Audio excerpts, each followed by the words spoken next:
Valhalla is the third largest hunter academy on the planet, and getting in is not a metaphorical fight. 500 applicants compete for every single place, and a lot of them do not walk out. The bodies pile up in the arena in an actual heap. So when the fourth day of the ranking tournament opens with the daughter of one of the 5 great families stepping into a booth, everybody in the building already knows how this ends. Her name is Yu Suoyeon. At 10 years old, she was pushing mana around at a level high schoolers could not match. At 13, she catalyzed mana directly into her own blade. At 16, she caught up with the adults of the Yushin family and then quietly became the strongest person in it. There is also a rumor circulating that she can speak directly with her family's guardian constellation, which, if true, puts her in a category of roughly one human being. Her opponent is a boy with no family name attached to his file. Just Kim Joo-hyuk, 17, nothing else on record. Up on the balcony, Valhalla's top-ranked instructor Lee Sang-chul is watching the boards with his arms folded, and beside him the heir of the Yushin family, Yu Min-jin, is leaning on the railing to watch his niece work. Lee Sang-chul looks at the two competitors and notes that they both seem awfully calm. Yu Min-jin has an explanation ready. Her opponent already lost this fight morally, the second he found out who he was standing across from. Everybody has heard about her. Down in the booth, Yu Suoyeon is locked in, focused, absolutely still. Kim Joo-hyuk yawns. Lee Sang-chul, watching him cover his mouth with his hand, revises his read and says that this one appears to have no fighting spirit at all. Yu Min-jin says he is confident this ends quickly. Correct. 3. Her blade is out of the sheath and she is in stance, and the edge catches the light. 2. Kim Joo-hyuk shakes his head like he is bored and needs his own shoulder. 1. Her eyes flash purple. Begin. She crosses the distance instantly and swings, and what comes off that blade is a compressed stream of blue and white energy that she shapes and sharpens on the way out. A sword made of mana thrown at his face. Lee Sang-chul is genuinely delighted watching it, because at her age that is refined blade work and absurd control of mana flow. Kim Joo-hyuk stands there with his hands down and watches it come. Then there's an explosion. Lee Sang-chul stops believing his own eyes. Yu Min-jin screams. The referee and the cameraman are both visibly sweating, and the referee announces that Kim Joo-hyuk has won. He is standing there with one fist raised in front of him, still glowing blue with spiritual power, and the genius of the Yushin family is on the floor at his feet, unconscious, still gripping her sword. He looks down at her, honestly puzzled, and asks why everyone here is so weak. Is this really what the world turned into after 300 years? 300 years earlier, at the Tower of Destruction, 2 people were still standing. One of them was a demon named Barch, white-haired, 2 horns, eyes wrapped in a blue blindfold, holding a hand over the bloody ruin of his own stomach and laughing about what an amazing fight that was. The other was the strongest human being alive. Kim Hyun, the god of martial arts, was also holding his stomach together, face full of cuts and bruises and sweat, bent forward from the pain, saying nothing at all. Then he lifted a boot over Barch's head and told him, "Yes, amazing fight," and kicked his skull in. His aura went bright pink. Barch hit the floor dead. The system confirmed it. Boss of the Tower of Destruction eliminated. The decay of the world stopped, and then the tower started shaking. The windows went red. Kim Hyun lost his footing and went down clutching his stomach and asked out loud what? The tower was collapsing because he killed the boss. Stones started coming down. Several pieces landed on him. He winced, sweat running off his face, and groaned through his teeth, and when he moved his hand he found the wound in his stomach was enormous and still bleeding. What he said out loud in that moment was that he wanted to finally relax. He put his back against the wall and looked up. He had been busy his entire life. He had worked as a hunter since he was a child, and it was precisely now, once he had finally made some money and finally earned some recognition, that this happened. Boulders came down outside. He asked himself whether he should have called his students, and remembered the moment he stopped a whole line of armed people behind him with one gesture of his hand. No. He looked at Barch's body and admitted the one thing nobody could argue with, which was that the freak was monstrously strong. If his students had come, they would have died horribly. All of them. He heard the sound above him, closed his eyes, and smiled a little, sadly, with his hand pressed to the hole in his stomach. Then the stone hit his head. Darkness turned into white light, and Kim Hyun opened his eyes. He was sitting in a bed, staring at hands that were not his. 300 years after the Tower of Destruction fell. Honestly, for a while there, he was fine with the arrangement. The body was far weaker. Sure. But everything he learned as the god of martial arts came with him, and knowledge does not rot. So Kim Joo-hyuk stood at the window in a white shirt, looking out at a skyline of buildings that did not exist in his century, smiling, thinking that if he could just adapt to this body, he could spend this entire life doing absolutely nothing in enormous comfort. That is the last peaceful thought he gets.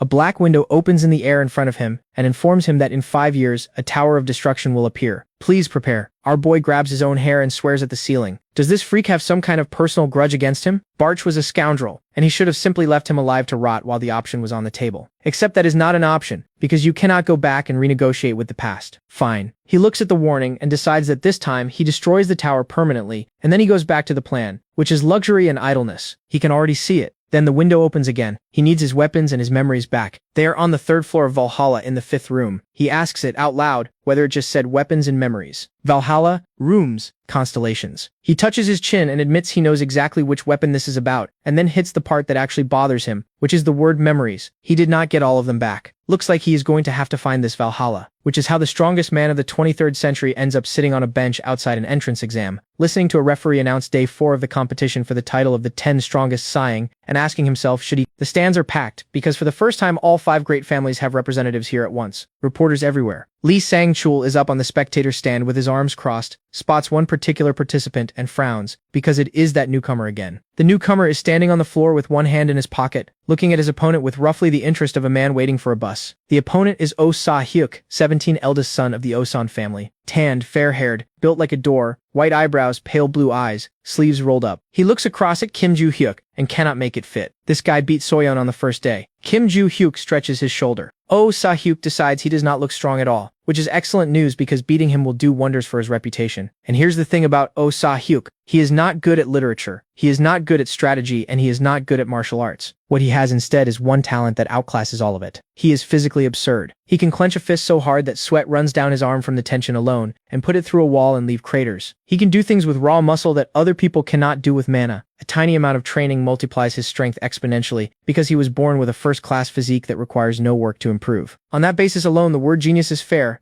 He grins, sets his stance, throws his fist forward, and tells Kim Joo-hyuk that he is going to knock him down fast. Kim Joo-hyuk asks, genuinely, what that means. Is he going to shake him? The grin drops. Oh Sa-hyuk clarifies coldly that it means he will knock him out. 2 seconds on the clock. Kim Joo-hyuk smiles and says, in that case, let it roll. 1 second. Oh Sa-hyuk asks what? And our boy grins wide, all teeth, gives him the finger, and explains that it means get out of here. Jerk. Begin. Oh Sa-hyuk goes up like a struck match, whole body wrapped in orange fire, and comes in surrounded by a golden aura, screaming. Kim Joo-hyuk does not move. He is still standing there, one hand in his pocket, the other hand still making the gesture. Then he drops it, because he has done his math. With this body he cannot win a straight physical contest against this guy. He does not yet know where his other numbers sit, but on pure strength, the joke is not funny, which does not mean he loses. Physical superiority is not the same thing as victory. Oh Sa-hyuk winds up and puts everything into one punch. Kim Joo-hyuk tilts out of the way. His technique was built to work with a physique like that, and he watches the fist go past him and detonate into the wall slabs behind. Then he brings a knee up sharply, catches Oh Sa-hyuk's leg, and takes his footing out from under him. The heir of the Osan family starts falling, staring up in total confusion, making noises that are not words. Kim Joo-hyuk winks at him and holds a hand out to the side like he has no idea what is happening either. Then he swings his palm. He drives it into the chest of a falling opponent with everything he has, and the blast wave goes out blue in every direction. Blood comes out of Oh Sa-hyuk's mouth and speckles his white shirt, and he lands on his back hard enough to bounce. Kim Joo-hyuk stands over him with no expression at all, and observes that this is what happens when you're not in harmony. The voice announces his win. He walks off thinking that even with this body being weaker than what he used to have, hunting monsters and being a hunter should not be a problem. Elsewhere, a room full of people in suits watched all of it on a projector, and the room is not handling it well. A woman with her arms crossed asks whether Oh Sa-hyuk really got flipped and hit in the middle of his own attack. A man taking notes says he did not think anyone would deal with Oh Sa-hyuk using a technique that's simple. Everyone behind them has a hand over their mouth. One man is not surprised. He is blonde. He is frowning with a finger pressed to his chin, and he is the head of the Osan family. Oh Cholshan. His conclusion about the room is that they are ignorant idiots. They call that a simple technique? His aura curls around him while he goes back through it frame by frame, because his son never once showed the slightest interest in learning martial arts and trained nothing but his body, and even so he could dodge the fist of any peer he has. What just happened was not avoidable. Then his son let his emotions get ahead of his judgment and simply charged. And on top of that, in order to finish it as fast as possible, he used a form of magic almost nobody bothers with, and Kim Joo-hyuk dodged it by tilting his head slightly. Then there is the expression on his son's face, because he was so certain the punch would land that he had already committed his entire center of gravity to it. One small movement of a foot put him on the ground, and the hand was already rising before he got there. Oh Chol-shan reaches the part that matters. That boy moved faster than his son, which means from the moment he stepped onto the floor, Kim Joo-hyuk already had the whole plan built. That by itself is a monstrous talent. Then he hears noise behind him and turns around and finds one man on the phone at a raised voice, a woman tearing through a stack of papers, another man writing fast in a notepad with his lips pressed thin. Oh Chol-shan says, unfortunately for him, plenty of other people have also just realized what this new boy is worth. Not all of them are ignorant. He looks up at the screen, at a 17-year-old walking out of an arena looking around with a cool, uninterested face, and says the name to himself, and decides that whatever it takes, He's bringing Kim Joo-hyuk into the family. The final is held in a huge round arena, and the crowd is losing its mind, because the other finalist has a fan section. People are screaming her name. One grown man is clasping his hands and openly weeping and shouting that he loves her. Kim Joo-hyuk looks at the stands with visible hostility and tells them to just look at these idiots, and then asks the real question, which is why grown men serving in the army are screaming like that about a 17-year-old girl. The girl is Choi Erin, second daughter of the Choi-jin family. And Choi Erin does something none of the others did, which is nothing. She stands in a side stance with the sheathed sword in her hands and waits. Kim Joo-hyuk takes no stance at all, smiles slightly and waits back. Then he works it out. She is waiting for him to attack. And he decides that since she is at least trying to read the situation, she is already an improvement on everyone he has fought so far. She keeps waiting. So he grins and asks himself whether he should, and starts walking at her, not running, walking, hands in his pockets, contempt all over his face. She tightens her grip and the sword answers, huge bands of blue and white energy unfolding off the hilt until they fill the entire arena. Up in the stands, a girl filming this asks whether Choi Erin has already mastered the elemental conversion of the Choi-jin family at 17, and then asks what that glow even is. Another spectator says out loud that the children from the 5 families this year are simply incredible. Choi Erin pushes the sword forward, aura spreading in every direction with a strange sound, and Kim Joo-hyuk takes another step. She swings for his chest. Then she is standing in an empty patch of arena looking around in a daze, because he is not there. He calls out to her from the side cheerfully, and points out that if she is going to announce with her eyes exactly where she plans to attack, is it not a little easy to dodge? She freezes. He is standing next to her with open mischief on his face. She turns her head and gets one syllable out. He hits her in the chest and drives her backwards, red aura spraying out of the impact, and she cries out from the pain. Then he makes a small surprised noise, because something is wrong with the feedback. Her sword is already coming forward. Her hand shakes hard enough that she has to grab the blade with both hands from opposite sides, and she slides backwards, trailing a long line of attack energy. Kim Joo-hyuk works out what happened. She got the blade in the way. That is why the hit did not feel right. Choi Erin is looking down with tears in her eyes, whole body shaking, thinking that this is very hard. Then she notices a fist resting against the flat of her own blade. He is leaning on it, looking straight at her, and she looks up at him stunned and grips the sword tighter. He takes his fist off the blade and tells her to try dodging this one. Then he shoves her in the chest and long yellow waves of aura go out across the whole arena, and she flips through the air clutching her blade to her chest, with her mouth open, and lands on her back and her head. He watches it, fists still clenched, and thinks that was an attack. Then he looks at her unconscious body and asks himself whether he imagined it or whether something was definitely off, because his posture was slightly crooked on impact. He turns and walks away and decides he does not really care. First place Kim Joo-hyuk, second Choi Erin, third Jang Joo-on, eighth Lee Chang-gon, ninth Oh Sa-hyuk, 10th Kim Yeon-won. He looks at his own name at the top of it and everything swims a little. Then he walks out between the buildings, stretching his neck, and stops dead, because there is a wall of microphones, phones and voice recorders in his face. They want a story. They want him to listen. Every question runs into every other question. Somebody is shouting at him to join Chanmyung. Somebody else is shouting that their guild has held its reputation for 30 years. A reporter with a notepad shouts that if he joins them, they will give him the best terms available. Someone cuts that man off to shout that their guild is better. The same voice adds that it has a 30-year history. Kim Joo-hyuk grits his teeth. Then he screams at all of them to get away from him. The photograph that makes the front page is our boy, eyes white with rage, giving the entire press corps the finger with both hands at once. The headline asks whether Kim Joo-hyuk is a sick psychopath and whether it is true that after winning the admission tournament, he went mad with anger and threw obscene gestures in every direction at the guilds trying to recruit him. 92 comments. A user called Otterak says it is a shame, and also that it was filmed, and also that it was funny watching him lose his temper and start swearing at people just to make them go away. A user called Soft Cake says that frankly, watching him curse them out, he is starting to doubt this is an adequate human being. A user called Uncomfortable says that even if he does not belong to any class, no matter how angry he is, swearing like that is too much, and in a public place, and asks what kind of children we are producing these days. Several users agree that it was very rude for a newbie. A user called I Love Aaron Nunu asks why on earth that idiot Kim Joo-hyuk suddenly started insulting scouts, since if he made it into Valhalla he is going to be a hunter just like them. So what is the point of torching those relationships? And one reader points out that after he went through 5 families, he will be accepted anywhere regardless of his personality, and admits to being stunned watching him beat Aaron Nunu and Yoo Soyeon, who is honestly not even worth mentioning, and that he had forgotten she existed, considering she could not even reach the finals. A user called Fisheye concludes that cursing people out is very bad, and that he is a petty freak. Anyway, he got in. The welcome ceremony is a large bright hall full of identical dark blue uniforms, and somebody at the front is welcoming the freshmen to a Valhalla that boasts 100 years of history. Kim Joo-hyuk yawns into his hand and decides it is very boring. Then he notices the guy next to him staring, turns his head, and the guy turns away in fear. Our boy asks himself whether he really stood out that badly yesterday. He also remembers why he is here. Weapons and memories. 3rd floor, 5th room. He tells himself the plan is simple. Get in, get out, this should not be a problem. Besides, he has just realized something. The class assignment sheet is where the trouble starts, and instructor Kim Rigong is the one holding it. He looks at the front row and asks with rising panic why the applicants were distributed this way. Front row, Yu Soyeon of the Yushin family. Next to her, Choi Aaron of the Choijin family. Then he looks at the boy with his arms crossed and a black aura coming off him, and a face like a thundercloud, and identifies the thug in the very center as Oh Se-Huk of the Osun family. He grabs his own head. They told him students would be assigned randomly. How do 3 geniuses land in one class at the same time? Then he looks a little further and finds Kim Joo-hyuk looking back at him with interest. Why is this freak here too? This year he is doomed. He tells himself to calm down. In a situation like this, you have to stay strong. He clears his throat into his fist and announces that he is glad to see them, that he is in charge of this class, and that he is also their personal instructor. His name is Kim Rigong. There is a sword and sheath hanging across his back. Then he presses a button and says with a sly little expression that this is the start. The floor goes white, the students scream, and then they are all standing outside in the open with a podium in front of them and their instructor behind it. Students start shouting questions. What is this? Where are they? They were just in a room. Kim Joo-hyuk says nothing and studies the terrain. Kim Rigong closes his hand around his sword hilt and decides to show them a little bloodlust. Goblins come from one side, red aura, clubs up. Orcs come from the other, growling red eyes. Within seconds, the students are surrounded on every side. Oh Se-Hyuk folds his arms and identifies them as orcs and goblins and puts the count at 100 at least. Then the monsters charge and one of them reaches a gray clawed hand toward Oh Se-Hyuk's face and a transparent barrier snaps into existence around the whole group. The monsters scratch it, pound it, try to climb it, get nothing. Kim Rigong is very pleased. The barrier is working beautifully. The students huddle inside it watching things with claws throw themselves against the wall. Then he calls Kim Joo-hyuk over. Our boy walks up to the podium and gets asked, with a thumb jerked at the horde, whether he can handle them alone. He checks, does the instructor mean the ones currently running around outside the dome? Yes. Kim Joo-hyuk goes thoughtful. Kim Rigong is delighted with himself. His ego must have shrunk a bit. Most students have only ever seen a real monster in a book, so of course he is frightened right now. He watches him mock him internally and tells him to stop pretending to think and just answer, because the moment his pride is pacified, the lesson can begin. Kim Joo-hyuk smiles. Kim Rigong's aura goes fire red, and he demands to know whether this boy is laughing. Does he seriously believe he can deal with all of them alone with no help? No problem, says Kim Joo-hyuk. The instructor decides he is bluffing and says fine, let him try, which is when our boy puts both hands in his pockets and asks whether he is supposed to just do this for free. Kim Rigong asks what? Kim Joo-hyuk explains, with a smug little grin, that from what he heard, they are not supposed to be doing anything like this on the first day of training. And since the instructor is testing him this hard, he dares to assume there is a reward attached. Is that not so? Kim Rigong says with displeasure that no prize was included in the terms. Kim Joo-hyuk says they can discuss it now and asks sweetly what the instructor is willing to bet that he cannot handle these monsters. Kim Rigong thinks about it and says that if he clears them he will do anything for him that falls within his authority. Kim Joo-hyuk touches his chin, considers and says that even though it sounds rather regrettable, he accepts. The instructor warns him that the monsters in this system are no different from real ones. Our boy holds out a hand and tells him to give him the sword. Kim Rigong repeats the word sword. Kim Joo-hyuk asks indignantly how exactly he is meant to fight without a weapon, or whether the instructor genuinely expected him to go into that with his bare hands, and glances over at the monsters currently displaying their fangs. Kim Rigong sighs and hands over his own sword. The barrier opens a passage. The monsters on the other side welcome him with delighted grins. Kim Rigong watches this happen and cannot process it. Yu Soyeon and Choi Aaron watch him walk out. Then Kim Joo-hyuk rips the blade out of the sheath and cuts down a row of goblins in one swing, and their blood goes everywhere. He checks his surroundings with the sword held ready in front of him, and there is nothing bored about his face anymore. More goblins come. He swings side to side and opens all of them up. He hears growling behind him and turns to find orcs closing in with clubs and red fire in their eyes. Spins the blade in the air to point the tip backward, turns and drives it through an orc's neck. Purple blood comes out. He is enjoying this enormously. He swings in every direction with his eyes lit up and thinks that it has been 300 years since he held a sword, and it still feels quite good. In his day, the world was in total chaos because of monsters and people fought with whatever was lying around. He remembers being a teenager killing monsters with a shovel and a pickaxe, but the sword was always something else. He hears something behind him and turns to find a huge orc mid-swing, steps aside and lets the club crater the ground. He smiles and observes that their behavior patterns are simple, exactly as expected, and takes its head off and notes that this is a high-quality fake. The students are watching this with their mouths open. Kim Rigong's mouth is also open and his internal monologue has reduced to the fact that he just handed him that sword. He watches more closely and registers the part that actually breaks him. There is no magic in any of this and no visible effort either. How is he cutting like that? It is as if the sword is pulling the monsters onto itself. The monsters try to surround him. He smiles and opens all of them at once. Choi Erin has her arms wrapped around herself. Oh Sa-hyuk says out loud that this is crazy, and Kim Joo-hyuk finishes standing on a hill of corpses, sheathes the sword, and says he would like to go down to the Constellation room. Behind him a few goblins are still making noises. He looks over his shoulder at his instructor with a sly expression and asks whether he intends to keep his promise. Kim Ri-gong looks at him from under his brows and says nothing at all. By the time class ends, the sky over Valhalla has gone to sunset and the whole building has turned pink. Kim Ri-gong announces that is all for today, that it must have been quite tiring, and that since it is their first lesson they should go rest. The students file out. Kim Joo-hyuk stays slumped in his chair, exhausted, asking himself what kind of lesson runs this long, and deciding that he is going to take what he needs and get out of here as fast as humanly possible. He closes his eyes. He never taught anyone anything. He never went to school. Later he walks home behind everyone else under a sunset sky, and admits the lesson was boring but not useless, because he did get something out of it, specifically a story about one of the constellations. In his past life, constellations did not exist. The word describes what happens when someone who has previously experienced enormous concentrations of luck transforms into a god. Most constellations reach hunters through sacred relics, which grant special powers, and Valhalla holds an enormous number of those reliquaries, which is a large part of why it is the third largest academy in the world. Everything else in that lesson, the fencing, the monster killing tactics, is nonsense to him. What he needs is to get to the dorm and take his own martial arts seriously, because this body is far too weak. He winces and rubs his shoulder. Then somebody says something behind him. He turns around and finds Choi Erin standing there, hands clasped in front of her, saying nothing. Meanwhile, in the teacher's office, Lee Sang-chol is holding a coffee and telling Kim Ri-gong that he gets it, and Kim Ri-gong is sitting in a chair with his hands in his lap looking like a man at a funeral, saying that honestly it is more ridiculous than it is hard. He says it does not make sense. Is Kim Joo-hyuk really a high school student? In the virtual combat simulation today, he generated about 120 monsters. Lee Sang-chul asks whether he killed all of them. That says Kim Ri-gong, sweating, is exactly what he is trying to say. A high school student who has never encountered a monster in his life. Lee Sang-chul says that based on everything he knows about the boy, there is nothing special about him whatsoever, which is what makes it stranger. Kim Ri-gong asks whether there was anything remarkable in his history either, and gets told that the boy is an orphan out of a small orphanage in a very dangerous area. An orphan. Kim Ri-gong suggests, hopefully, that maybe he is a forger. Lee Sang-chul drinks his coffee and says he ran his own small investigation, and every piece of the record checks out. So no, the boy is not lying. Besides, think about how stupid a forger would have to be to enter Valhalla and then cause that scene at the entrance ceremony. They both remember the gestures and the swearing. Kim Ri-gong concedes the point. Then Lee Sang-chul asks about the other thing. Kim Joo-hyuk requested access to the Constellation room. Kim Ri-gong confirms it, unhappily. Lee Sang-chul says that after the first semester ends, the boy would have been able to get down there without anyone's permission anyway, and that if he asks the director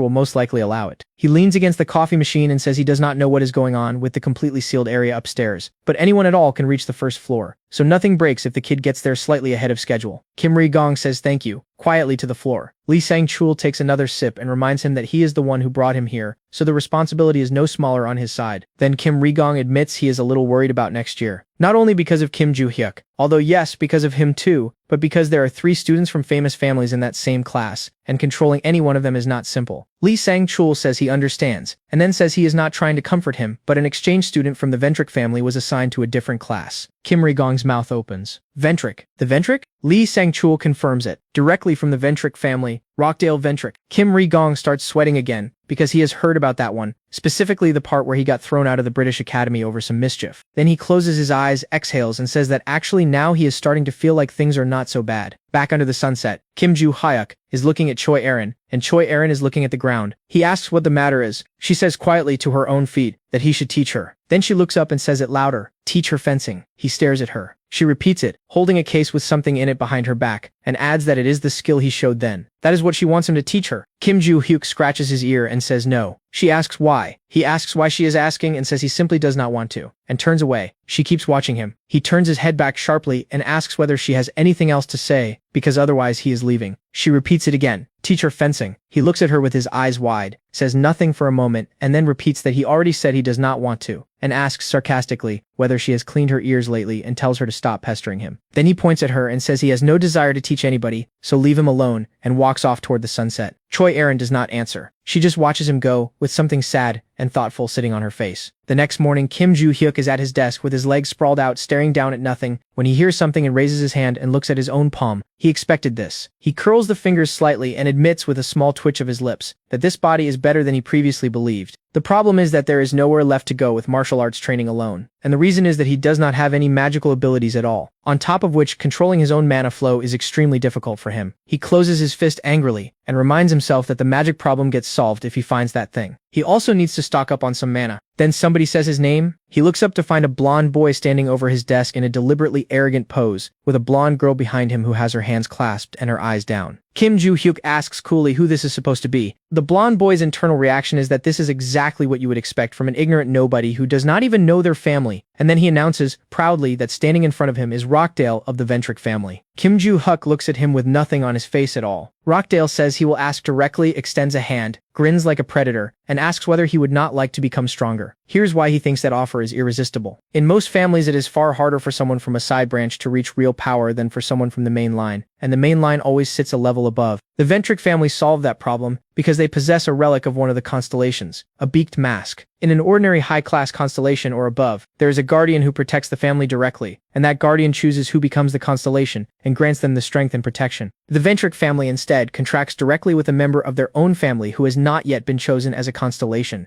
and that turned out to be the only path where the chosen person can contract with a constellation without any disagreement at all. That single decision made the Ventric family the most influential name in Europe. If you're a member of the Ventric family, you can pick literally anyone to enter a contract, regardless of where they came from, which is exactly why even the side branches of the Ventric family hold the same power the main line does. Rockdale Ventric belongs to that family, and he is predictably insufferable. Not long ago, he was expelled from the British Academy over an incident, and he was escorted out of the grounds without a shred of regret while the iron doors closed behind him. His conclusion at the time was that everything was fine and there was no point crying about it, because considering the family he came from, they would always find a way to put him back. Now he is standing over Kim Joo-hyuk's desk, having decided that the beast that drew all the attention at the welcome ceremony is going to belong to him. So he says arrogantly that if this boy obeys him, he will bring him to the Ventric constellation. Kim Joo-hyuk rolls his eyes and asks if he is an idiot. Rockdale's eyes go wide. Yuria de Felix keeps looking at the floor with her lips pressed together. He leans a hand on the desk and demands to know what was just said. So our boy elaborates. He asks whether Rockdale probably thinks he is stupid, informs him that he is not remotely interested in him and that he has done nothing but brag since the moment he appeared, and then delivers the actual verdict. If he opens with a speech like that, he is an absolute moron. Is that not so? Rockdale grinds his teeth and starts to say something about ignorant filth, and gets cut off by a voice telling them to get back to their places. Kim Joo-hyuk looks around, surprised. Rockdale starts shouting, demanding to know whether this person just gave him an order. Lee Sang-chul crosses his arms and frowns at him and says that this is not the British Academy. This is Valhalla, and no matter how powerful the Ventric family is, he obeys the instructors here. Rockdale freezes, because he knows that name, and this is Lee Sang-chul, Valhalla's combat instructor. So he grinds his teeth harder, turns, drags Yuria de Felix out behind him, slams the door into the wall and says they will meet again soon. Kim Joo-hyuk watches him go without bothering to answer. That evening the park is full of sunset and students walking home, and Kim Joo-hyuk is going through his day and finding it worthless. He learned nothing new. There was no useful information about the Constellation room. Instead, he had to deal with some idiot in the morning. He presses a hand to his forehead. He does now know that the Guild Scouts were outsiders permanently camped around the school, and that they were using teachers and students to work out where he was. Then he asks himself whether it was maybe a bit much to insult them like that. Meanwhile, Choi Erin is walking behind him like a shadow, and he has not noticed. She tries to call out to him and produces a small, strange sound. He turns around and freezes. She asks him again to teach her fencing. He stands there with a face like a man reading his own sentencing and asks whether yesterday was not enough for her. Elsewhere, in an upper room of the Valhalla dorm with engraved window surrounds and framed paintings on the walls, somebody swears several times and puts a fist through a large circular lamp, and it comes apart into pieces. Rockdale Ventric is standing there with his fists clenched. Yuria de Felix is standing further back with her hands folded, silent. He is grinding his teeth thinking about Kim Joo-hyuk and asking him mentally how an insignificant orphan dares to humiliate him. Then he tells Yuria de Felix to contact this sir. He needs him to deal with someone. She does not move. He says her name in a threatening voice. She keeps looking at the floor. Then he grabs her by the hair and clamps down. She screams. He hauls her head up and shouts at her to answer when he asks her something. She winces, eyes squeezed shut, looking sideways at him. He asks if she still thinks of herself as the eldest daughter of the palace family, tightens his grip, and asks whether he should throw her out of their family then. She looks down and says, in a shaking voice, no. He throws her to the floor. She lands on her whole body. Then he looks down at her with open hostility and repeats the instruction. Contact de sir. He needs him to deal with someone. And she is also to tell the son of the Rise family, who is in the 2nd grade, that Ventric wants to see him. She does not raise her head. She says she understands. In another room of the same dorm, Kim Joo-hyuk is sitting in the dark with moonlight coming across the edge of the bed, and blue aura rising off him in bands like flame. He has his eyes closed. He is trying to meditate. He relaxes his entire body and concentrates on his energy, and the blue keeps pouring off him in every direction. Then he exhales hard, and sweat starts running down his face, and he ends up breathing heavily with a hand pressed to his chest, thinking that this body is just terrible. He says it out loud. He cannot extract even a particle of magic. Sometime later, he is walking down the street again with his hands in his pockets, and Choi Erin is behind him taking small quiet steps, and this time he has noticed. He stops. She stops too, on heels. He turns around and asks irritably what now, and points out that they are already standing directly in front of the dorm, and asks how long exactly she intended to follow him. She repeats firmly that he should teach her the art of fencing. He asks with a small laugh whether she is a parrot, and internally admits that she is now genuinely getting on his nerves, and that he needs to get rid of her. So he tells her the price is 10 million won. Her mouth opens. He repeats it, 10 million won per lesson. She freezes and looks down without answering, and he starts turning his back and asks whether she cannot afford it, and says in that case he will be going. Then she quietly tells him to give her his phone. He exhales with a great many questions in his head and holds it out. She snatches it out of his hand. He asks why she needs his phone. She says so she can put her number in it. He watches her fingers moving on the screen. She hands it back with a smile and explains that this will make it much easier to transfer money to him. Her own phone is in her other hand in a pink case. He takes it back and asks what. Then he looks down at the notification. 100 million won. Choi Erin holds her phone up to her lips and asks him, with hope in her eyes, whether he will teach her now. Kim Joo-hyuk holds his phone up too, smiles slyly, and says no. The phone announces that he has rejected the transfer. Later, he is sitting on his bed, replaying the moment he got stunned, and asking himself how an ordinary student sends 100 million won on the spot. He touches his chin and thinks that if he starts teaching her, he is going to have to spill every secret he has. And he thinks about the amount of money. Then he stops himself mid-thought and decides it does not matter, because it is just money, and money has no value to him. All he has to do is find it, even if the thing has a terrifying amount of mana in it. He pulls on a sweater with blue and black sleeves and gray sneakers, packs the tools he needs into a backpack, and thinks that he is starting to move. He needs to find a secret vault. Later, out past the stadium beside the tall building, Kim Joo-hyuk is walking through the forest with his hood up, holding his backpack straps, thinking that he checked all of this before he ever enrolled in this school. The problem is that most of the records hidden 300 years ago were destroyed. By his investigation, at least 4 of them should still exist today, and realistically, it is probably only 3. He exhales heavily and looks up at the most important part, which is the mountain standing right beside the building, because all of it is hidden in the mountains of Valhalla. He decides he is going to find it. Then he puts his hands out and starts pushing his aura down into the ground, and the ground answers, deep cracks spreading away from him across an enormous distance. He closes his eyes, because the way you locate one of these is by feeling the marble, and with the small amount of magic he currently has pointed at the job, he can still find the first entry. He meditates, and a circle of blue aura lights up in the middle of the forest, throwing rays out in every direction, and he opens his eyes and says he found it. Then comes the part nobody warned him about, which is the shovel. He digs. He starts breathing hard almost immediately. He informs the empty forest that this body is terrible and weak. He keeps digging, throwing dirt over his shoulder, thinking that if he had known it would be this hard on him, he would have buried the thing somewhere considerably more convenient. Then he stops being annoyed at himself and remembers why it is buried here at all. 300 years ago, the tower had not been destroyed yet. The world was standing on the edge of annihilation, and there was nowhere on it safe enough to keep his wealth. So he left the notes in the ground. He drives the shovel down again and starts hoping, seriously hoping that everything inside survived. The sun comes up over the mountains of Valhalla with him standing at the bottom of a pit, rubbing his forehead with his fist, wrecked, and blue light is coming up from below and lighting half of him. He found it. A huge iron hatch. His record. There are no keyholes, which is briefly a problem, until he brushes the dust off and uncovers one. He presses a thumb to the end of it because he already knows an ordinary key will not open this. Then he brings his palms together, blue circle igniting between them, and builds a key out of his own aura, and it comes out wrapped in white thread. He puts it in the lock and turns it, and it fits. The hatch swings open and daylight goes down into a room absolutely carpeted in gold coins. Kim Joo-hyuk drops through the opening, lands with a hand on the floor in front of a mountain of money,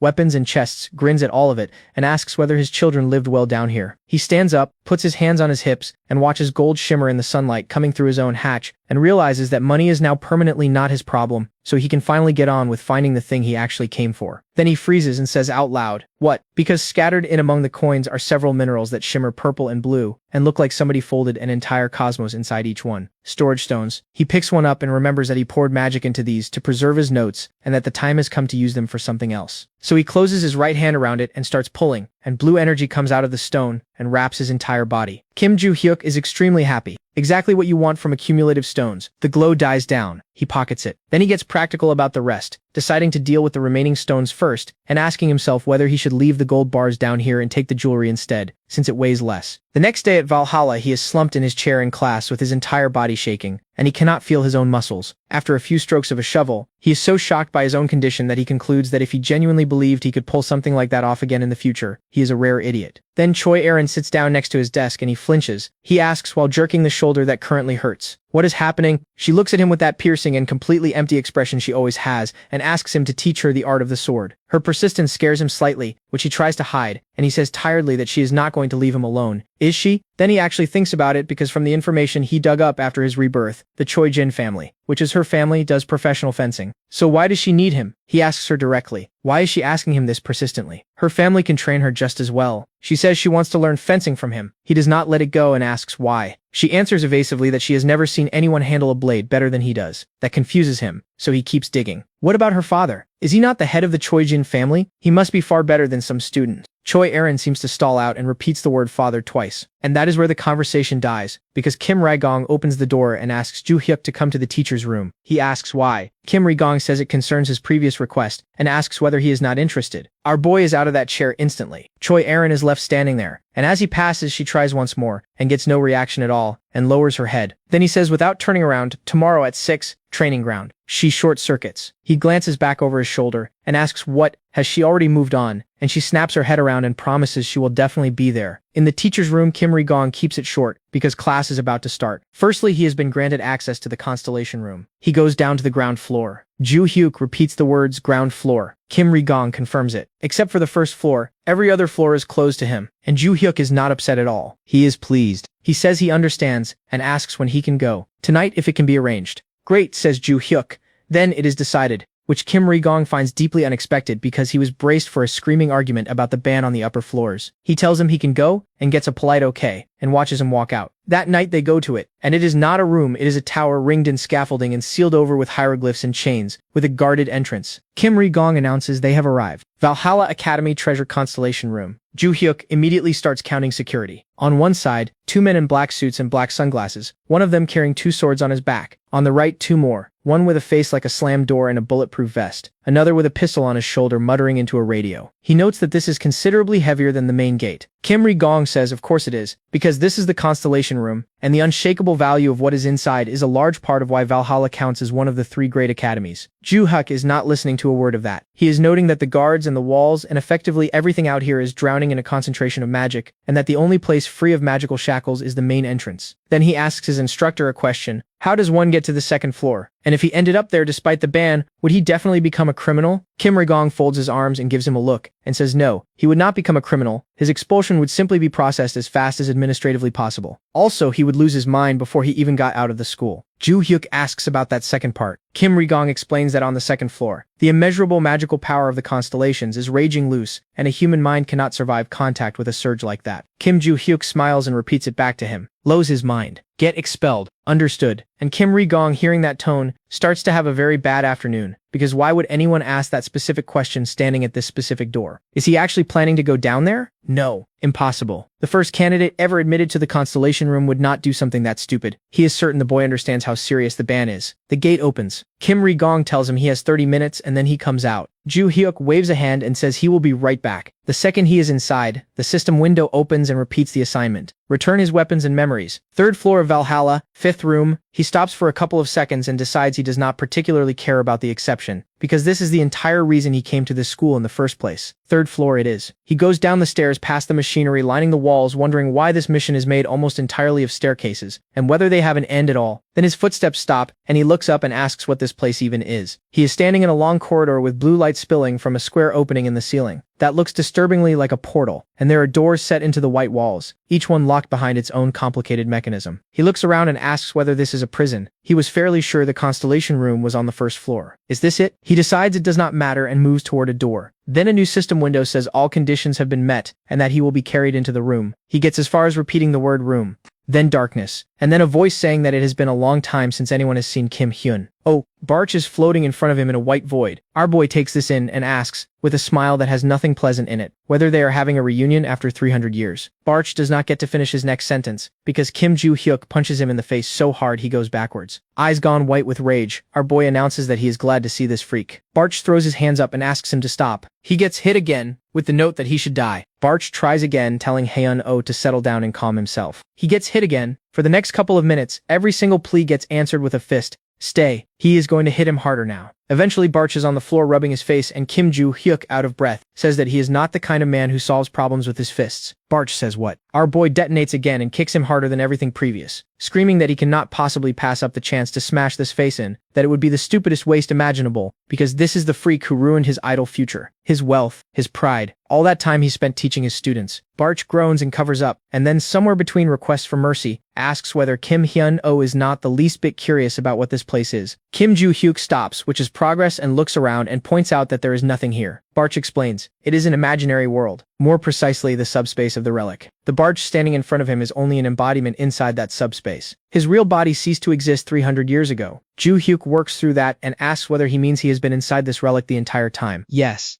Then Kim Joo-hyuk's face changes and he grins and spreads his arms, and behind Barch a seal appears. Barch confirms it proudly. Exactly. He has become a constellation. He is clearly expecting some admiration for this. Kim Joo-hyuk punches him in the face again and says what nonsense. Outside, the guards run him through a scanner on the way out, and Kim Ri-gong asks if he did anything strange. Joo-hyuk, who does not have a mark on him, says of course not. He was just looking around and adds that he could not go down any further, or he would go insane. Kim Ri-gong still does not trust a word of this, but he chuckles and says he understands, and tells him to go home. So our boy walks across campus with his hands in his pockets, and the rest of that conversation plays back. He had told Barch he did not care that he became a constellation, and asked whether he was the one who created that notification window, and whether he was going to explain what it is. Barch admitted he knows nothing about it, and got punched again for it. He swore he knows nothing. After Joo-hyuk killed him, he spent 300 years in there, completely drained. So then, who sent the message? And Barch dropped the actual bomb. He received a similar notice himself. A notification telling him to contact the reborn Kim Joo-hyuk and get his memories back. Reborn. He said there was more. For that reason, one suspicious person showed up, and it would be very interesting if this turned out to be the work of the same one who made him the boss of the Tower of Destruction.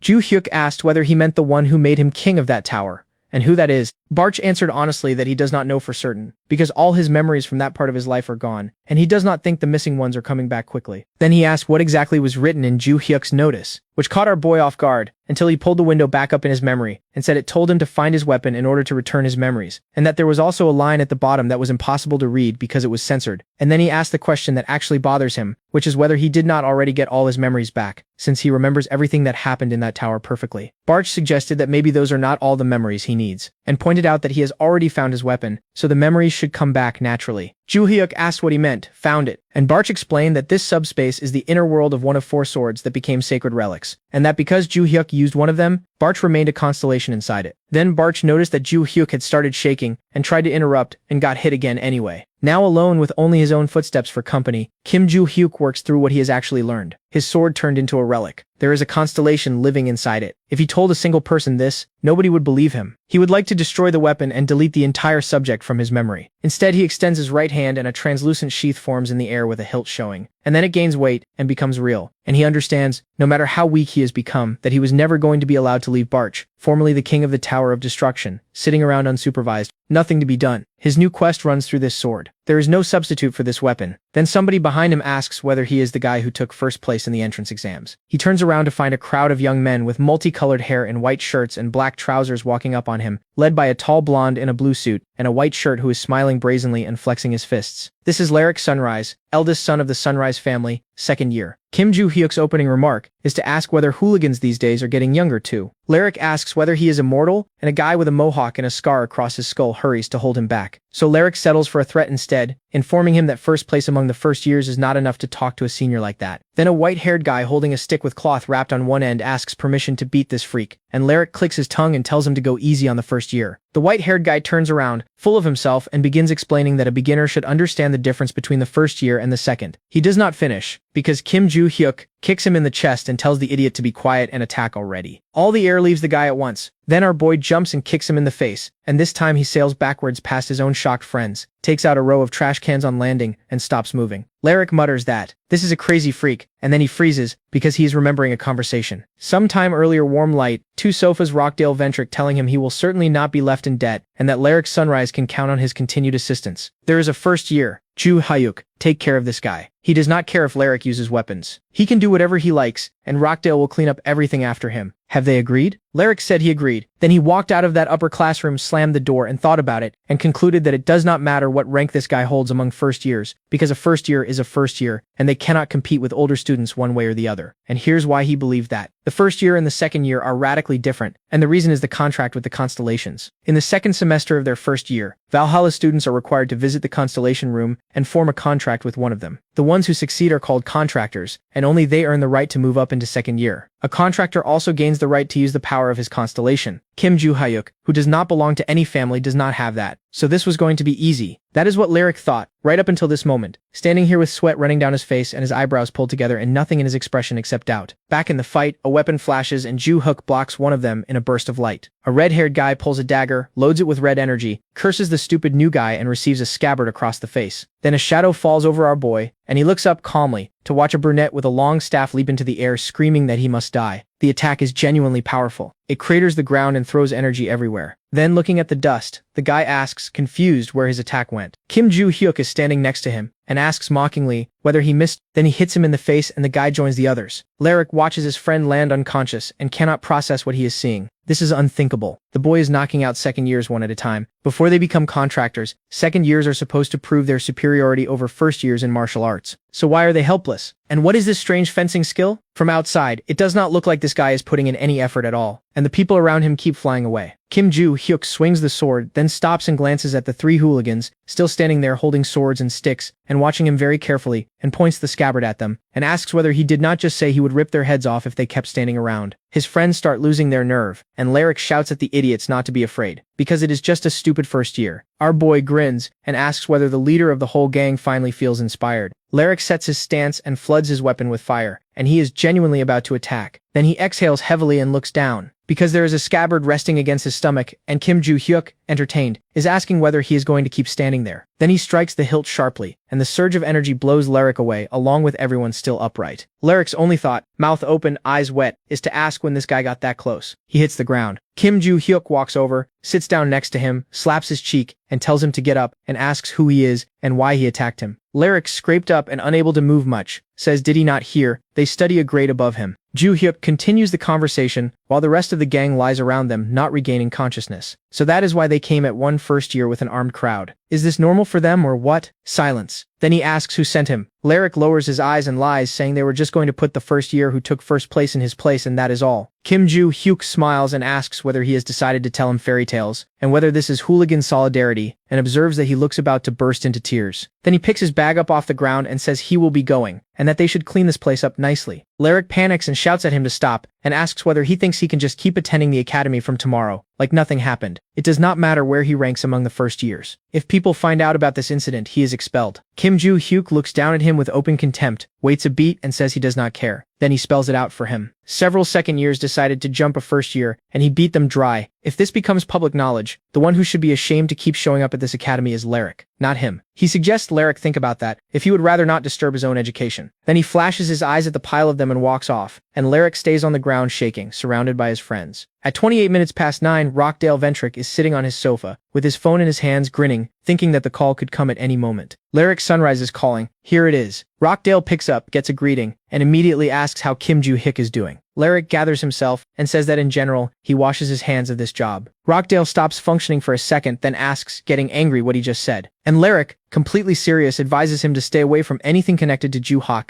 Rockdale sits there wondering what this idiot is talking about because the last time they spoke he sounded extremely confident. Then Lyric says that if that is everything, he is hanging up. Rockdale screams at him not to, and then more quietly points out that he is only talking like this because Joo-hyuk beat him up. So why does he not simply report the guy to the academy administration? No answer. So Rockdale adds that they still have the injuries on them, and is that not enough? And he cannot even manage that? And if Lyric does this one thing, he will transfer the entire promised amount, and on top of that he will try to arrange financing for them from his whole family. Lyric says that even if the Ventric family starts funding them, it is not going to restore the pride they lost. At that moment he and his friends are limping down a street holding their stomachs with bruised hands. Then Lyric says he is hanging up, and does. Rockdale says hello into a deadline, asks whether he can hear him, works out that nobody is talking to him anymore, and throws the phone into the floor as hard as he can, announcing that Lyric Sunrise is a real moron. Then he sits in silence for a while with his elbows on his knees and his head in his hands, before finally addressing Yuria, who has been standing behind him the entire time, and answers timidly. Without turning his head, he asks whether she contacted Desire. She confirms she did, and reports that he wants to meet in person, but since Desir is far away right now, it will take him some time to get here. Rockdale, irritated, asks where the man is even hanging around. Sometime earlier in Mexico, at the Oripia Academy, a tall building with neat round roofs and a coral facade set among green mountains, there is a corridor with red walls and white columns, and in that corridor a large number of people in white jackets and red trousers are lying unconscious on top of each other. A man with deep scars all over his tanned face and a wide gold chain around his neck picks up a phone and asks what this is. Desire Ventric is sitting on top of the pile of bodies like it is a chair. Rockdale wants him to come to Korea to deal with a man named Kim Joo-hyuk. The reward is already prepared. His eyes light up on that last part, and he smiles with all his teeth and says, "That is how it is." Because after he was expelled, he had nobody left who could lend him money. What a magnificent turn. At 6 the next day, Kim Joo-hyuk arrives at the Valhalla training hall, which is full of new high-quality equipment, and walks into the locker room holding the strap of his sports bag, talking to himself about how huge it is, and wondering if that is just because the school is not small, and saying he really would like to go for a run in here at least once. Then a voice speaks to him, and he flinches, screams, and starts looking around asking, what? Who? This? Barch. Where? Barch calmly explains that he was sealed inside Kim Joo-hyuk's sword. So why is he surprised? Joo-hyuk explains that he is surprised because he was under the impression Barch should have gotten out of there by now, since in that case he would have to smash his face in again and put him back. Goosebumps go through Barch. He recovers, clears his throat, and says nothing of the kind. Everything is fine. Joo-hyuk opens a creaking locker, puts his bag in, and says that if he says so then there's nothing to worry about. Out in the hall in new sneakers, he starts stretching his legs and asks whether he is sure everything is fine. Barch asks whether he means his condition. No, the sword. It is an artifact now, and it is supposed to still be inside Valhalla, in case he has forgotten that they took it out of the Constellation room. Barch says not to worry about it, because he left a copy in that spot, which is exactly what Joo-hyuk was worried about, and he would like to know where a man learns to make copies. Barch says proudly that when he woke up he discovered all his strength was gone, and despite that weakness he still found enough to make one,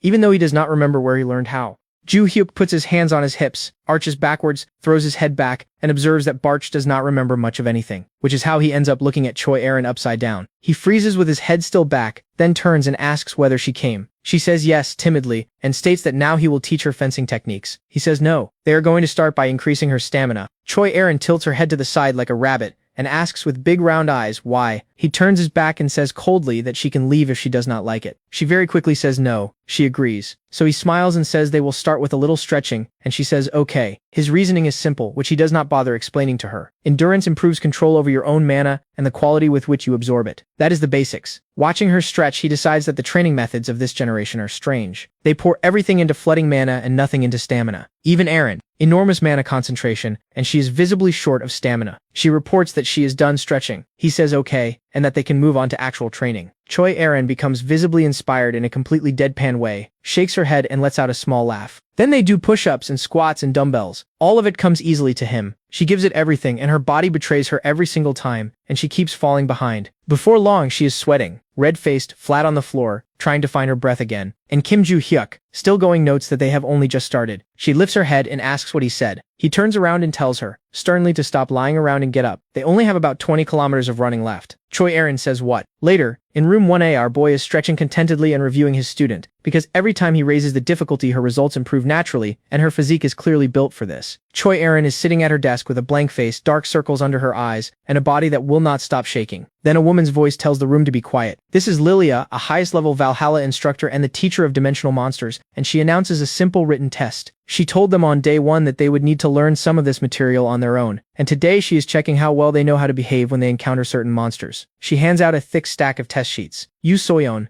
Oh Sa-hyuk, and a trembling Choi Erin all read the questions looking mildly alarmed. Even Kim Joo-hyuk is working with his lips pressed together. Time is up. Papers forward. She explains the results will not count toward their overall score. They exist to establish what the class knows for the next lesson. Choi Erin turns around to collect his sheets and he hands them over without a word. Lilia squares the pile on her desk, notes everyone has handed in, says the next lesson is in the virtual simulation classroom, and leaves. Kim Joo-hyuk leans back and looks at the ceiling. Then Barch asks whether he is sure he should have left those answers the way he wrote them. Joo-hyuk asks irritably whether he was spying. Barch, arms crossed in his endless white nothing, points out that there is absolutely nothing to do in here. So what else is he supposed to do for entertainment? Joo-hyuk asks whether he reads his thoughts. Barch clarifies that he can only hear him when his thoughts are connected to him. Joo-hyuk, still looking at the ceiling, answers internally that he sees, and adds that he answered those questions the way he would have answered them 300 years ago. Barch sounds surprised and then says, with a certain amount of understanding, right? Then everything is clear to him. That evening in the first-year teacher's room, Lilia is sitting at her desk, holding a sheet of paper, and her face is red, and her teeth are grinding, and she is physically shaking, almost inaudibly, almost tearing the test in half. She asks how this Ju Hyuk dared to call this nonsense answers. Kim Ri-gong, who has just poured boiling water over tea and is walking to his desk, notices her tucking her hair behind her ear and glaring at a piece of paper, and comes over to ask whether those are tests for his class. She confirms it. To prepare them for the next lesson in the virtual battle simulation, she ran a test to measure the quality of their practical knowledge. A simple written test, and naturally Class A, which contains children from 3 famous families, showed excellent results. Kim Ri-gong says, right, well then he will go? Lilia picks up a red pen and says okay, calmly. He gets exactly as far as his desk, and his first sip of tea before she screams Kim Ju Hyuk's name. He chokes. Everybody in the teacher's room turns around. She is shaking, trying to stay measured, asking how he dared to call this nonsense normal answers. Kim Ri-gong asks whether the guy really did not try at all. She detonates. He did not just fail. It was as if he were laughing at them. Kim Ri-gong comes back over as gently as he can and asks whether it is really that bad. Lilia crushes his answer sheet in her hand and says that this cannot be ignored, and that at the next lesson she is going to explain to him properly that you do not get to deal with monsters that easily. 1 week later in the virtual battle simulation classroom, she announces that the tests have been marked, that most of the class did well, and that Kim Ju Hyuk should come to the front. He walks out in front of his classmates. She hands him a crumpled sheet of paper and tells him to take it. He looks at it, 0 out of 10 on the opening questions. Final score 1. Lilia says loudly and deliberately that student Kim Ju Hyuk did not earn a single point, and asks whether he is truly certain he answered every question correctly. He says, with total confidence, that he did everything exactly as expected. Fine. Question 1. What is the best way to deal with stone goblins? Kim Ju Hyuk checks his own answer sheet and reads out calmly, rip the monster's belly open. Lilia puts a hand to her forehead. Question 2. He encounters 8 jungle goblins rushing straight at him and must give instructions for how he would handle them. Also with total confidence, he says that generally you start with the ones who attack first, land a couple of targeted hits on them, and send them straight to hell. She folds her arms and tells him he did not take this seriously, and that she could have overlooked that if his answers had made any sense at all. The best way to kill a stone goblin is to rip its belly open. These creatures are rank B+.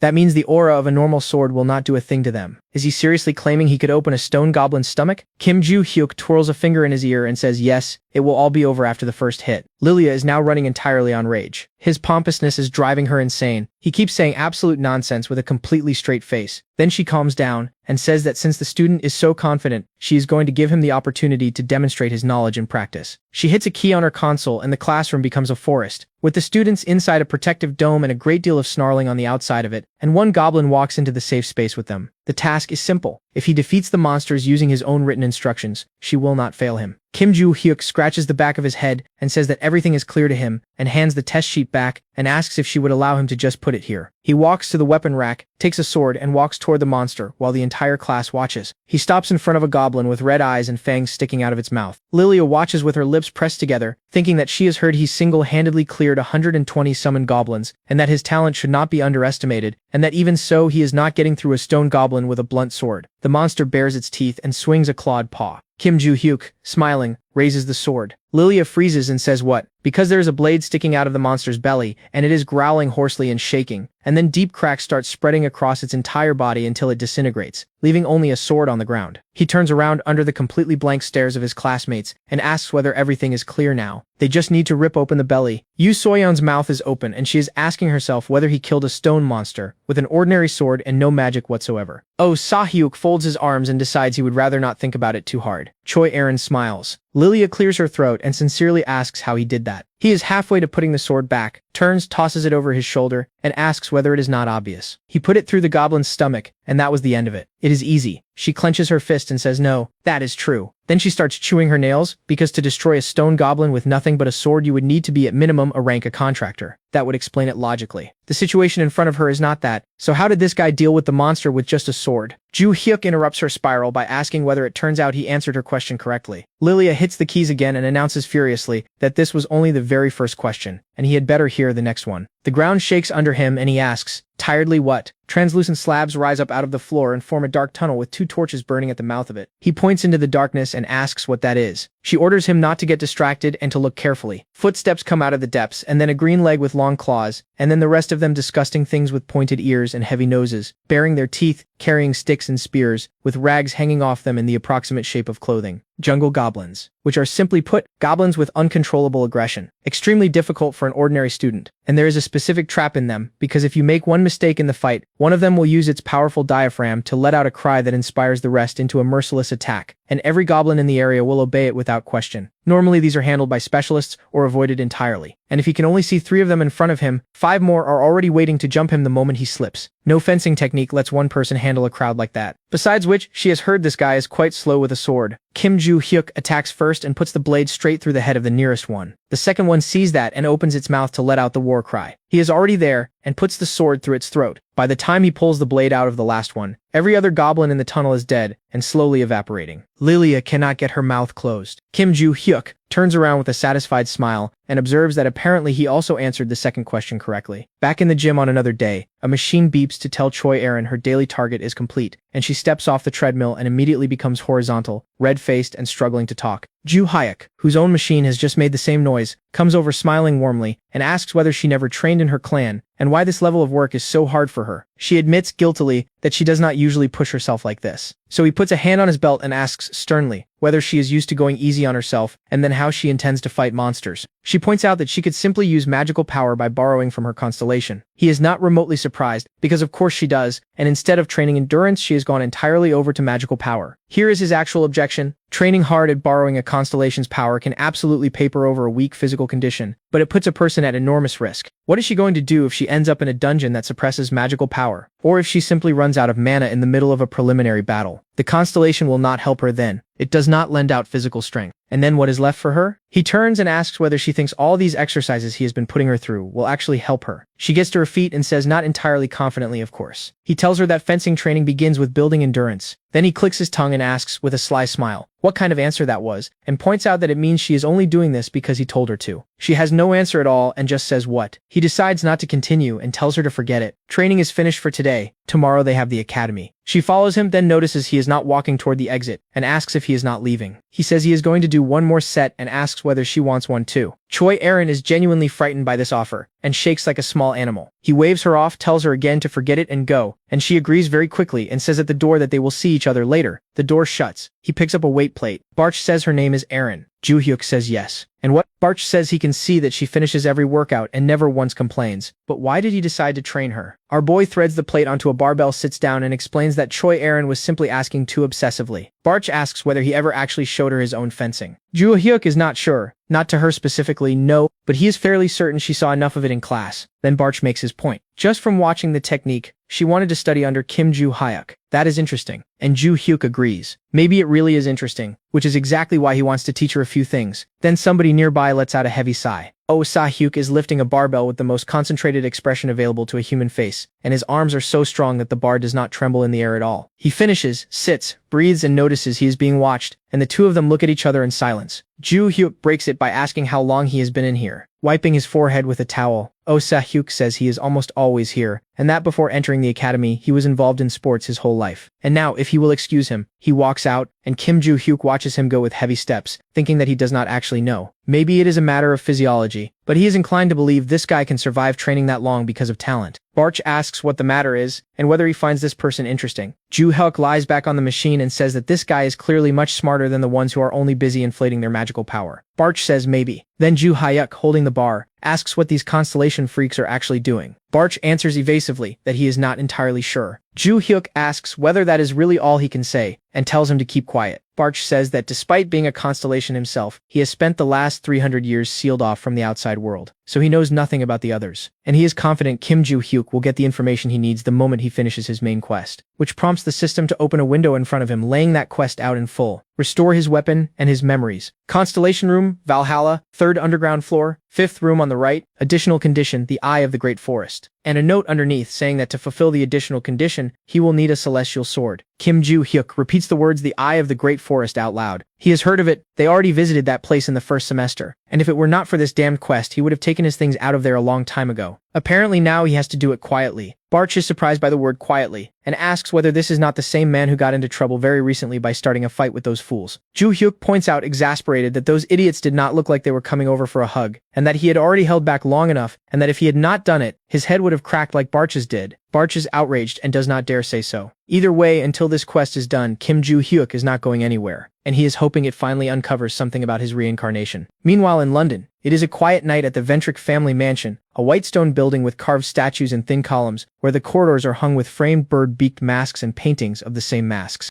In the great hall lit by 2 tall candlesticks carrying dozens of candles, there is a long marble table, and at the head of it a large gray chair that is essentially a throne. In it, in a black dress, white gloves, and a fur-trimmed cape sits the vice-head of the Ventric estate, Adelia Ventric. On the other side of the table, a man stands perfectly straight with his hands clasped behind his back. She crosses her legs, looks at him with yellow eyes, and asks him to tell her what happened. He reports that they solved the labyrinth on the outskirts of Reading. She smiles and calls it great work, and asks if there's anything else. He says he is considering recruiting several capable people he met on the way, since this time only one person from Robert's ruined clan survived the labyrinth. Adelia asks whether that means he is fairly strong. The man confirms it, and adds that the 2 he met recently were both A-rank contractors. She waves a hand and agrees that people of that rank have earned the chance to be honored with the blessing of the Ventric family, and tells him to assess their potential and then send them to her. He says he understands, but he is looking at the floor, so she asks whether that is everything for today. He is quiet for a few seconds and then says he has some news regarding Rockdale. She frowns but asks calmly whether he has done something again. The man explains that he has heard Rockdale personally invited Desire to Korea, and the temperature in the room changes, because Adelia hears that name and is taken over by an invisible fury, and repeats it to herself. Desire Ventric is a problem child and a habitual troublemaker who has done a great many terrible things under the Ventric name. At 19, at an English academy, he personally killed 5 people who tried to argue with him, which is why at 20, he was expelled from the family. Adelia thinks about it. He became an outcast and has been hiding for years. Has Rockdale actually met Desire? Then she gives the order. The man is to place Rockdale Ventric under surveillance. He bows and says it will be as she wishes. And then more sternly, she adds that he is to inform Rockdale himself about it. The man goes wary, and she explains why. If Rockdale is caught doing something strange, the way Desire was, then Rockdale gets expelled from the family too. He closes his eyes and says he understands. His report is concluded. With her permission, he will go. The door shuts softly. Adelia Ventric stays there, serious and tense, thinking about people who wallow in power and permission they earn by nothing but the accident of their birth, and about how influence like this must not be squandered, because all of it belongs to one place. It belongs to her. Then she looks up at a painting of a figure in a bird-beaked mask and addresses him silently, the guardian constellation. Back in class, the word villain is written on a green board, and the teacher is explaining that it is built out of 2 ideas, evil and activist, which between them describe the negative side of a person. In modern society, the word is used for people who use the power of their constellations for evil. They usually work alone, but their world does have room for organizations, and the most famous of those is the group of monotheists. While everyone else takes notes, Kim Joo-hyuk is looking at his own left hand. This body is getting stronger from the training, and he can feel real potential in it for developing mana concentration. He would still not call himself a genius, but it is at least moving him back toward the level he had before he died. He is still weak, and that is the part that bothers him, because even accounting for how unprepared this body was, why was it this weak? On the first day when he ran chi circulation,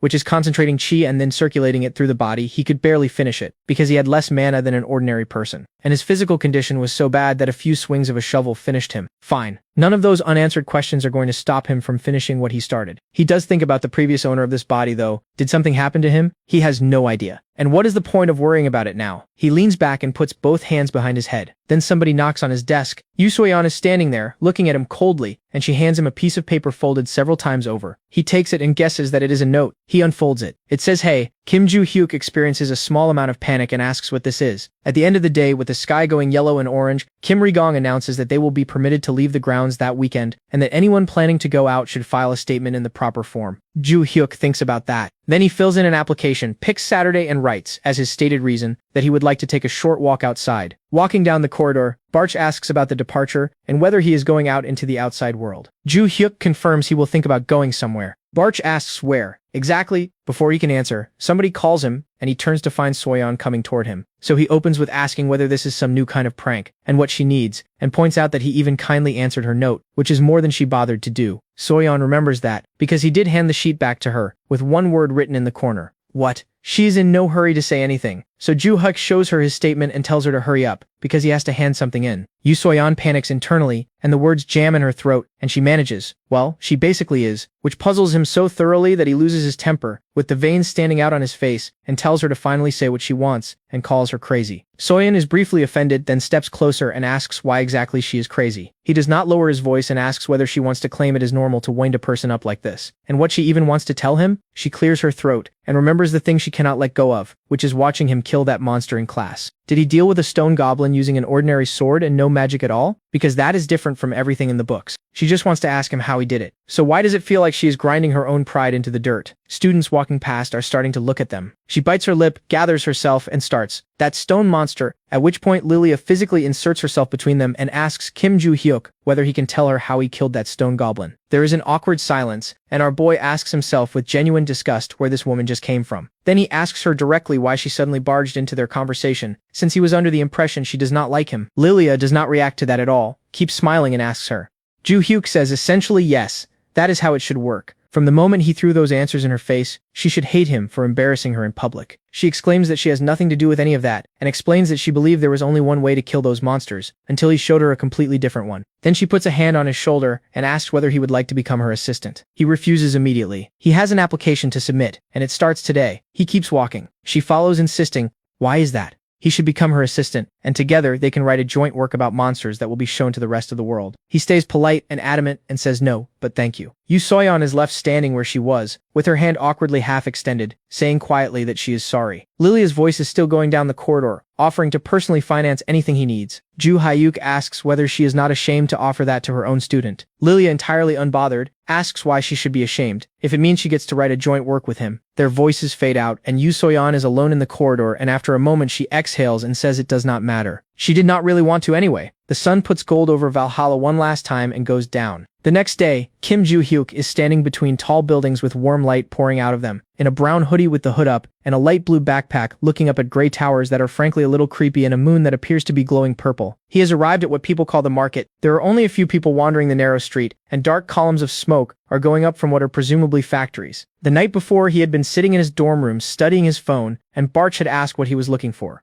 Information about where he is going tomorrow. He needs a forum where he can sell the treasure out of his vault, and this is probably the place. Barch found this news deeply unremarkable and said understandable. The market has a website. There is a table of contents explaining how to get there. Written by an author calling themselves a typing cat, viewed 2,320 times, shared by 51 users, with 82 comments underneath. The article opens by announcing that today is their open trading day. From what Kim Joo-hyuk pieces together, once you pay an entry fee, you can freely trade any valuables and even assets. Anyone is allowed to use it. It is still considered a black market because of the sheer volume of villains and swindlers walking around inside it. And the reason a thing like this is allowed to exist at all is that the person who created it is known as the Hidden Ruler and is one of the few constellations and guardians. Which is also why plenty of high-ranking officials use this market themselves, and why, despite it not being legal, the government is in absolutely no hurry to shut it down. Finding his way in should be simple for him. He decides he is going to make use of it for a while. The article is titled How to Get Into the Market and What to Be Careful Of, Questions and Answers, and the author explains that even though it might sound like some special procedure, there is nothing to it. Follow the link in the comments, reserve your place, and you get sent coordinates for somewhere within 50 kilometers of your current location. Then you follow the rules, walk through the door, and you're in the market. Joo-hyuk scrolls, looking for the link. Then a notification arrives because Choi Aaron has sent him an emoji. He hums thoughtfully and opens it. She has already sent him 4 crying white rabbits. A minute later, at 21 minutes past 8, he writes asking whether she wanted something. Aaron explains that she does not think she will be able to come to tomorrow's training because she has to go somewhere. He writes back that he is also going somewhere, so running a session would have been difficult anyway. She says she understands. Then there is a pause in the conversation long enough that Aaron gets worried and sends a question mark. He sends one back, and then adds that he just wanted to wish her a good trip. She is delighted and sends him 3 laughing rabbits. Kim Joo-hyuk stares at his phone and asks why she keeps sending him this. Anyway, follow the link, book a place, get the coordinates. Is this it? He presses the screen. The next day he leaves the academy and walks through the city checking his phone, saying out loud that he was told to go somewhere around here, near the old cafe. He stops in front of a cracked building with a collapsing cafe sign on it. Inside, everything is under layers of dust and white cobwebs, with light coming through the blinds onto broken furniture and overturned chairs. His instructions say to enter the room and head for the right corner, and there's a metallic gray door there, so he decides that must be his. He takes the handle, walks out of an abandoned cafe, and arrives on a completely different street. Neon signs scattered thin along a gloomy road. Strange people. Animal masks. This is the market. Tall residential buildings that look hollow because of the white light coming out of the windows, with black smoke rising between them. Kim Joo-hyuk stands still for a while because something about this is wrong. He is certain this is his first time here. So why does all of it feel familiar? Especially that purple sky and that clouded moon. All of it brings back the same landscape he was looking at 300 years ago. A man's voice interrupts him and asks whether this is his first time. He turns around to find a tall young man with neatly styled hair in a black leather jacket, black shirt, black jeans, and black boots, smiling slightly with both hands behind his back. Leather jacket, which lines up with the first condition in the article, because he was told to bring 2 million on entry, and that he would be met by a worker in an anachronistic leather jacket who would be expecting payment, and that he should treat it as an entry fee, and also that, as useful as the market is, every direct sale here carries a 5% tax. So he confirms that yes, it is his first time. The man in the jacket suggests that perhaps he already knows how to use the market. Kim Joo-hyuk produces a thick wad of yellow 50,000 notes and answers, meaningfully to some extent, and hands over the fee, which is accepted politely with both hands along with a thank you. He is not thrilled about it because that was very nearly the entire prize purse from taking first place, and it leaves him with 30,001 in his pocket. Then again, he came here to make money, so it is not that frightening. Before leaving, the man asks whether he has any questions. He does. He wants to sell jewelry. The man asks whether he wants to put it up for auction. No, says Joo-hyuk. He wants it sold as fast as possible. In that case, the market in the 3rd microdistrict where there are more merchants than he can count, buying everything from jewelry to ammunition and anything else he can imagine. Kim Joo-hyuk, already thinking about hierarchy, asks which of them counts as the most reliable. The answer is that if his goods are gold and jewelry, the recommendation is Morris, who is known for the best prices. He asks where the 3rd district is, and gets pointed down a dark alley full of glowing signs. Straight on, at the fork straight again. He thanks him. Then the man in the jacket adds one more thing, which makes him wary and hands him a black cat mask that covers most of his face. He strongly recommends wearing it. Given the nature of the goods traded here, almost everybody in this market is masked. Consider it a small personal gift. Kim Joo-hyuk does not ask any further questions. He puts it on, thanks him one last time, and heads down the route he was given, and the young man bows and wishes him a good time. The market in the 3rd district is not crowded, and every single person in it is wearing the same kind of mask. A blonde man in a gray shirt and green jacket is holding a crystal up to a lens, turning it in the light. Then an unfamiliar voice speaks up beside him, asking whether his name is Morris. He looks up, finds a masked teenager standing there, and says warily that yes, it is him. Kim Joo-hyuk says he has several items he would like to sell right now. Morris says that depends entirely on the item, but if there is gold or jewelry involved, he can appraise it fast enough. So our boy takes off his backpack, pulls out a small black pouch, drops it on the table, and says he wants to sell that. Morris opens it and sees gold, and his first thought is that these are rings. Then he puts one under the lens, and his mouth comes open, and he says out loud, "Stop, it is them." Because no matter which way he turns it, this is an artifact from the era of destruction. He starts going through the rest of the bag, which contains a lot more rings, different shapes, different stones, and every single one of them belongs to the same period. Then somebody says something and he flinches and goes rigid, because the masked kid is asking how much he can offer. Morris puts a hand to his chin and says he will take a look while thinking, with a certain amount of contempt, about where a person gets this many artifacts, and noting that from the voice this boy is no more than 20. So he looks up and asks him where he got these. Kim Joo-hyuk says he was under the impression that questions like that are not asked in this place. Then he asks, with a look attached, whether he was mistaken. Morris drops his eyes immediately and apologizes, and says he is absolutely right, while thinking that these things scrambled his head so badly that he forgot the rules of his own market, and that he has just done real damage to his reputation as a merchant. He drops the ring back into the bag with a clink, and says he did not know. Kim Joo-hyuk waits, and Morris hands the entire bag back and says he cannot appraise these sensibly, because these are artifacts from the era of destruction, and he does not have anywhere near the funds to buy them outright. Our boy takes the bag back and mentally repeats the phrase,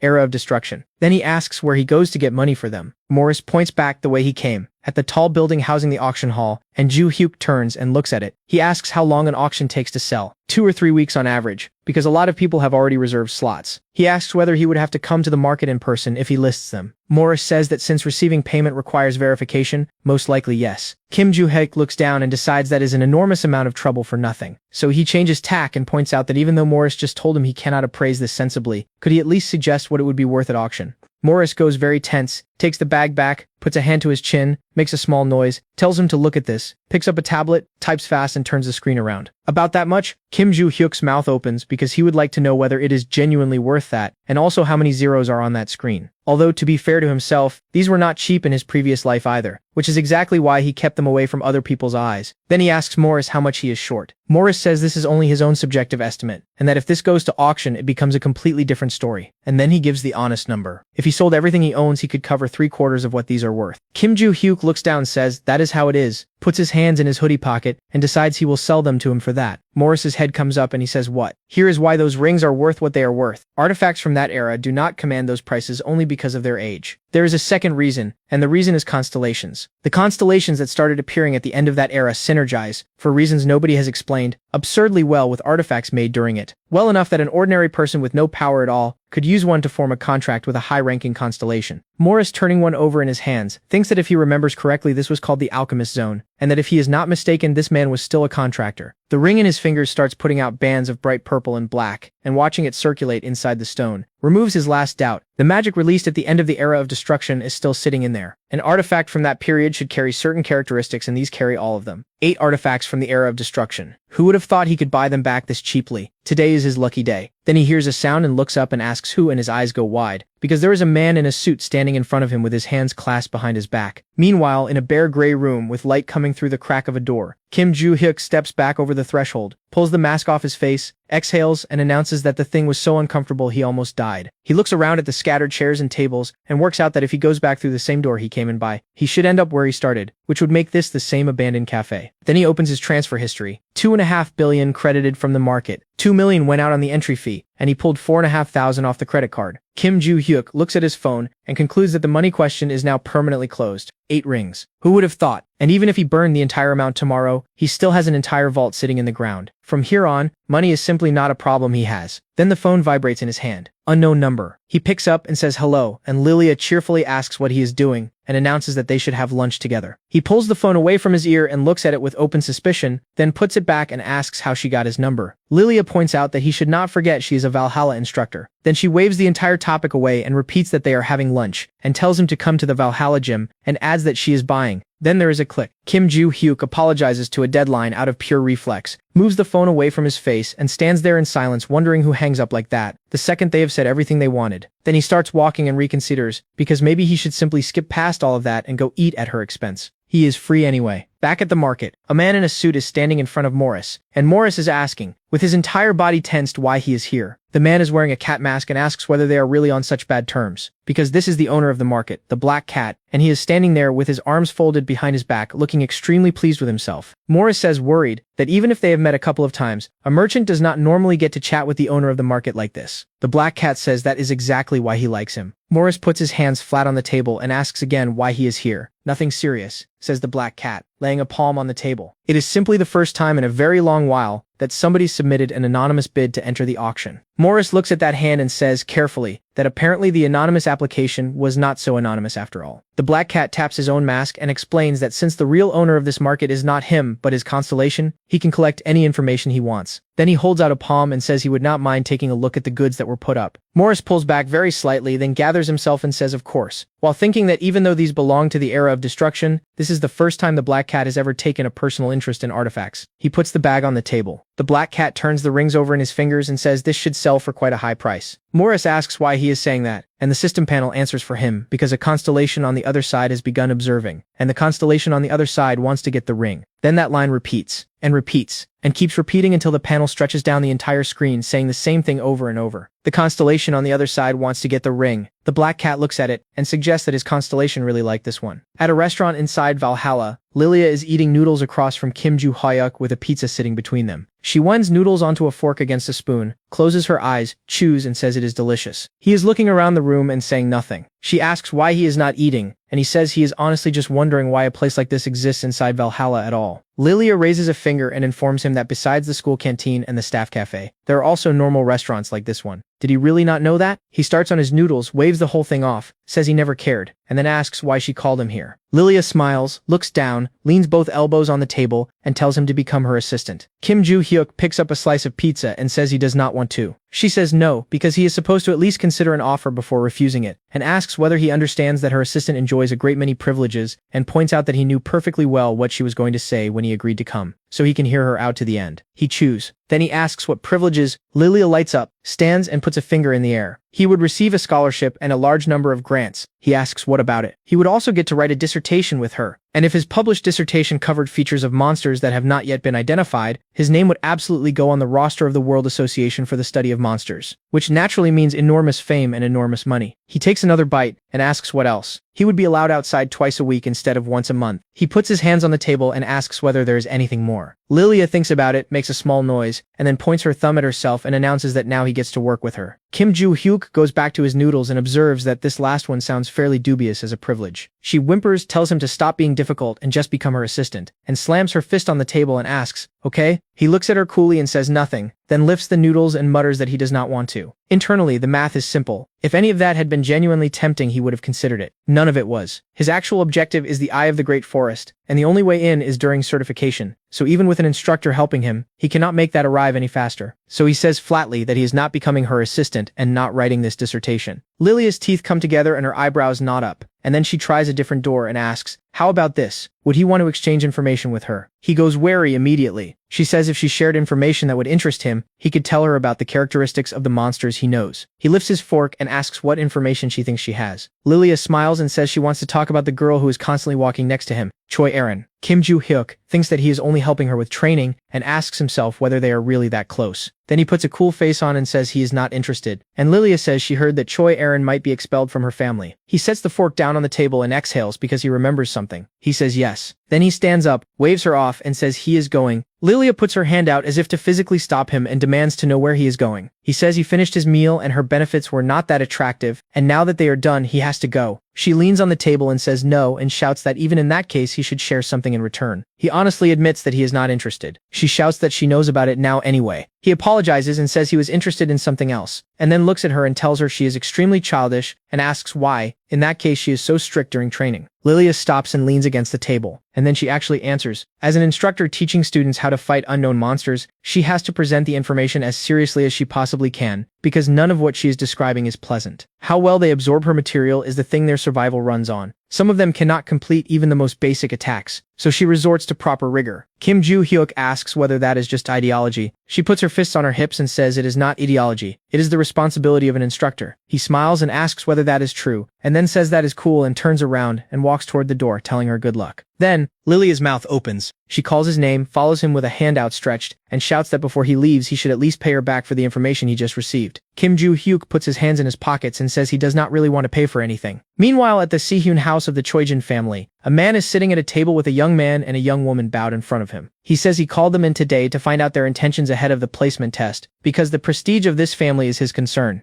This is Choi Jang-siak, commander of the True History Guild and head of the Choijin family. The eldest son and the guild's attack leader is Choi Jing-jung. The second daughter of the Choijin family is Choi Erin. Choi Jang-siak draws his sword, stands to his full height, and lays out the terms. If they pass the placement test, they get the chance to form a contract through the sacred relic of Chen Waldo, and that will settle the legitimacy of the family inheritance. Then he sheathes it and gives them the other half. If they fail, they are expelled from the family immediately. He looks at his children and asks whether they are ready for this test. Choi Jing-jung says yes. Choi Erin, with a sad face, says she will do it. He hands her a sheathed sword while frowning down at her, and a majestic purple aura comes off him and lights her up, and he says good. The placement test is in 3 weeks. They can go. Out in the corridor, Choi Jing-jung asks his sister whether she does not understand hints. She turns, surprised, and asks what. He asks whether when she announced she was participating in the placement test, she failed to notice the expression on his face. She remembers exactly what that expression was, and looks at the floor and says nothing. Then he grins and asks whether she seriously wants to become the head of the family, and tells her he would go out of his way to remind her she is illegitimate. Choi Erin's teeth grind together. He tells her to look at her own face, which has gone rather menacing, and tells her not to bother, because she is not going to win the placement test. Then he comes closer with a mocking grin and tells her that someone who is not even capable of receiving a Constellations blessing is not worth his finger, and he holds a contract. She looks down. He puts his hands on his hips, opens the door, and tells her that since she is already lost morally, she can go on wasting the family's money. Then sweetly he tells her she will pay for this and says through the closing gap that they will see each other in 3 weeks and slams the door. Choi Erin is left alone in the corridor, and she is remembering an old woman lying in a bed, reaching a hand out, saying her name, telling her that she should become the head of the family, while a much smaller Choi Erin holds that hand and cries. The woman told her she must achieve this, and that afterwards she would be free to do whatever she wanted.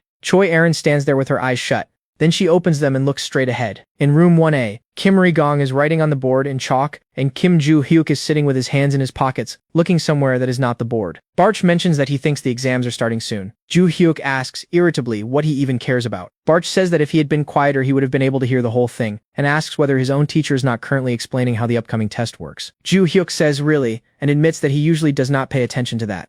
Kim Ri-gong is telling the class that they already know this, but the exam at Valhalla matters enormously, and that anyone who scores the minimum on the intermediate and main exams is removed from the academy. So they should take it more seriously. Do they understand? The whole class sits in silence with their hands on their desks. He says he hopes they prepare properly for the written and practical tests and do not make mistakes on their first exam. Kim Joo-hyuk works through it and notes that there are far fewer practical tests than written ones. He has to hold on to this school until he reaches the eye of the Great Forest. Except he still does not know how to get there, so he calls Barch. Barch folds his arms and asks what. with visible displeasure, and Ju Hyuk asks hopefully whether he was sitting in on all these classes with him. Barch thinks about it and answers hesitantly. Kim Ju Hyuk then informs him that he is writing the tests. Barch panics and asks if he is, and tries to object, and it comes out as noise. Ju Hyuk reassures him that he will check every answer and tell him if anything is wrong. Barch waves both hands and asks whether this is not simply cheating, and says he thinks it is unfair. And our boy's eyebrows come down and his eyes light up and he asks whether it is unfair, and points out that the respected Constellation understands he was going to write this test using his hints regardless. Barch, imagining that face, breaks out in enormous drops of sweat. Kim Ju Hyuk closes the negotiation by telling him to just do it himself. After class, somebody says his name and Choi Erin is standing there looking at him with big pale lilac eyes, holding her backpack strap, asking whether he is training today too. He says yes and asks whether she is tired of studying. She says not at all, immediately. He glances sideways at her and suggests that what she actually wants is to learn fencing. She looks at him hard and says nothing, so he tells her he thinks it is time they talked, because judging by how she trains with him, she is probably not skilled with a sword at all. She asks, hopefully what then? Kim Ju Hyuk puts the tip of his little finger in his ear, thinks about it, and says it will not be fencing and it will not be martial arts, but he will teach her how to properly hold a blade. Privately, he adds that it is about time to start weapon work anyway. He tells her to come to the training room next to the gym. Choi Erin's aura throws off gold sparks of pure happiness and she says good. In the training room, they stand opposite each other in tracksuits, his black, hers pink. He holds a sword in one hand, points at her with the other, and asks how long it has been since she last picked hers up. She answers completely calmly, a day and a half. Her sheathed sword is at her waist. She has not touched it since she started strength training with him. He asks, interested, whether she trained every day before that. She says yes. Then he tells her to draw. She takes the sheath in one hand and the hilt in the other and comes up with a bare blade. And he gives her one instruction, which is to put strength into her ring finger and her little finger and tighten her grip on the handle. He raises his own sword and points at his own hand so she can see how he is holding it. Choi Erin takes the handle in both hands, looks at it, and repeats the words ring and little fingers. Then she does it one-handed, exactly the way he said. A white glow snaps into existence around her hand. She asks what, because a powerful stream of spiritual power is coming off her sword, and she has not tried to put a single drop of magic into it. And the grip itself feels like it holds the sword better than both hands together did. She brings the blade up close to her face and stares at it. Kim Ju Hyuk tells her to attack him now, then sternly, with everything she has, she says okay and sheathes the sword with a loud click, and sets her stance, and tells him she is attacking. Blue aura floods around her, and lightning starts flashing across her body. She takes the sheath in one hand and the hilt in the other, and immediately notices something has changed, and asks whether her legs just got faster. Then she lunges. He blocks it by simply putting his sword out, and sparks come off the contact, and he smiles and tells her she has become much faster, and then adds that she should not be pouring more magic into her legs than she needs to. He swings and shoves her off, and she goes backwards and breaks with her feet on the floor, and comes back up into stance and says okay. She holds the hilt in one hand and the tip in the other, sheathes fast, takes a small step, pushes off the floor and comes at him again. He stands still and watches her do it. She draws mid-charge, raises her arm, swings, and throws a heavy stream of spiritual power straight at him. He steps aside. Then he tells her appreciatively that the hit was good, and grips his hilt tighter, and adds that when she stops she should try turning her body better. Then he brings his sword arm up and hits her with an energy strike, and she goes sideways and stays on her feet. She grabs her own bruised, shaking hand and says she understands. He smiles and tells her to attack, and not to stop. She comes in again and he blocks with the sword in front of him, and the impact throws sparks bright enough to light both their faces. She refuses to give ground and leans into the blades, and they grind against each other. She swings out and tries several more times. He dodges every one of them. Her sword goes into the floor hard enough to leave a hole in it. She stays bent forward, exhausted, holding the blade, looking at him. He looks back approvingly with his sword resting on his shoulder. She straightens up, takes it in both hands, and decides everything is exactly as expected. Then she attacks again and he steps back out of it, and she keeps swinging while thinking that thanks to training with him, she is genuinely much stronger now, and no matter how many times she tries, he dodges and deflects all of it. Their blades lock crosswise, throwing sparks, and they look each other in the eye. His look is sly and completely confident. Hers is nothing but determination. By the time the sky over Valhalla goes to yellow sunset, the floor around Choi Erin is cut to pieces,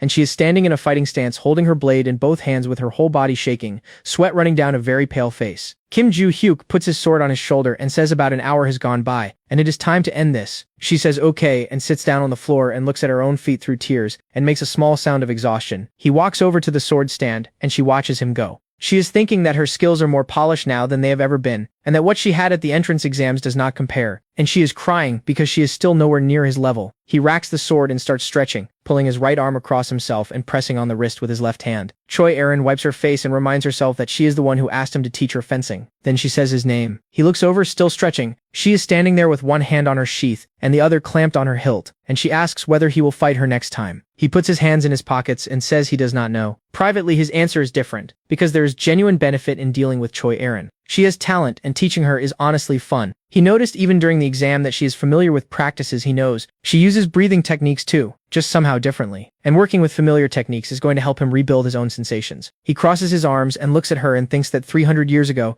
if she had asked him to train her, he could have honored her with the right to call herself his student.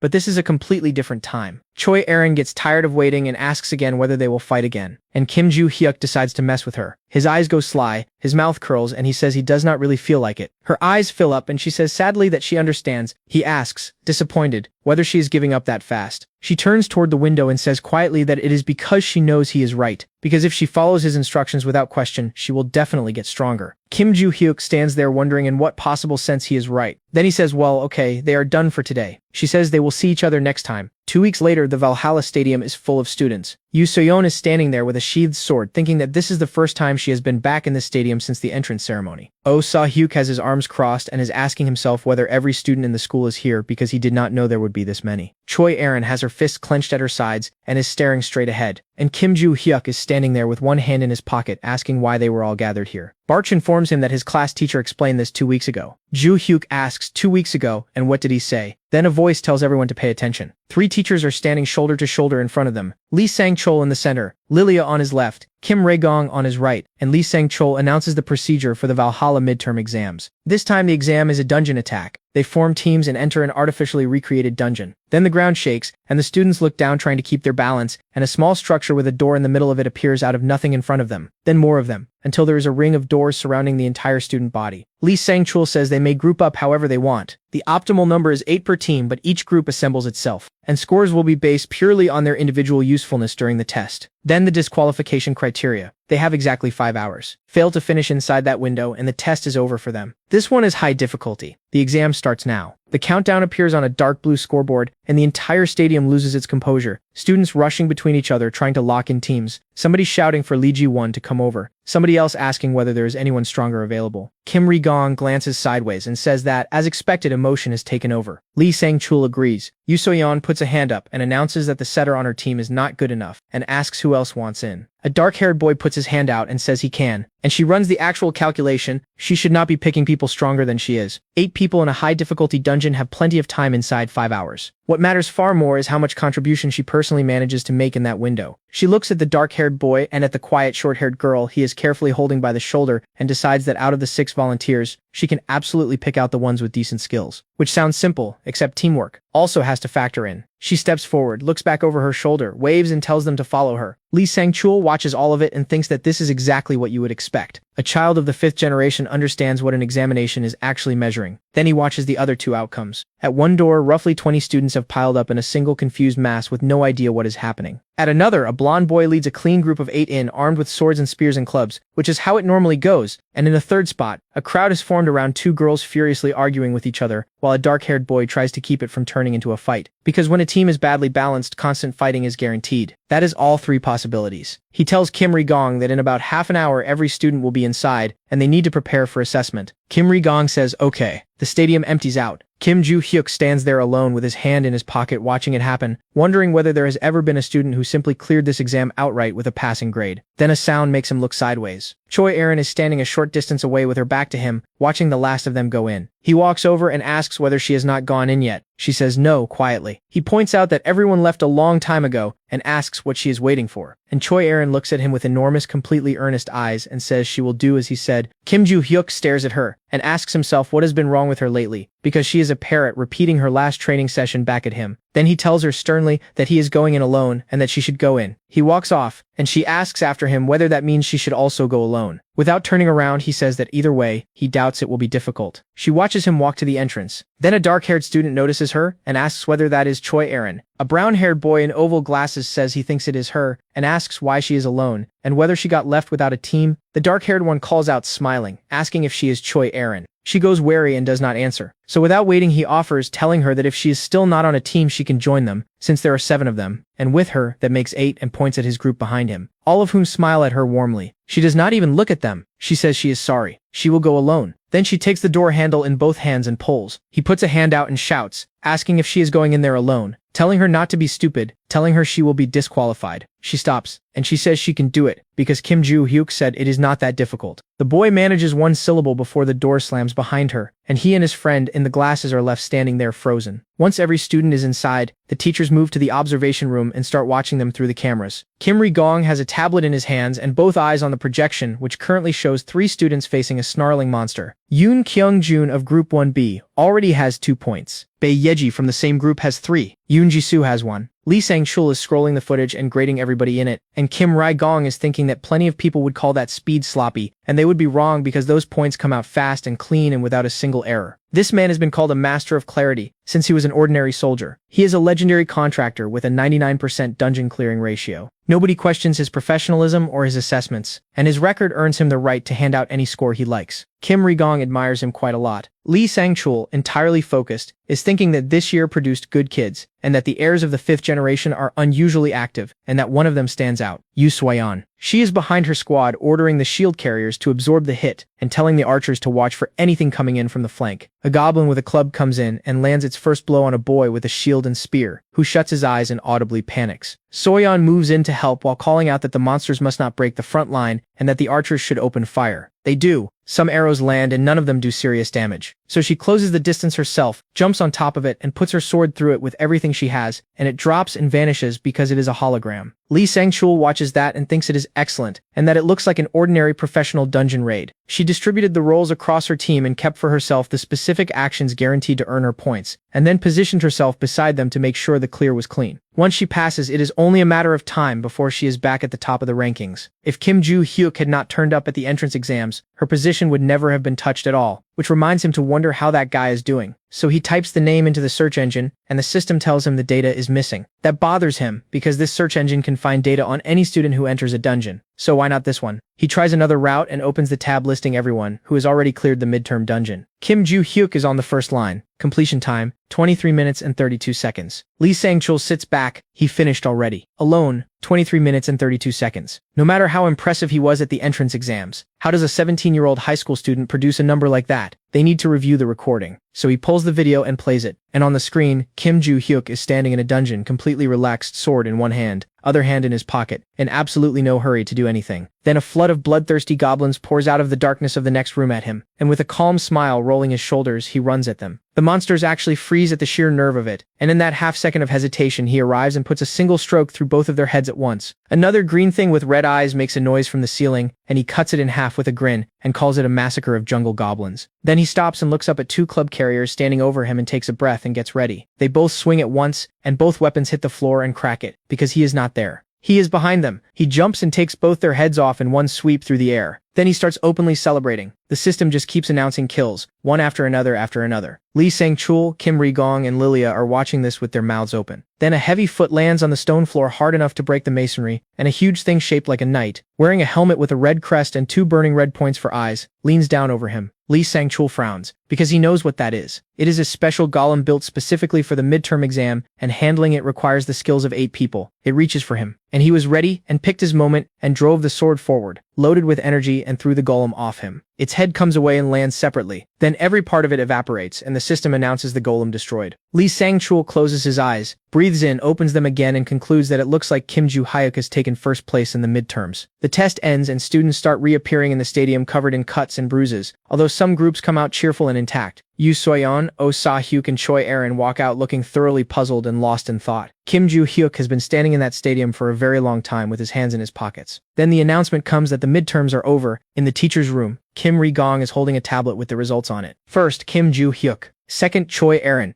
Third, Yu Soyeon. Fourth, Oh Sa-hyuk. Fifth, Im Ha-jun. Sixth, Lee Hae-young. Seventh, Lee Joan. Eighth, Rockdale Ventrick. And it worries him, because he is remembering the conversation he just had with Lee Sang-chul, who told him the results had been published and that he is not sure anybody expected this list. Joo-hyuk took first. Lee Sang-chul folded his arms and closed his eyes and agreed it was unexpected, and said he had assumed the guy could take first place, but who would have guessed he would clear the dungeon alone without picking up a scratch. Kim Ri-gong remembers watching him work, through enormous ugly goblins, smiling like a lunatic, with his eyes shining from the pleasure of it. Lee Sang-chul said that if this boy grows up and enters the modern industry, Korea will be able to take back its title as the only one. Kim Ri-gong asked whether that is not the title given to the strongest contractor in the world. It is, and maybe the reason it has been gone so long is that no genius has been born in a very long time, and now Lee Sang-chul is sitting in an anticipation he does not have words for. Then Kim Ri-gong started to say that another person was a pleasant surprise, and Lee Sang-chul beat him to the name, Choi Aaron. The time Kim Joo-hyuk posted is already unbelievable, but nobody saw Aaron overtaking Yoo So-yeon into second place. He does not know her reasons, but she also cleared the dungeon alone, and like Joo-hyuk it did not take her long. And unlike Joo-hyuk, she took a great deal of damage doing it, and got through it anyway. He had her filed as a sensible girl. Who would have thought she would go charging into a dungeon by herself? Then he gave the honest assessment. If this exam had emphasized teamwork, So-yeon would have scored higher than either of them, and those two only scored above her, because they concentrated everything on personal contribution. And now that the results are public, he would not recommend their method to anybody else, because ordinary children cannot repeat it. Kim Ri-gong said yes and looked tired. Back in the present, the name Choi Aaron goes through his head again, because he definitely saw it back when he was head of the Choijin Guild. She looks like a perfectly ordinary swordswoman. So how did she arrive at the idea of soloing a dungeon? Maybe it is because of Kim Joo-hyuk. Then he slaps himself in the forehead and stops, because that cannot be it. And why did he even think that? And he needs to get his mind off it and go grade people. The next day, the results go up on a green board, and the students crowd around it talking over each other. And Rockdale Ventrick reads Kim Joo-hyuk in first and Choi Aaron in second, and feels the anger take him over completely. Then he turns to Yoria de Felix and confirms that Desire is in Korea now. She says yes timidly. He tells her to call him immediately and get ready to leave. That night in Seoul in the Jamsil district, the lights are on in every tall building, and the street veranda of one restaurant is empty when Rockdale Ventrick walks in with Yuria following behind him in small careful steps, and the staff bow them through. Then a hand with a gold ring on the index finger comes into view, and a voice says, "Brother?" Desire Ventrick is sitting at the table in a white suit with a gold chain around his neck, smiling slyly. It has been a long time. Rockdale sits down opposite him, and Yuria stands beside him, and both of them watch Desire tear into a steak that is still bleeding, and for a while the only sound in the place is him eating. Then he swallows and gets to it, asking about the guy who has been bothering him, this Kim Joo-hyuk, and what he is like. Rockdale, who has not touched his own plate, says the boy is nothing. A brainless freshman out of an orphanage, and that he did enormous damage to Rockdale's reputation with his gutter origins, so he is asking his brother to make him pay for it. Desire stops the fork halfway to his mouth, raises his eyes with something violent moving in them, and asks whether he can kill him. Rockdale smiles and says he leaves the choice to his brother. So Desire starts eating again and changes the subject, saying that this job is different from last time, so he has to prepare properly. Rockdale asks what he means by prepare. Desire points his finger back over his own shoulder, at Yuria de Felix, and explains that because of the woman he had to deal with, he has a serious conflict brewing with the Felix family. He does not know whether it is, because there are so many of them, but he ended up having to kill a couple more over the rumors that spread afterward. Yuria starts trembling, with fear showing in her eyes. Desire continues as though he has not noticed a thing, saying that Valhalla is apparently different, and that no matter how hard he tries it is quite difficult for him to make any noise in there. Rockdale says carefully that he understands and that he will do whatever it takes to set the stage for his brother, and that he should not worry about it. Desire brightens up, shows all his teeth and says excellent, and tells him to prepare an appropriate reward. One sunny day a week later, Kim Joo-hyuk is holding another request for time off, with the stated reason being that he wants to take a walk outside. Walking down the corridor, Barch asks whether that is another leave application. Joo-hyuk confirms that. Barch asks with some dissatisfaction whether he has not had enough walking. Joo-hyuk points out that they allowed him out again, so why not use it? Then Barch mentions something he has picked up. Passing midterms or finals with high scores earns a student additional leave, and that is very likely why he was released at all. Joo-hyuk says he could not miss an opportunity like that. He has to find the remaining hiding places. Barch asks, surprised where he is going. He goes to the Suwon region, which is ringed by high green mountains and full of identical tall buildings with a temple sitting inside a round stone wall. Then in a gray sweatshirt and dark joggers and gray sneakers with a blue backpack on, he walks up a path into the mountain forest, checking his phone thinking that it should be somewhere around here. Then somebody shouts at him. He looks up and Desire Ventrick is standing over him, smiling, saying he is glad to meet him. And above the main tower of the market in the 7th district, the moon is showing through the clouds with a pink glow on it, and on the top floor at the panoramic window, the black cat is standing with his hands behind his back and his head down, looking out at a city full of lights and sighing heavily about something. Then a system window pulls him out of it, because the constellation on the other side would like to know when the ring will arrive. And he answers that the constellation does not have long to wait. It will go through the standard procedures and come through the portal. The answer comes back instantly, and what the ruler on the other side says is that he is out of his mind. The black cat has no idea what to do with that. All the constellation asked him to do was establish whether the ring belongs to the era of destruction, and he has never once seen a reaction like this. Then a hiss from the side pulls his attention, because the round portal device sitting on the white marble table has activated and gone blue-white, and a black box has arrived through it. He comes over relieved that it is finally here, hoping they calm down once they have it, and lifts the lid. Inside is the ring he has been desperate for. At first it looks entirely ordinary. Then the glow starts climbing, and dark spots begin surfacing next to the stones. He picks it up and announces that the ring is here. Silence, so he says it again. Constellation? And the answer finally arrives with a squeak in the system window.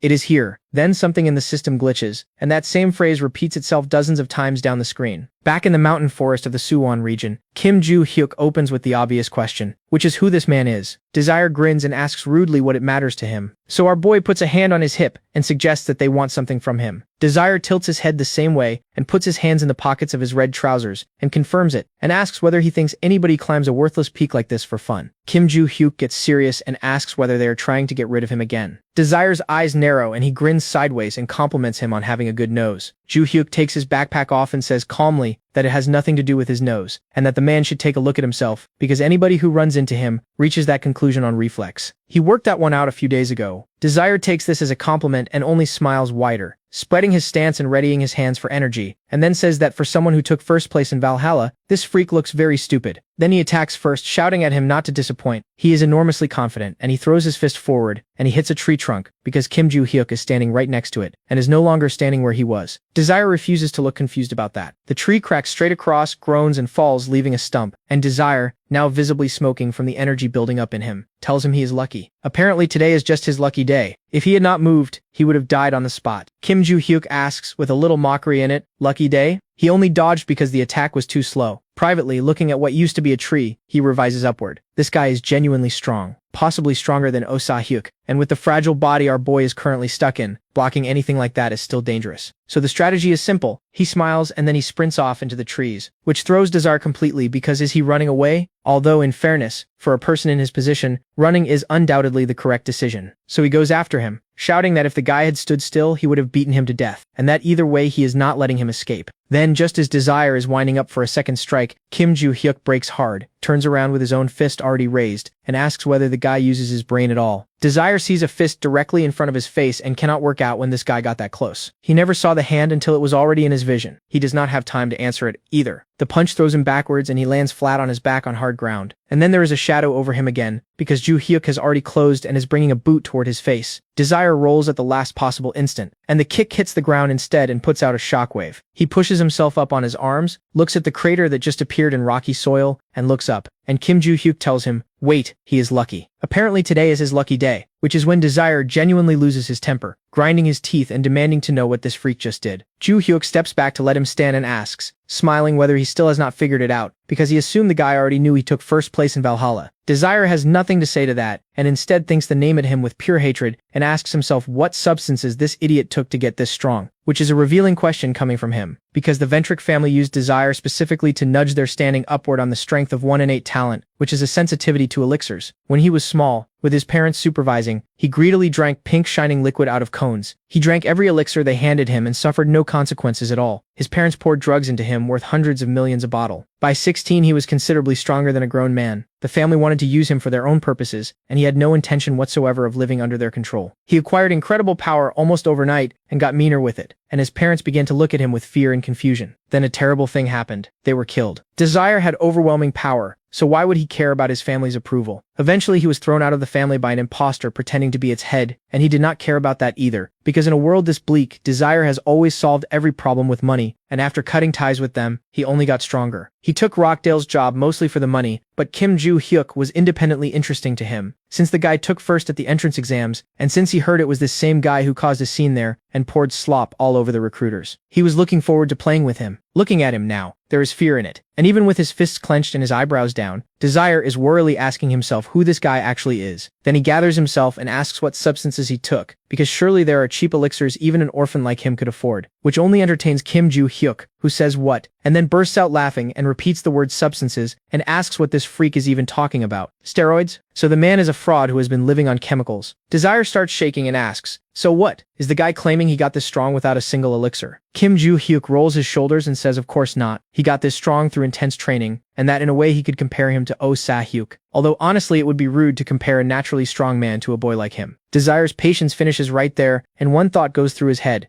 This freak is not going to live. He reaches back for the dagger on his belt, thinking that he does not really have the opportunity to use this here. And the moment it leaves the sheath, the blade lights up and black clots of energy come out behind his back. Kim Joo-hyuk goes wary and asks himself whether that is magical power. Desire says with real satisfaction that this is excellent. He can feel his strength climbing and asks whether Joo-hyuk truly thought he would be let go that easily. And then, a moment later, he says what? Because Kim Joo-hyuk did not wait for the attack. He went first straight up into Desire's face, asking mockingly whether he is an idiot and what kind of fighter stands there politely while his opponent powers up. The follow-up throws Desire into another tree hard enough to break it in half. Then our boy closes again and punches him in the face. Desire sucks in a breath and puts a hand out and shouts at him to stop. He has to wait. Joo-hyuk stops and takes a fistful of his hair and tells him not to lose consciousness yet. Elixir idiot, because if he had simply been asking for a fight, he could let him walk. But this guy explicitly said he came to deal with him, so no. Anyway, he has a question. He shows Desire a clenched fist and tells him to grit his teeth, and then, with a bloodthirsty smile, drives his hand at his face. Meanwhile, in the Valhalla dorm, Rockdale is on his sofa with his elbows on his knees, thinking with real pleasure that by now his brother should have handled Kim Joo-hyuk. Given his character, he most likely killed him, which will be a nuisance to clean up, but at least it did not happen on school grounds. He never expected everything to line up this perfectly. What a relief! He leans back and turns to Yuria de Felix, who nods obediently, and he tells her to prepare the car, and she says she will do everything and leaves. Then his phone rings, and it is Desire, and he answers it thrilled and immediately asks whether it is done. Silence. He gets more serious and says, "Brother." What comes down the line first is a quiet sigh, then a groan of pain, and when the terrifying sounds stop, somebody else speaks and says he bets the guy has no idea what is going on. Rockdale's jaw drops far enough that he recognizes the voice immediately, because Desire is sitting against a tree with a broken jaw, unable to form words, with saliva running down his chin, and Kim Joo-hyuk has taken his phone, and our boy offers a translation service. If he tries to render what his brother is currently saying, it comes out roughly as follows. If he dies, he would very much like 2 sticks of incense burned for him. Then, in a considerably less pleasant tone, he tells Rockdale to wait for him. Then he squats down, puts his left foot on the leg of the man he just destroyed, brings the phone back to his ear, and asks whether this is Rockdale. What he gets is a dial tone. Kim Joo-hyuk looks at the screen and says, irritated, that this freak hung up without a single word, and asks what kind of impudence that is. Then he looks at the wreckage propped against the tree, hands on his hips, and asks what he is supposed to do with this guy. Somewhere else, hot tea is being poured into a porcelain cup. Yuria de Felix carries it over and reports that his tea is ready and stands there waiting, because Rockdale is leaning forward with his chin on his hands and has not registered her at all. She says hesitantly that she is sorry, and that here is his tea. Rockdale screams at her that he knows and to shut up and orders her to put it down and leave. She sets it on the table, says she understands, and goes. Then he sits there stamping his foot with his entire body shaking, saying one name in his head over and over. Kim Joo-hyuk. He could not have imagined this guy beating Desire, not even after what happened to Lyric. Sweat runs down his cheek. What is he supposed to do? How does he punish him? Because he now knows for certain who is behind all of this. His face goes red, and he asks whether Desire has disgraced himself, and calls him a trashy piece of garbage, and grabs his own head with both hands. Because if this keeps going, the news is going to reach the Ventric family. His aura goes red. Everything is out of control. Then he massages his temples and forces himself to calm down, and reconsiders because no, actually, this could work in his favor. The boy is one of the poor. There is no possible way he reaches them. Still, just in case, he should keep quiet about all of it. So Rockdale locks his fingers together, puts his chin on them, and decides that for now he will simply watch Kim Joo-hyuk very quietly. Later, our boy is walking through a park with his hood up and his hands in his pockets, and Barch asks whether the guy he just fought was a genuine fool for coming there. Joo-hyuk says the moment will come when he informs on him, and that in the meantime, since there is nothing else to be done, he keeps everything to himself. Barch asks, surprised, why he did not simply kill him, and Joo-hyuk says that in his past life he absolutely would have. Now it would only create problems. He is not the same Kim Hyun-oh anymore. Barch says maybe that sounds about right, and then touching his chin says something is still bothering him. Joo-hyuk asks what. The magic that guy released felt suspiciously familiar. Barch pictures it again. The sharp, shining dagger generated out of dark purple spiritual power. The aura sliding from pale lilac down to a purple so deep it was almost black. Kim Joo-hyuk stops walking and asks whether he recognizes it. Barch says that if the man had released a higher concentration, he would definitely have identified it. But he has absolutely felt that before. Then he asks whether Joo-hyuk felt anything at all. Our boy walks on through a park full of light morning fog and asks whether he was supposed to, and points out that 300 years ago, this was the type of black magic monsters were sacrificing dogs and cattle for. And Barch mockingly observes that it seems he is not that skilled at identifying other people's magic, and adds that it is a subtler skill than it looks. Kim Joo-hyuk's teeth come together and the muscles at his jaw bunch up, and he mutters at him to shut up. Then calmer, he asks whether the hidden side of the blade that the man mentioned could be connected to this specific power. Barch folds his arms and says, coolly, quite possibly. Because back in that forest, this is how the rest of it went. Kim Joo-hyuk leaned over and asked who sent him. Desire did not answer. He moaned and coughed, and his eyes rolled up until they were entirely white, and his face and neck and chest were covered in bruises, and his mouth hung open with 2 streams of saliva coming out of it. So our boy scratched the back of his head and said, "Oh right," and asked whether the impact had knocked the man's jaw out. Then he said, "Okay," put both thumbs into Desire's mouth, warned him that this might hurt a little, and forced the lower jaw back into place. Desire screamed, then touched his own mouth with relief, and 2 tears ran out of his eyes. Kim Joo-hyuk gave him a moment and then told him generously to say who sent him. Desire sat there holding his jaw and said nothing. Our boy waited. Then he sighed, crouched down, took Desire's hand, and explained that he reset the jaw specifically so the man could answer him. Then he closed his fingers around that hand and asked whether he genuinely believes silence is his best available option here. Desire looked at his own hand and asked why he was squeezing it. Kim Joo-hyuk grinned and pulled. Desire howled, staring at what used to be his fingers, and our boy crouched there and told him to talk fast, and to give him the whole truth before the rest of them crunched too. So Desire, shaking, holding a ruined hand with a working one, looked up and said with as much insolence as he had left, that Rockdale Ventric sent him.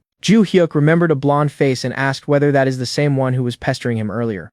Then he pointed at Desire and asked who he is. Then, is he here at that freak's request? Because he does not look like a Valhalla student. So who is he connected to? Desire winced, then looked up angrily and asked whether he really intends to interrogate him about this, and said that he may not like the answer, but that he would have found out one way or another. Kim Joo-hyuk scratched his ear and asked whether he wants a second finger broken. Desire sighed, irritated, and gave it up. His name is Desire. He belongs to the first species. He is a mercenary, and he takes an enormous number of jobs. Joo-hyuk thought he had heard the phrase first species somewhere before, and then asked whether being a mercenary is fun, and observed that he is just a bully who gets paid. Desire looked at him with contempt and asked whether everybody is a freak to him, and said he is simply lucky, that is all. Then holding his hand, he gave up the part that matters. The constellation revered by the first species is the hidden side of the blade, and that he is naturally among those who have signed a contract with it. His eyes went predatory, and he added that if he had been able to keep his magic released for another 30 seconds, that battle would have been decided. Kim Joo-hyuk put a hand on his head and observed that this freak loves to talk. Then he said magnanimously that if Desire would simply tell the whole truth about who is behind all of this, he would leave him alone, and put both thumbs back into his mouth. Desire's face went bright red with terror, and he asked what. Kim Joo-hyuk told him it would be better if he sat quietly. There was a crunch and a scream. Later, walking down a street under a setting sun, Kim Joo-hyuk is reading search results about who exactly the first species are, and finding out roughly what he expected. Every single person understands they are a group of bad people. Either way, he is in a foul mood because it infuriates him that he still has not found the rest of his items, and because this freak named Rockdale keeps working to make him look bad. He looks up and asks himself how a person kills an insect like Rockdale. Well, he lives in a post-industrial society now. He should use modern methods. So he opens his phone and looks at his audio recordings, and at the top of them sits Desire's confession, which he recorded first thing. Now he needs somewhere to put it. A phone rings, and Lilia sees his name on her screen, and is visibly surprised, and picks up beaming, and asks whether Joo-hyuk has finally agreed to become her assistant. He says that is not why he is calling. Then with fire in his eyes, he asks whether she happens to know any reporters. The story that runs is that the Ventric family made an attempt on the life of a Valhalla student. Last Thursday, a first-year student on approved leave was brutally attacked. The student was able to fight back, which is the only reason any of this is public. He reported it to a Valhalla instructor immediately afterward and told them he had irrefutable evidence, which he then handed over. Every publication is running the headline. The forum version has more detail. A first year on leave after his midterms was attacked by a villain from that vile family. Amusingly, the victim personally fought the attacker off and personally extracted the information the investigation needed. He reported it to an instructor and delivered the attacker, whom he caught himself, to Valhalla. And on top of that, the freshman secretly recorded the attacker's confession while getting that information out of him. That recording contains a confession that Rockdale Ventric, a member of the Ventric family and a Valhalla student, personally ordered and planned the attack. The Ventric family is convening an emergency conference. The comments are having a wonderful time. Somebody asks whether the student who managed to swap roles with his own attacker was Kim Joo-hyuk. Somebody else confirms it and says the news is already everywhere. One person says he is extremely interested to watch how Valhalla students are condemning these freaks right now. Another says he knows nothing about this guy but thinks Kim Joo-hyuk is amazing, and asks who agrees, and gets a great deal of agreement. Then one member asks whether anybody else thinks the Ventric family handled this strangely, and hastens to add that of course he has no complaints about them, but still, and a reader lays it out plainly, this rich kid is being covered for by his own vile family, which is why the whole thing was handled so casually, and given an approach like that, it is no wonder the victim and the attacker ended up swapping places. They simply did not know this idiot would get fought off.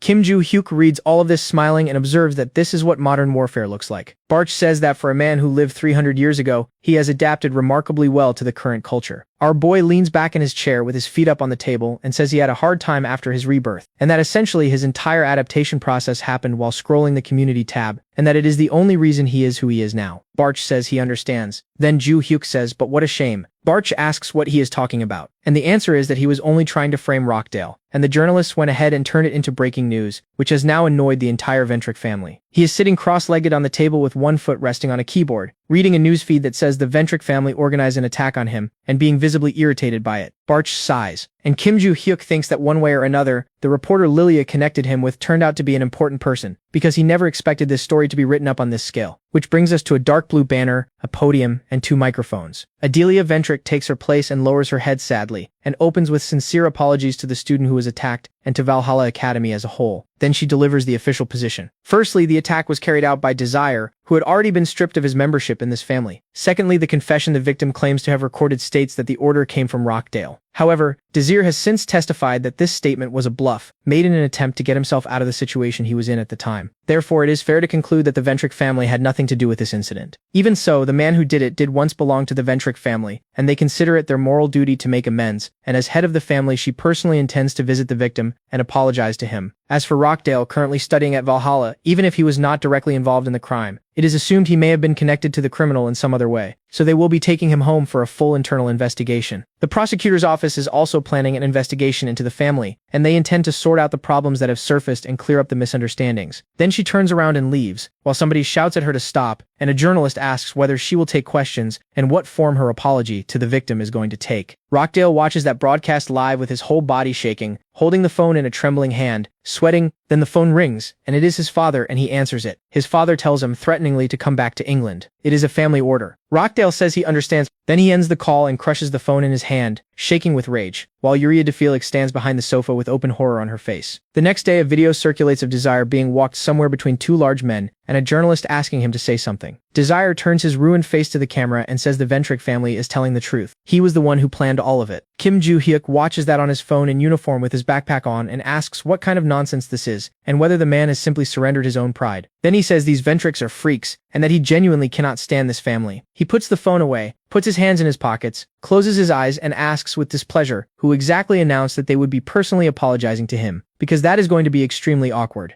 Then he opens his eyes and an idea arrives. He looks at the staff room door and works out that class must have ended early and that he would like to ask a favor and wonders whether he should contact her. At a cafe on Academy grounds, Lilia is beaming across the table at Kim Ju Hyuk, who is holding a glass of something with ice in it. He lifts it toward his mouth and says flatly, "No." She shoots up off the sofa, plants both hands on the table and desperately asks why, and whether he even knows what she was going to say. He drinks and says she was going to ask him to become her assistant. It is obvious. Lilia sits back down, folds her arms, purses her lips, and asks why he called her out here then, considering how busy a person she is. Then she springs back up and leans over the table, and asks whether this is actually a date. Kim Ju Hyuk tells her sternly to wake up and stop talking nonsense. Lilia grinds her teeth and repeats the phrase wake up back at him, and then points out that now that she thinks about it, he speaks to her informally. He calmly agrees that this is in fact how they have been communicating for a while now. Lilia concedes it is true. Then he closes his eyes and says he did not call her because he was bored. He wanted to thank her for introducing him to that reporter. He leans back with his hands in his pockets and says that in return he will share some information with her about how to fight monsters. Lilia is up on her feet again with both hands on the table, radiating happiness, asking whether he is serious. And then he adds the condition. Since he is going to be talking quite a lot, could she help him get off the Academy grounds this weekend? Lilia cheerfully says that is easy, and adds that if he became her assistant she would let him out every single day. The sun goes down behind Valhalla and turns everything gold. Kim Ju Hyuk says no need. Out on the North Pacific, sunlight is sitting on flat blue water and a gray ship is cutting through it at speed. It is a prisoner transport frigate, behind bars in the dark, with his hands tied behind him. Desire Ventric is thinking that he never imagined he would be loaded onto a ship and handled like freight, and asking himself whether they are seriously taking him to the prison tower. A prison in the middle of the North Pacific. That particular paradise was personally created by a high-ranking constellation, and it is a prison built to turn an all-powerful contractor into a helpless person. Desire smiles slyly, because none of that is especially important. All he has to do now is keep his mouth shut and make sure Rockdale gets to stay in the family. If he does that, his sentence drops by 5 years. If he does not, it is a disaster. 5 years is nothing. He sits on the bench with his hands tied, looking at the daylight coming through the grate, and lowers his head. And somebody says, "What an ugly face." Desire turns his head, shocked, and asks who. Something crosses the air fast enough to leave a white line behind it. and Desire is looking at a bloody knife in somebody's hand, while blood comes out of his neck hard enough to hit the wall. He starts wheezing. He coughs, looking down in panic, while the blood runs thicker and thicker over his white shirt and his gold chain. Standing in front of him is a man holding a strange blade with blood on the end of it, lit from behind by the sun coming through the bars. The man's eyes are bright red and he tells him to die, and mutters through fanged teeth that the first species has no need for people like him. Desire keeps coughing and keeps bleeding, and then his head hits the floor hard. The man looks down at him without a word. Desire lies there emptying out with his head split open and bleeding in streams, while the man's outline slowly dissolves into smoke. Then Desire falls onto his side and stops moving. At the Ventric family estate, under a bright moon, Adelia Ventric is sitting with heavy circles under her eyes and a face like a closed door, and Rockdale Ventric and his father Eden are bowed in front of her. She says Rockdale's name, and he answers with fear and sweat already running down his face. Then she leans forward slightly and asks what he intends to do now. Rockdale asks what, and both of them bow lower and start desperately apologizing. Adelia watches that and asks darkly what this is, and whether he thinks a single apology fixes anything. He says nothing, staring at the floor. So she orders him to explain in detail what made him do something like this, and he says desperately that he was obeying. Then sometime later she says sweetly, so that is how it was, and asks whether he wanted to take Kim Joo-hyuk's life. Rockdale, gasping for air, confirms it. Adelia says thoughtfully that this is all. Then she grips the seat of her chair hard enough that it cracks audibly, and her hair lifts, and the outline of a deity appears behind her, and she asks whether that is his explanation. Eden and Rockdale look up in terror. Then she settles a little and reasons through it out loud. He acted on his own because he believed the Ventric family had been insulted, except what was actually wounded was his own pride. She stands and crosses the room fast with her fists still closed and stops over Rockdale, and says that, on top of everything, he is the one who ultimately dragged the Ventric name through the mud. Then she leans down until her head is directly above his, and with her eyes gone white with rage asks what they are supposed to do now, and pronounces every letter of his full name. Rockdale's pupils have shrunk to points. His voice is barely functioning when he throws himself flat on the floor and says he will do anything, and that no matter what happens he will restore the family's former honor. Adelia looks at him, surprised, and asks what he is talking about. Then she says in a calmer voice that the only way to restore it is to expel him from the family. Rockdale's head comes up, and his hands come out in front of him, as if he could physically block that. Eden stammers out the word expulsion, and asks whether that is not too harsh a punishment. Adelia turns to him and asks sharply, what then, and whether he would like to be thrown out of the family himself. Eden drops his eyes, produces one incoherent sound, and stops talking. And Adelia looks at Rockdale sobbing on her floor, and privately thinks she would rather his branch of the family was expelled outright, or killed on the spot, because his behavior finally confirms the thing that matters. Rockdale is the one who ordered Desire to kill Kim Joo-hyuk. She presses her lips together and thinks about it. Then she tells him she does not intend to remove him from the family, and orders him back to Valhalla, and orders him to keep every part of this secret, and adds, looking down, that after she meets this Kim Joo-hyuk, she will think it over carefully. Rockdale bows until his head is nearly on the floor and thanks her. Then she turns to Eden and tells him to watch his son, and says the boy's punishment will depend on his own conduct. And Eden says he understands everything, and she tells them both grimly to get out. Out in the corridor, the two of them walk with gloomy faces, and Eden tells his son that from this moment he is to be calm and quiet, and is not to even consider doing anything rash again. Rockdale turns to him and asks whether he did not hear what the head said. Sooner or later he is going to be thrown out of this family. Then he adds, with the anger under it, that they are watching him closely now, so he is unlikely to manage anything. But when all the noise dies down and nobody is waiting for it, he will absolutely publish it. Eden looks sideways at him, and Rockdale says that first of all there is something he has to do, with his eyes starting to shine because nothing is going to stop him. Then he tells his father that now he can help him. Eden looks at him, says nothing for a while, and then says that whatever he is planning, he should keep it secret. Rockdale says good. A few days later at Valhalla, in a meeting room, Kim Rigong clasps his hands together and announces that the head of the Ventric family is arriving shortly, and that she wants to apologize to him personally. Kim Joo-hyuk, sprawled on the sofa, points out that they have nothing to do with her, since she publicly stated that the incident had nothing to do with the family. Kim Rigong says he seems to be right, but morally she's still doing the correct thing, and that he heard she's flying to Korea for it. Our boy runs the actual reasoning. The Ventric family wants to punish Rockdale internally, so he asks himself whether the head is coming to see him simply because she has no other option. Then he frowns, because this is extremely annoying. Kim Rigong rubs his hands and admits that he and instructor Lee Sang-chul are both very unhappy about this situation, because the chronology is simple. First, a Valhalla student was attacked, then the attacker admitted he did it on Rockdale's orders. He closes his eyes and says he still cannot believe they are genuinely trying to protect their family's reputation by waving away a confession that this boy extracted himself. Either way, they are busy burying the truth. And either way, to protect their own students, Valhalla is going to have to expose either Rockdale or the head of the Ventric family. Then he pictures an enormous stack of money, because not long ago the Ventric family donated a very large sum to the academy. He looks up and says he cannot believe most of Valhalla's funding comes from donations by the great families, and that for Korean schools this is a formality. And he suggests that the academy will simply look the other way if the number is big enough. Kim Joo-hyuk scratches his ear, closes one eye, and concludes that he will talk to this so-called head of the family. Kim Ri-gong's eyes come open, and he asks whether that is even a normal reaction. Our boy asks what the matter is, and whether he seems abnormal. Then somebody knocks loudly, and Kim Ri-gong says she is already here and that he will show her in, and stands up and wishes him good luck and gets an entirely emotionless acknowledgement. The door opens and Adelia Ventric is standing in it, and Kim Ri-gong bows himself out with a friendly smile and tells her to take her time, and she thanks him for the hospitality. Then she is standing in front of Kim Joo-hyuk, saying sweetly that she is pleased to meet him and introducing herself as the head of the Ventric family. He confirms it with a laugh and says he is pleased to meet her too. She sits with her hands on her knees, still smiling pleasantly. He sits looking straight ahead with his hands in his pockets, faintly confused. Then she starts with the incident involving Desire and stands up and bows and apologizes deeply for the misunderstanding. Kim Joo-hyuk props himself up on his hands and stares at her and says she already promised to throw the man out of the family, so everything is fine. Then Adelia mentions she also heard Rockdale was quite annoying to him, which confuses him further, and he says it happened once and does not matter now, and then reminds her that he was told Rockdale had nothing to do with the incident, and that they did not just tell him. They announced it publicly. Adelia's entire body tenses. Then she says that this is actually what she came to discuss, and looks down with a certain amount of disappointment, and admits that they made an official statement immediately after the attack, and that they are now in a terrible position where nobody trusts them. Kim Joo-hyuk scratches his ear and says bored that this was expected, while privately noting that these are people who told every possible lie and are now complaining about not being believed. Adelia says the purpose of her visit is to find a way to resolve this problem with him. Could he help them resolve this issue? He looks at her with his lips pressed together, and after a moment says firmly, no. She lowers her eyes and says with a benevolent smile that his answer was predictable, and then starts the offer. If he helps them now, she promises that on her side he will be given every possible form of support at every opportunity,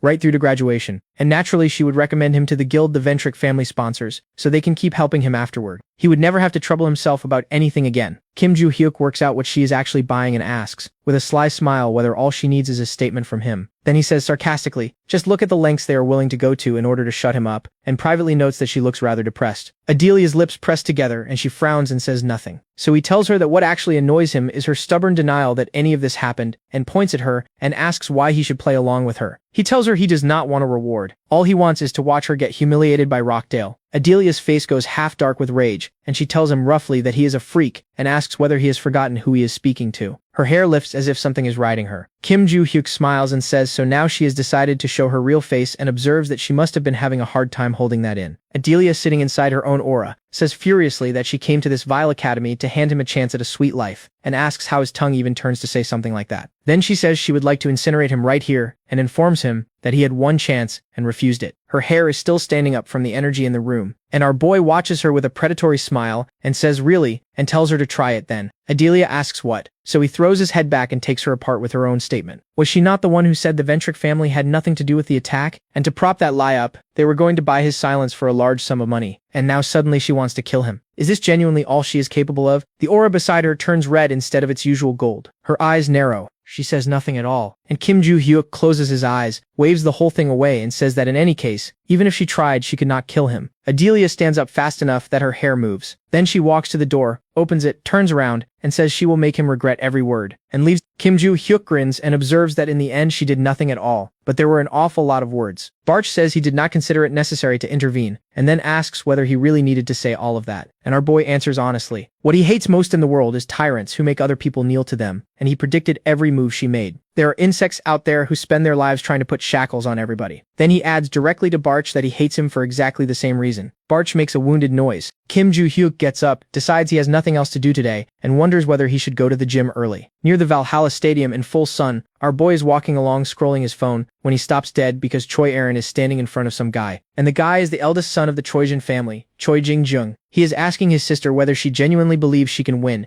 and telling her, with his arms crossed, that however meticulous her training at Valhalla was, it will not help her. Choi Aaron looks at the ground and says nothing. Then he extends a hand toward her and says that if she wants to remain a member of this family, she should simply not turn up to the selection test this weekend. He would hate for her to be publicly humiliated. He keeps his hand out. And Choi Aaron says no. He frowns and asks what, and puts his hands on his hips and says he gave her one last chance, and she refused it, and asks whether she genuinely does not understand what is happening here. She starts to say something, and a voice cuts in to observe that he is the only one here whose neurons are not keeping up, and calls him an imbecile. Choi Jing-jung demands to know who just called him an imbecile and starts looking around. Kim Joo-hyuk has arrived behind Choi Aaron, and he puts a finger up and says it was him, the idiot, then repeats that it was him. Choi Aaron turns, surprised, and bumps into his shoulder. And our boy asks what right this guy thinks he has to stop somebody that determined. Choi Jing-jung asks who he even is, and points out that he does not know him and is already insulting him. Kim Joo-hyuk scratches the back of his head and asks why so many freaks are trying to assert their authority at him today, and says he does not care if it is King Leon or the president or anybody else. Then he points at him and instructs him not to sneak onto academy grounds in future and not to talk to the students here, and says that if he is finished chatting, he can get lost. Choi Aaron stares at him. Then Kim Joo-hyuk turns to her and asks whether she agrees with him. She freezes solid, goes tense all over, and starts nodding while producing a series of small sounds of agreement. Choi Jing-jung's teeth grind together and he mutters that he will see her at the test, using her full name, and walks off. Choi Aaron turns and thanks him with feeling. He waves it off and tells her to go practice. Then she mentions that when he asked whether she agreed, she was actually thinking about something. He asks about what, and Choi Aaron explains that she would not have asked him to get lost when they finished talking. It would have been more appropriate to say. Kim Joo-hyuk cuts her off and tells her to stop, while privately noting that she is scarier than he thought. She says forget it, and that they should go train. Then he mentions it is the weekend. She asks whether that means he cannot come to training. He says he has a trip planned, so no. She says okay. He says in that case they work harder today, and Choi Aaron exhales loudly with a mixture of confusion and dread, and they head into the gym. A few days later, near Seong Hill on an overcast day, Kim Joo-hyuk is pushing branches out of his way in a mountain forest, dressed in a gray hoodie and a blue jacket and black sweatpants with a shovel handle sticking out of his backpack, staring at his phone. Barch asks whether he is looking for another stash. Yes. Barch asks whether what he already dug up was not enough. Joo-hyuk says he is partly right, but curiosity is eating him about how many of the remaining ones survived,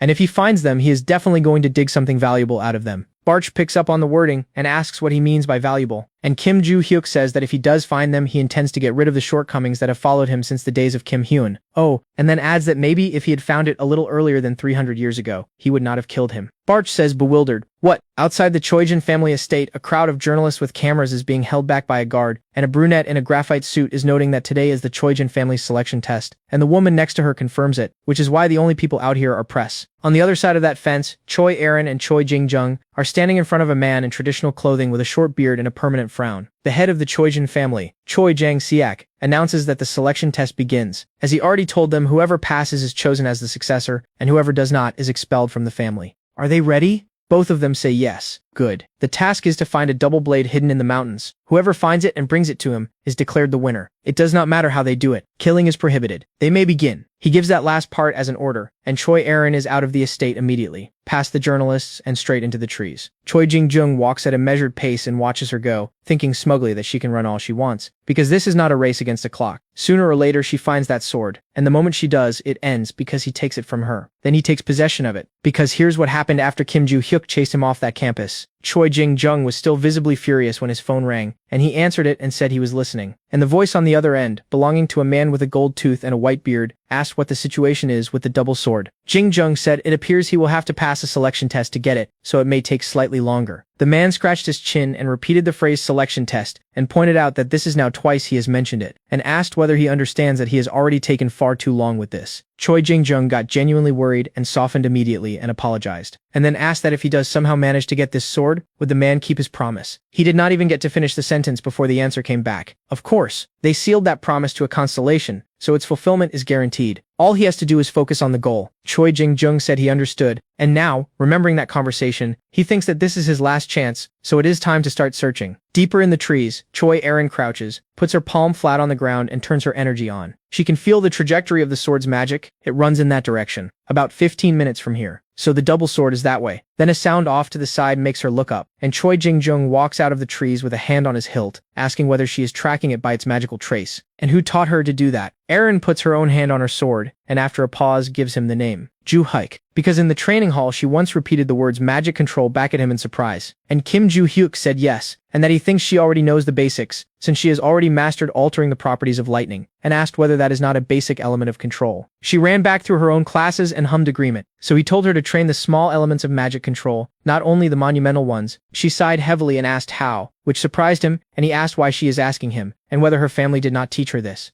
Choi Aaron became silent and looked at the floor. He decided not to push it, said it does not matter, and confirmed the shape of the problem. She only knows how to borrow power from constellations and how to concentrate magical energy. Yes. So he scratched the back of his head, admitted he was never very good at this either, and gave her the instruction. Relax the entire body. Use the tips of the fingers and the toes, so that a small concentration of energy comes out of her. She took the position and said okay, and he told her more strictly to stop answering him. She distributes the energy slowly, as though she is threading magic through every individual hair. A blue glow started coming up around Choi Aaron with a faint hiss. Then he told her that while she is in that state, she should try to sense the magic moving in the air. Feel the magic, she repeated to herself, and the silhouette of Kim Ju-hyuk appeared in her mind, throwing off tongues of flame, and her eyes went wide and she stopped and had to catch her breath. He asked whether she felt it already. She said yes. She saw the aura wrapped around him. So he explained what she just unlocked. This is how she senses magic. She will be able to recognize even the smallest magical bursts coming off a body. It is one of the things magic control gives her, and the more she uses it, the more easily she will pick up residual magic on the ground or in the air. He added that if the magic is similar in type to his own, she will even be able to tell which object the impulses are coming from. And if she trains harder, she will see the silhouette clearly. That is everything he can teach her. From here she works on her own. Choi Aaron was glad to hear all of it, and blushed slightly and said okay, which is why, standing in a forest in front of her brother, she feels braver than she should, and looks at him with open hostility. He walks toward her and asks angrily who this so-called Ju-hyuk is, then answers himself.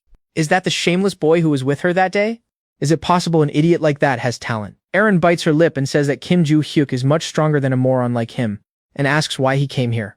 Choi Jing-jung draws his weapon slowly, smiles, and asks what she thinks. Then he lights his energy up and attacks her, saying, "That is why," and she meets it. He pulls his sword back and exhales hard and cannot work out how this is possible, or when she got strong enough to parry him, because Choi Aaron is standing in front of him with no fear in her face at all, and there is magic sparking along her blade. Elsewhere in the same forest, Kim Ju-hyuk spreads his arms slightly, opens his energy, and cracks the ground beneath him. Then he frowns and asks whether it is not here either. He buried a lot of these, and there is exactly one left anywhere near Valhalla. Then a pillar of light comes up out of the ground in one of the clearings and he grins, because that is it. He finally found it. And then a strange noise pulls his head around, toward a pale haze drifting off into the dark of the forest, and he asks what that is. And a huge burst of energy goes off behind the treetops. He asks again, what is that? That is his student fighting for her life. Aaron and Choi Jing-jung go at each other properly now, and every time the blades touch, burning sparks come off them. She pours all of her energy precisely into the sword, swings wide, and lands a hit that pushes him backwards with his teeth clenched. For 1 second he watched his own weapon shake in his hands. He hides that and says with a sneer that the academy apparently taught her very well how to behave like a wild animal, and that it is noticeable she has become physically stronger. Aaron tells him to stay away from the double blade. He grins and asks whether she has lost her mind, and then charges her, shouting that an illegitimate child like her does not deserve it. So she pulls more magic into her blade, until it is throwing yellow lightning and white flashes on top of the blue.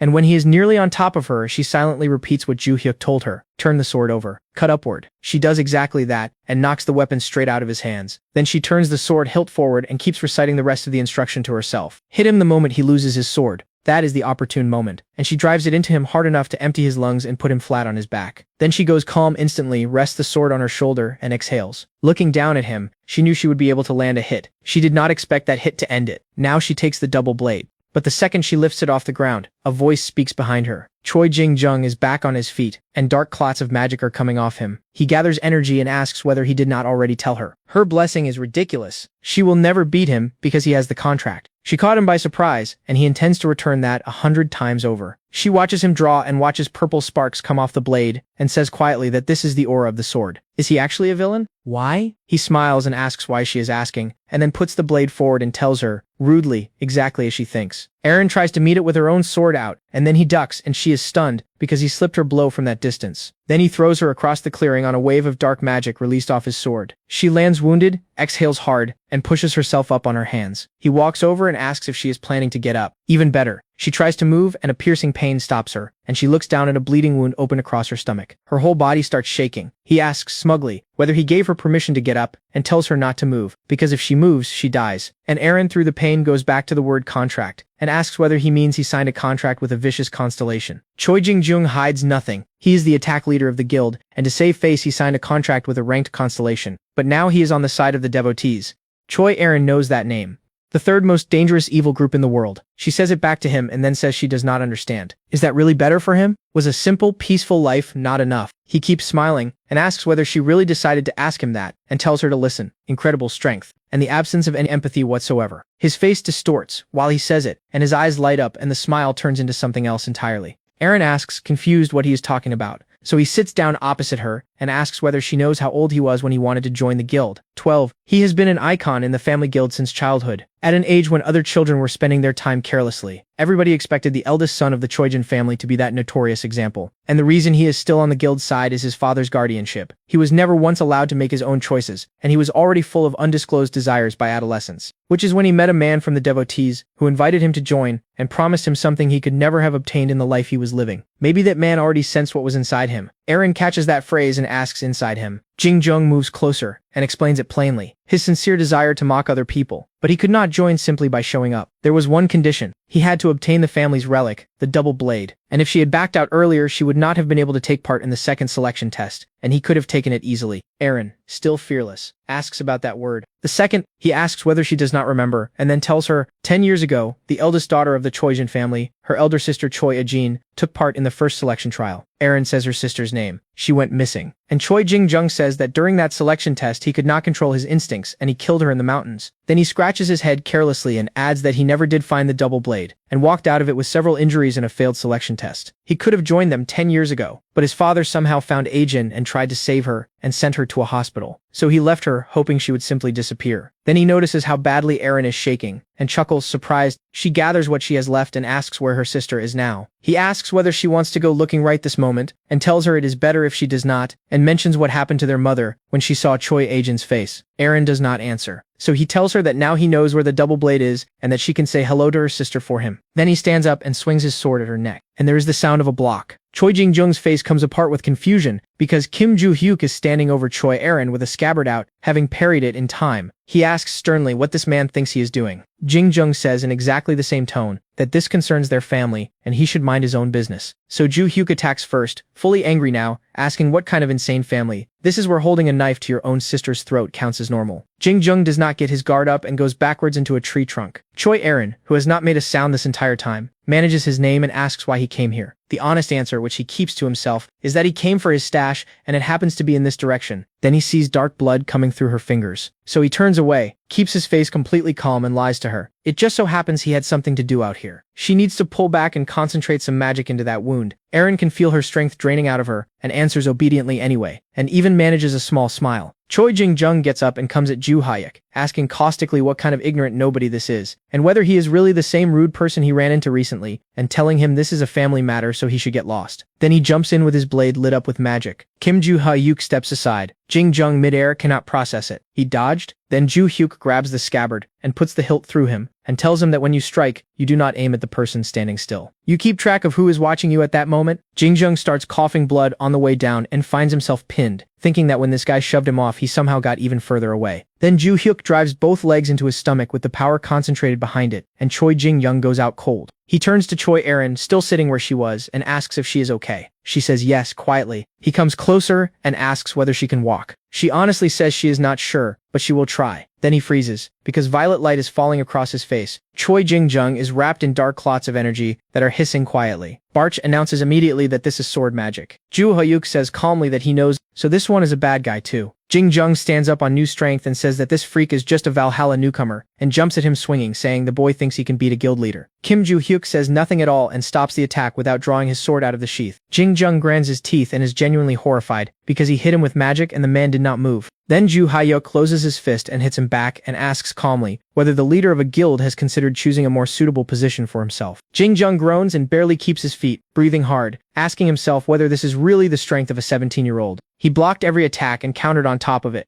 There is nothing left to do, except one thing. There is an enormous list of side effects, but if this guy lands one more hit, he is finished anyway. So he pulls a purple crystal out of the inner pocket of his jacket. These are artificial relics, and with one you can form a preliminary contract with a constellation. He bites into the purple stone and starts slowly eating it. Kim Joo-hyuk stands there and watches him do it. Then Jingjung swallows the rest and starts pulling far more purple magic through himself, smiling, and within seconds his laughter climbs into something hysterical, while black streams go up into the sky. Out by the estate entrance, the journalists are losing their footing as the tremor rolls through the ground. People start asking each other whether that was an earthquake, and it stops as fast as it started. Then a woman with a bob points, and the men look up, and there is an enormous black and purple column tearing up out of the forest. They stand there repeating, "What is that?" Choi Jang-siak knows exactly what it is. Sword magic, concentrated to the point that ordinary people can see it, and that is where the double blade is. Tradition says he cannot interfere in the middle of a selection test. This is too dangerous. He is going there himself. Back in the clearing, Jingjung is still accumulating with a low hum coming off him, and Kim Joo-hyuk finally speaks up, scratching his ear, and points out that he patiently waited for the man to finish, and all he did was strengthen his magic. Jingjung smiles smugly, and calls him an idiot, and says this is only an additional effect, only a fraction of the power he received from the preliminary contract. Now he will not survive. A black dragon with brightly glowing eyes appears behind him, and the system explains it. The all-killing dragon, which recognizes the sacred relic, and descends. It bares its teeth as if it is celebrating a long-awaited release,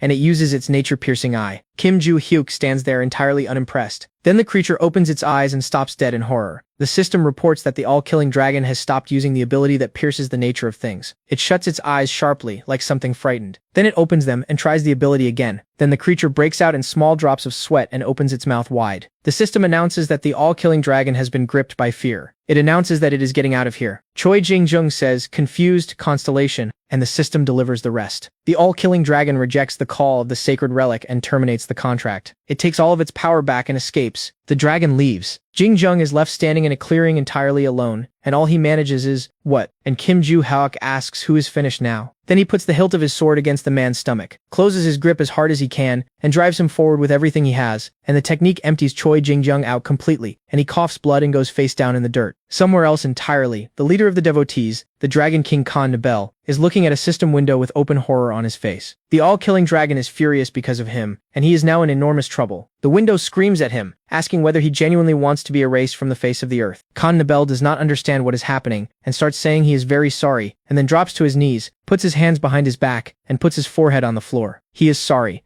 A new line appears warning him not to spread artificial relics in future. He is shaking so hard he stutters his agreement. Then one more line arrives. The dragon orders him to be a good boy. Constellations straightens his legs out to display even more respect, and when the window finally vanishes, he gets slowly back to his feet and asks himself what that was, and what made a constellation that furious. He can tell from the artificial relic that the idiot from the Choijan family did something, and got himself into serious trouble. But something frightened it. The constellation itself. He has to find out what is going on, and he lights up his magic, which comes off his back in black and purple clots. That night, Kim Joo-hyuk gets back to the dorm, drops his backpack on the table with relief, pulls something out of it, and finally has it in his hands. Divine Art. An old worn book with a brown cover and hieroglyphs in the top corner. Barch asks what that is. Joo-hyuk confirms it is the entire reason he was digging up that stash. It is a breathing technique. A method for accumulating magical power, or chi energy, capable of raising a person's magic to incredible levels. Barch asks what is so different about the breathing technique he used before his reincarnation. And our boy answers honestly. That one was disgusting. He bought it cheap at a market when he was young. He mastered it thoroughly and used it until the very end. Barch does not follow the logic, so Joo-hyuk lays out the rest. By the time he discovered divine art 300 years ago, he could no longer change his breathing, because the old one was already burned into his body. Which is why in the fight against Barch, he ran out of magical power completely. But the body's foundations he can now build again from zero. So he is stopping physical training for a while because divine art comes first. Then Barch mentions that the recent situation resolved successfully, given that Joo-hyuk left an injured classmate lying next to a man who never actually lost consciousness. Joo-hyuk chuckles and says he heard somebody approaching, so he left. It will sort itself out. And he remembers standing over Choi Jingjung in that forest, watching until the last dark cloud of magic dissolved out of the air, not taking his eyes off him. Barch asks, surprised, whether he killed him. And Kim Joo-hyuk gets slightly alarmed at the idea, because he genuinely could not do that. He has already been at the center of one incident at Valhalla, and if he left this one dead he would be expelled and imprisoned. Residual magic is still circulating quietly inside the man, so this idiot survives. Barch says he understands.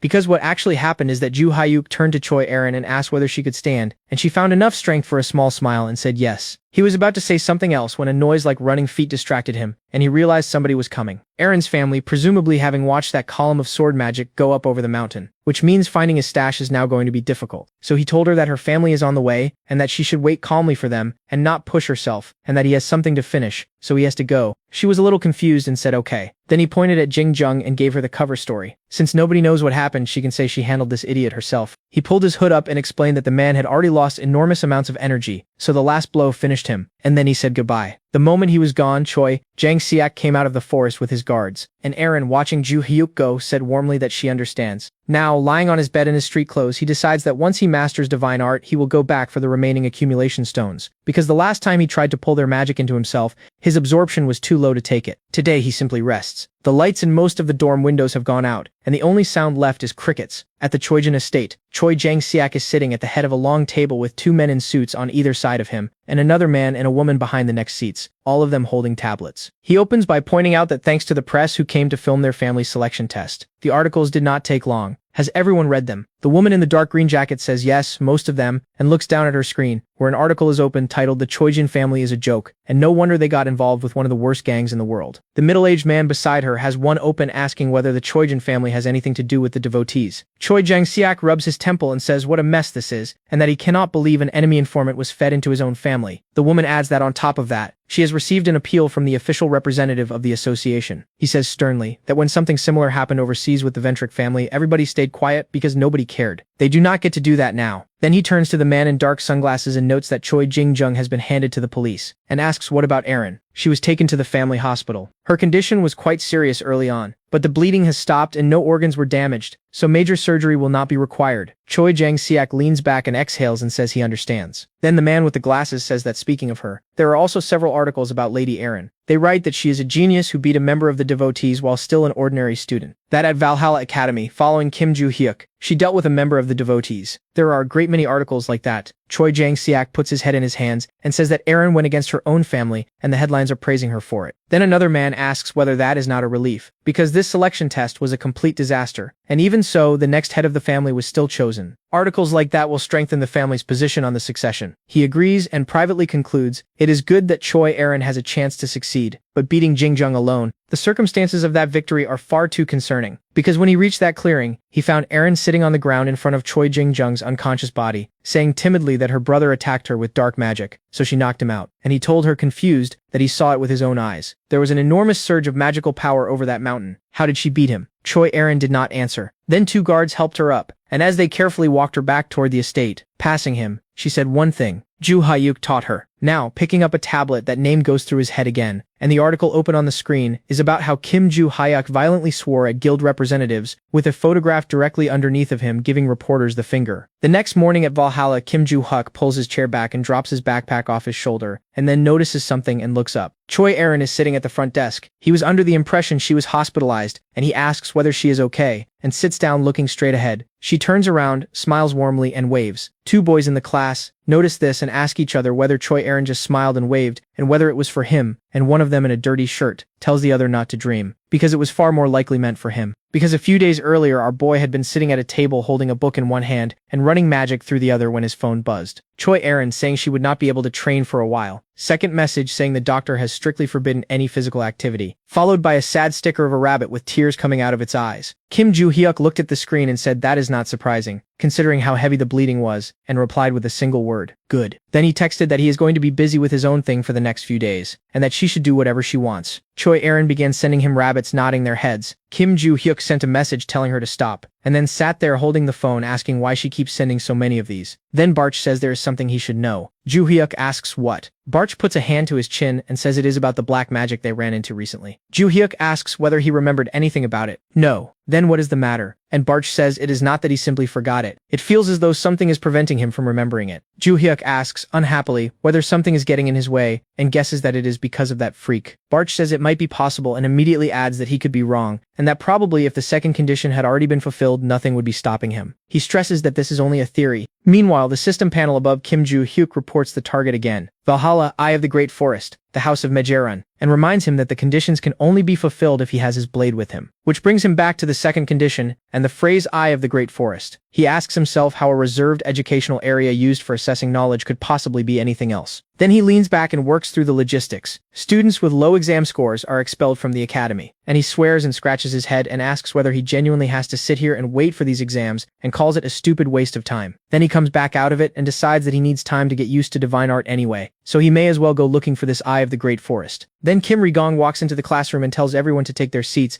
and announces that before class he has a small announcement. Does everybody here know about the inter-school competition next month? They do. Kim Joo-hyuk asks whether that is that competition, and Barch explains that he talked about it after the midterms. Kim Ri-gong leans on the counter and says the academy needs participants and that selection will be based on final exam results. Then he turns and tells Kim Joo-hyuk to come with him to the staff room. Our boy takes his hands off his head and asks whether he means him. In the teacher's room, Kim Ri-gong announces that the meeting place could not be changed, and Joo-hyuk tells him he does not need to keep inviting him here. Kim Ri-gong closes his eyes and concedes he has a point, then says he is participating in the inter-school competition. Kim Joo-hyuk says he refuses. Kim Ri-gong freezes and says he has not even explained anything yet. So Joo-hyuk asks what this competition even is, and Kim Ri-gong says tiredly that he covered this in considerable detail in lectures, and then waves it off and explains it again. There are 3 of the world's largest institutions for training hunters. The first is Korean, and it is Valhalla. The second is Chinese, and it is White Lotus. The third is American, and it is Heroes. Each of the 3 schools picks several freshmen and sends them as representatives. The competition includes sparring, escaping a maze, and more. He says hopefully that they plan to send whoever scores highest on the practical exam. Kim Joo-hyuk yawns. Kim Ri-gong asks whether he is not interested at all, and says that if the academy takes first place, every student receives a significant scholarship, and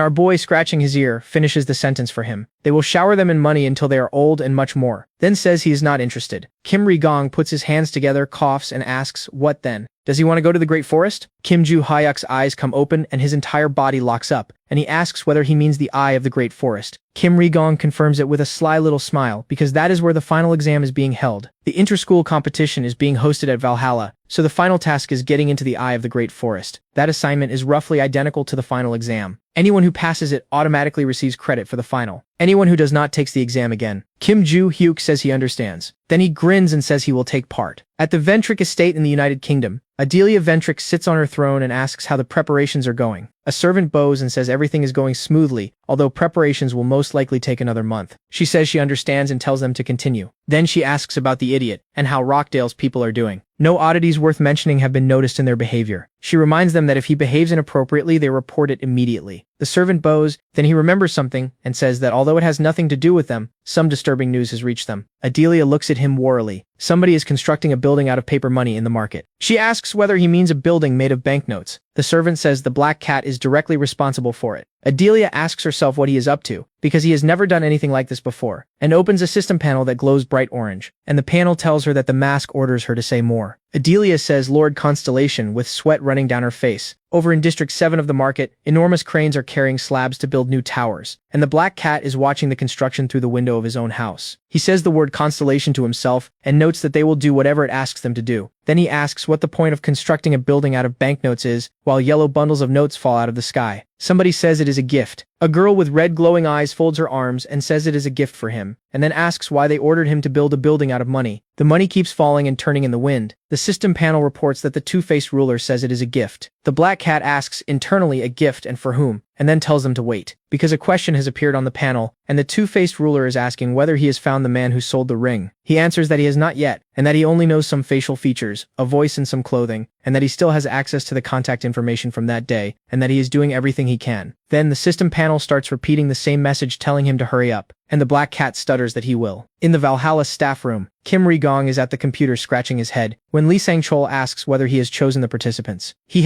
turns the screen around. Members of Valhalla: Kim Joo-hyuk, Yoo So-yeon, Oh Sa-hyuk, Do Joon-jin, Choi Aaron. Kim Ri-gong points out that apart from Do Joon-jin, all of them are from his class. Lee Sang-chul asks whether he managed to persuade Kim Joo-hyuk and raises his coffee and admits he is impressed. Kim Ri-gong says that at first the boy was not interested at all, and that the moment he mentioned the eye of the great forest, he changed his mind and agreed. Lee Sang-chul finds that interesting, takes another sip and observes that most people hearing about the great forest would be confused rather than enthusiastic. Kim Ri-gong asks whether that is true, and then suggests that maybe the boy simply does not know what the eye of the great forest is. And Lee Sang-chul says, thoughtfully, that he sleeps through every lesson. Then he frowns into his glass, because the boy was also interested in the Constellation room, and he has the distinct impression that this student needs the academy purely for his own purposes. He asks whether Kim Ri-gong could gather these children and run a little training. Of course, he will clear their schedule. Lee Sang-chul turns to leave and wishes him luck and gets it wished back. A few days later, all 5 participants are sitting in a small auditorium. Oh Sa-hyuk is frowning. Yoo So-yeon is looking down, lost in thought. Choi Aaron is looking around curiously. Do Joon-jin is visibly excited. Kim Joo-hyuk is bored out of his mind staring at the floor.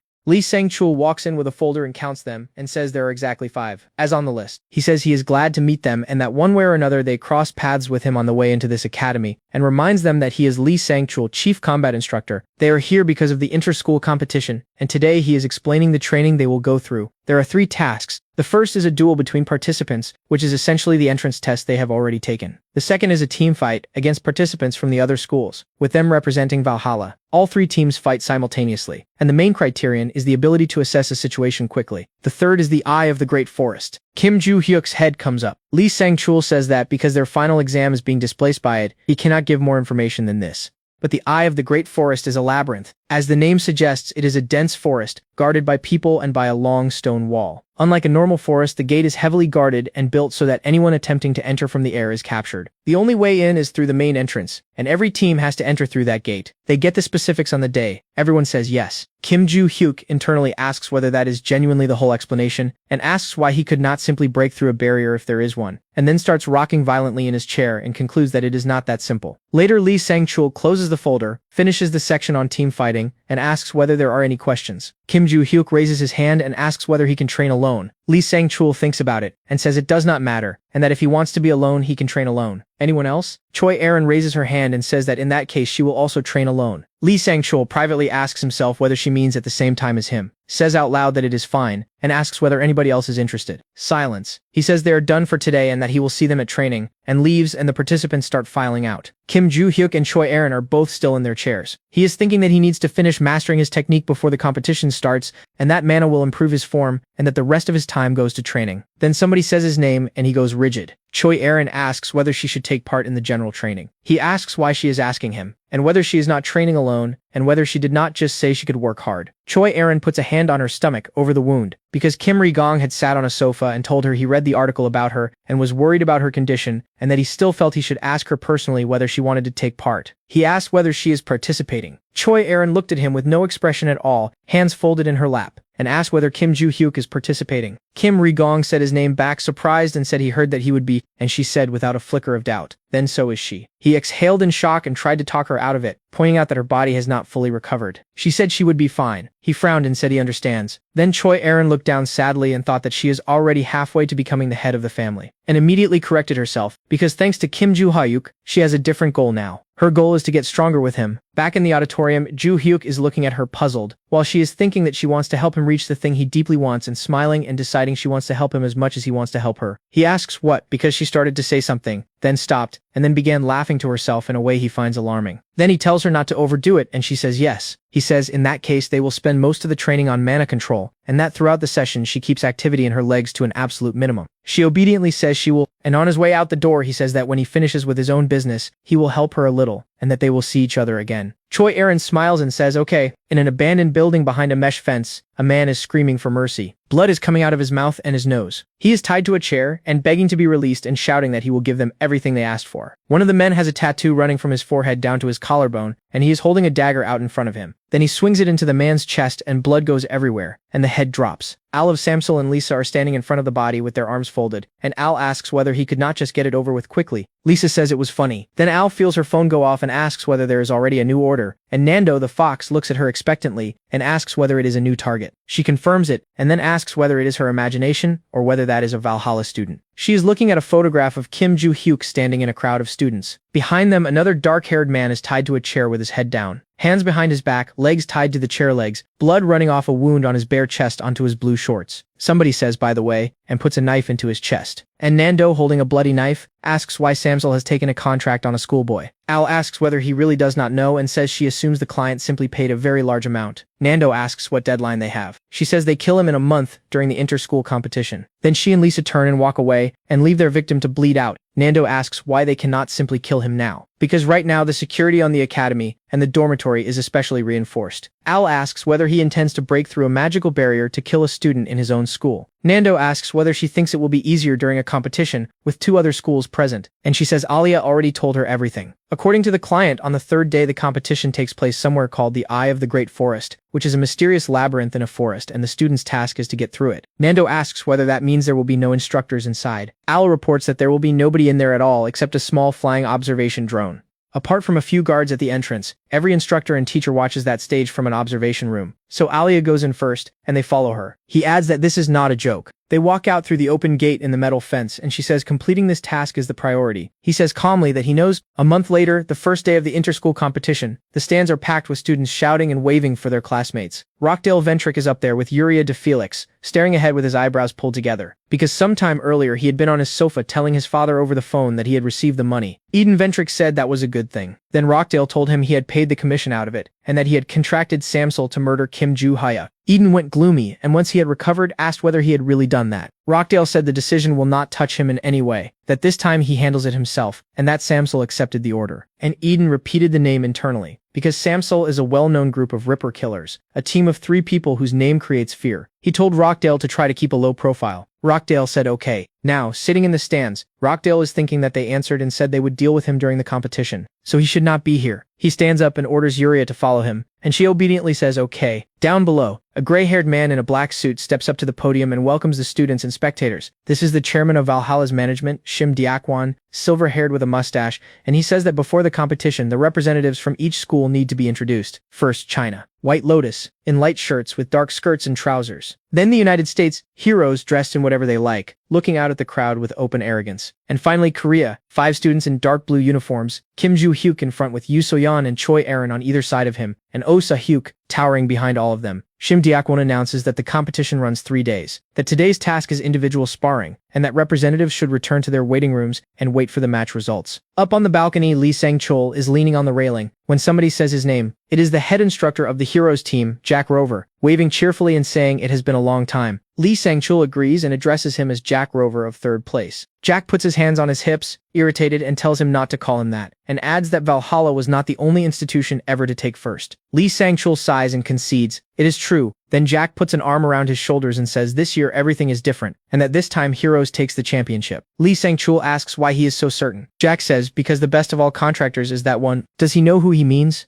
He pictures a dark-haired man with bright green eyes throwing off fire like golden energy, and says the name, the one called the Destroyer, Logan. Jack cheerfully announces that Logan's son studies at their school. Lee Sang-chul repeats the word son. Jack confirms it and says he came as a representative and points at a dark-haired boy in a white shirt and beige trousers and a gray jacket, Logan Gear. Lee Sang-chul touches his chin and says that in that case he is looking forward to seeing what the boy can do. Jack grins and tells him to watch, and adds that this one has already formed a contract with his father's Constellation. Lee Sang-chul asks whether that means the Destroyer, and whether he uses the same destruction that man does. Jack laughs and says to some extent yes, though not as well as his father, and then admits he has heard the new Valhalla students are not to be trifled with either, especially that one named Kim Joo-hyuk. He heard the guy recently captured a villain. Lee Sang-chul confirms it, and adds that Choi Aaron then did something similar. Jack suggests those two would work well against Logan Gear, considering the boy can outmaneuver plenty of adult contractors. And Lee Sang-chul sighs in a way that suggests he is not worried at all, which Jack finds insulting, and demands to know what kind of sluggish reaction that is. Then Shim Diakwan announces that the participants for the first round have been determined. Lee Sang-chul looks up at the screen and tells Jack that he is about to understand exactly why he reacted like that. First round, Kim Joo-hyuk against Logan Gear. The two of them take the floor facing each other, and Shim Diakwan explains the rules, which apply to every subsequent match. The rule is extremely simple. Whoever defeats his opponent wins. If a participant touches an opponent's vital point with a weapon, the system will not allow that blow to inflict lethal damage. The pain is replaced with an electric shock, so they can give it absolutely everything and nobody will interfere. Participants should keep in mind that this protection system stays active until the team match. Then he smiles pleasantly and says that as soon as he tells them to start, they may begin. 3 seconds. Kim Joo-hyuk repeats the phrase protection system and wonders why they would use something like that. Barch advises him to watch his condition across the first 2 days so that he is in shape for the third task. Logan Gear studies him in silence. Begin. Kim Joo-hyuk goes at him at lightning speed, wrapped in blue aura with his fist closed. Then a moment later, he is staring in shock, because Logan Gear caught his arm and stopped it, and is holding his fist in his palm, and asking, surprised whether he thinks he is strong. Kim Joo-hyuk says really, and thinks that he still has a very long way to go. Logan Gear keeps hold of that fist with one hand and winds up the other, asking how and observing that he is more modest than he expected.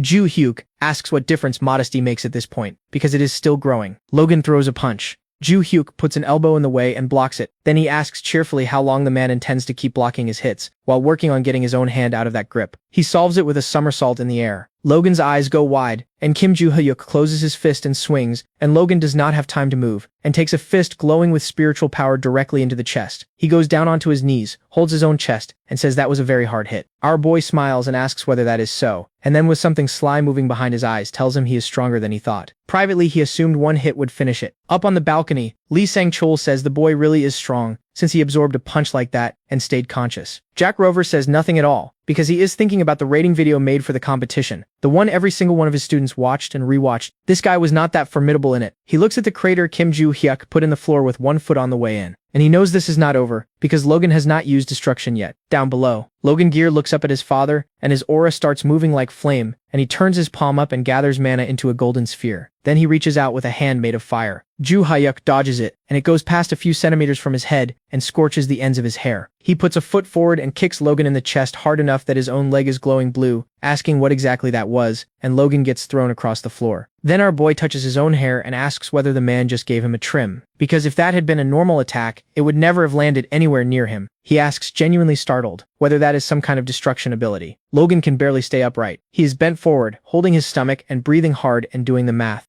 He has taken 2 punches to the gut and is already close to falling over, and if he cannot land destruction, there is no point using it at all. Then his eyebrows come down and something determined lights up in his face. There is one more option. He drops onto all fours with his palms burning, and the floor under his hands cracks and light pours out of it. Kim Joo-hyuk watches this with his hands in his pockets and asks why the man is destroying the floor. Logan stands, lifts a knee and stamps, and the floor comes apart into a field of stones. They lift into the air and form a wall in front of him, and through a narrow gap between them he explains his logic to himself. If Kim Joo-hyuk can dodge any attack he can see coming, then the attacks stop being foreseeable. He starts steering the floating stones with a glowing palm. Then he sees Kim Joo-hyuk turn his head and look directly at him. He asks with real fear what is happening. He found him. He drops his hand, thinking it is already too late, and the stones fall, and one of them lands on Logan Gear's own head. He groans, and our boy asks mockingly whether he hid behind the stones. Logan is holding his ruined face with both hands, and Kim Joo-hyuk raises a fist and asks cheerfully whether he understands how badly his own magic gives him away. Logan gets his mouth open. Then he takes a fist to the nose and goes down onto the wrecked floor. Shim Diakwon announces that this round appears to be over, and that the winner is Kim Joo-hyuk of Valhalla Academy. Jack Rover's mouth is hanging open, and Lee Sang-chul says that is precisely why he did not react sentimentally while watching a 17-year-old walk away from a defeated opponent without so much as looking back at him. He says this child is simply a monster. Next round, White Lotus against Valhalla. Kim Joo-hyuk ends it with one punch. Winner, Kim Joo-hyuk. Round after that, Lee Bella of Heroes loses to Kim Joo-hyuk. Then Shim Diakwon announces the individual final, and standing on the competition floor are Kim Joo-hyuk and Choi Erin. She points out the awkward part. Both finalists are from Valhalla, so their academy's victory is already guaranteed, and this match exists only to sort the rankings. Joo-hyuk holds his own head and thinks about that. Then she adds that the winner receives a scholarship, and she does not need it. Maybe she should just give in. He smiles and says he genuinely does not care which of them wins. What matters is that neither of them surrenders. They already walked into this stadium, so it would be rude to deprive the spectators of a show. Then he points at her, sternly, and tells her to show him her progress. Choi Erin takes her sheath in one hand and her hilt in the other, and looks at him. He rolls his shoulders, smiles slyly, and tells her to give it everything. He will take her injuries into account. She steps forward and says she understands. Her aura turns into flashes of blue lightning, and she draws with the blade throwing sparks, and Kim Joo-hyuk lights up his own purple spiritual power and raises a closed fist. Shim Diakwon's mouth opens on its own. Jack Rover grabs his own head. Lee Sang-chul freezes where he stands, afraid to move. Yoo So-yeon and Oh Sa-hyuk watch from the stands. Then Kim Joo-hyuk is standing in a fighting stance with his arm out and white smoke coming off his fist. And Choi Erin is face down and motionless on a destroyed stone floor with her sword lying next to her. Shim Diakwon says the result is obvious. The winner of this year's inter-school individual competition is Kim Joo-hyuk, and our boy is staring at his own fist. Barch says disapprovingly that this was merciless and asks whether he did not just say he would take her injuries into account. Kim Joo-hyuk asks whether he did not hold back because he did not even aim for her stomach. It simply worked out this way by accident. Barch asks, really? So Joo-hyuk starts defending himself, explaining that the trajectory of her blade changed mid-swing and the sword came at his stomach, so he hit the sword. Barch says condescendingly that everything is clear now. Then Kim Joo-hyuk looks at his own hand and privately notes that he has definitely gotten stronger, and that he cannot believe how much his mana pool has grown, and that he can actually hold some of it now. Then he looks at Choi Erin lying in the rubble and thinks that this girl has gotten stronger too. That night, under a round moon, every window in Valhalla is dark except one, and Lee Sang-chul is standing in it with a notepad telling 5 sad, disappointed students that they were great. He asks whether they are all okay. They say yes. He says that thanks to the protection system nobody was actually harmed, but they should still visit the infirmary, and that he will now brief them on tomorrow's stage. Kim Joo-hyuk perks up then immediately deflates, because this is a waste of time, and asks himself whether he genuinely has to wait another entire day before he can see the eye of the great forest. Lee Sang-chul looks at how tired they all are and ends the meeting there. Later, out in a corridor lit only by moonlight, somebody calls his name, and he turns to find Kim Joo-hyuk catching up with him. He asks whether he has a question. Our boy sighs and asks whether, if he completes tomorrow's team fight early, he would be able to go on and do the final task straight afterward. Lee Sang-chul asks whether he means the Eye of the Great Forest, and says that this has never come up before, so he has to check the rules. He opens the book in his hand, flips through it fast, stops, and says there are two main conditions. Joo-hyuk moves closer and says he is listening. Lee Sang-chul reads it off with a finger on the line. The Inter-School Competition Commission sets only one basic task per day, with exceptions. First, if the task is completed before noon, the student who completed it may, at a teacher's discretion, move on to the next task. Second, if the venue has not been properly prepared, or the students are not in a fit state, they may either repeat the task or move to the next one, if the basic one is too difficult for them. All of it sits at the commission's discretion. Kim Joo-hyuk listens to every word, then points out that since it says the decision depends on the teacher, what does the teacher think? Can he move on to the next task? Lee Sang-chul says that if he finished early and came to the staff room, it would probably be better for him anyway to start the last task in the afternoon. Joo-hyuk nods with obvious relief, says he understands and says he will see him tomorrow. And Lee Sang-chul, watching his back and completely failing to notice how brightly his eyes just lit up, wishes him good night. Walking away down the corridor, Barch asks whether he is planning to get through the Eye of the Great Forest in a single day. Joo-hyuk says he is enormously relieved that he knew about this task in advance. Then Barch asks whether this task means he is going to be attracting students from the other academies. And our boy detonates and says that is the second task, and calls him an idiot, and says he meant the first one. Barch says calmly that it was simply a misunderstanding. Joo-hyuk settles down and says that either way he has no more time to waste. The next day, Shim Deok-won takes a microphone and says he is glad to see them all, and explains the second task while his image appears on enormous translucent screens. Today is a trial team battle. 5 representatives from each academy meet face-to-face out in the mountains, on rough terrain, and the viewers watch a live broadcast rendered as a hologram. Cameras are already floating through the forest on their own rigs, filming the Valhalla students warming up. Yoo So-yeon finishes stretching, looks around and coldly asks where Kim Joo-hyuk is, because they have nearly started. He walks up and says sorry, he is late. She starts swearing at him and asks whether he knows what time it is.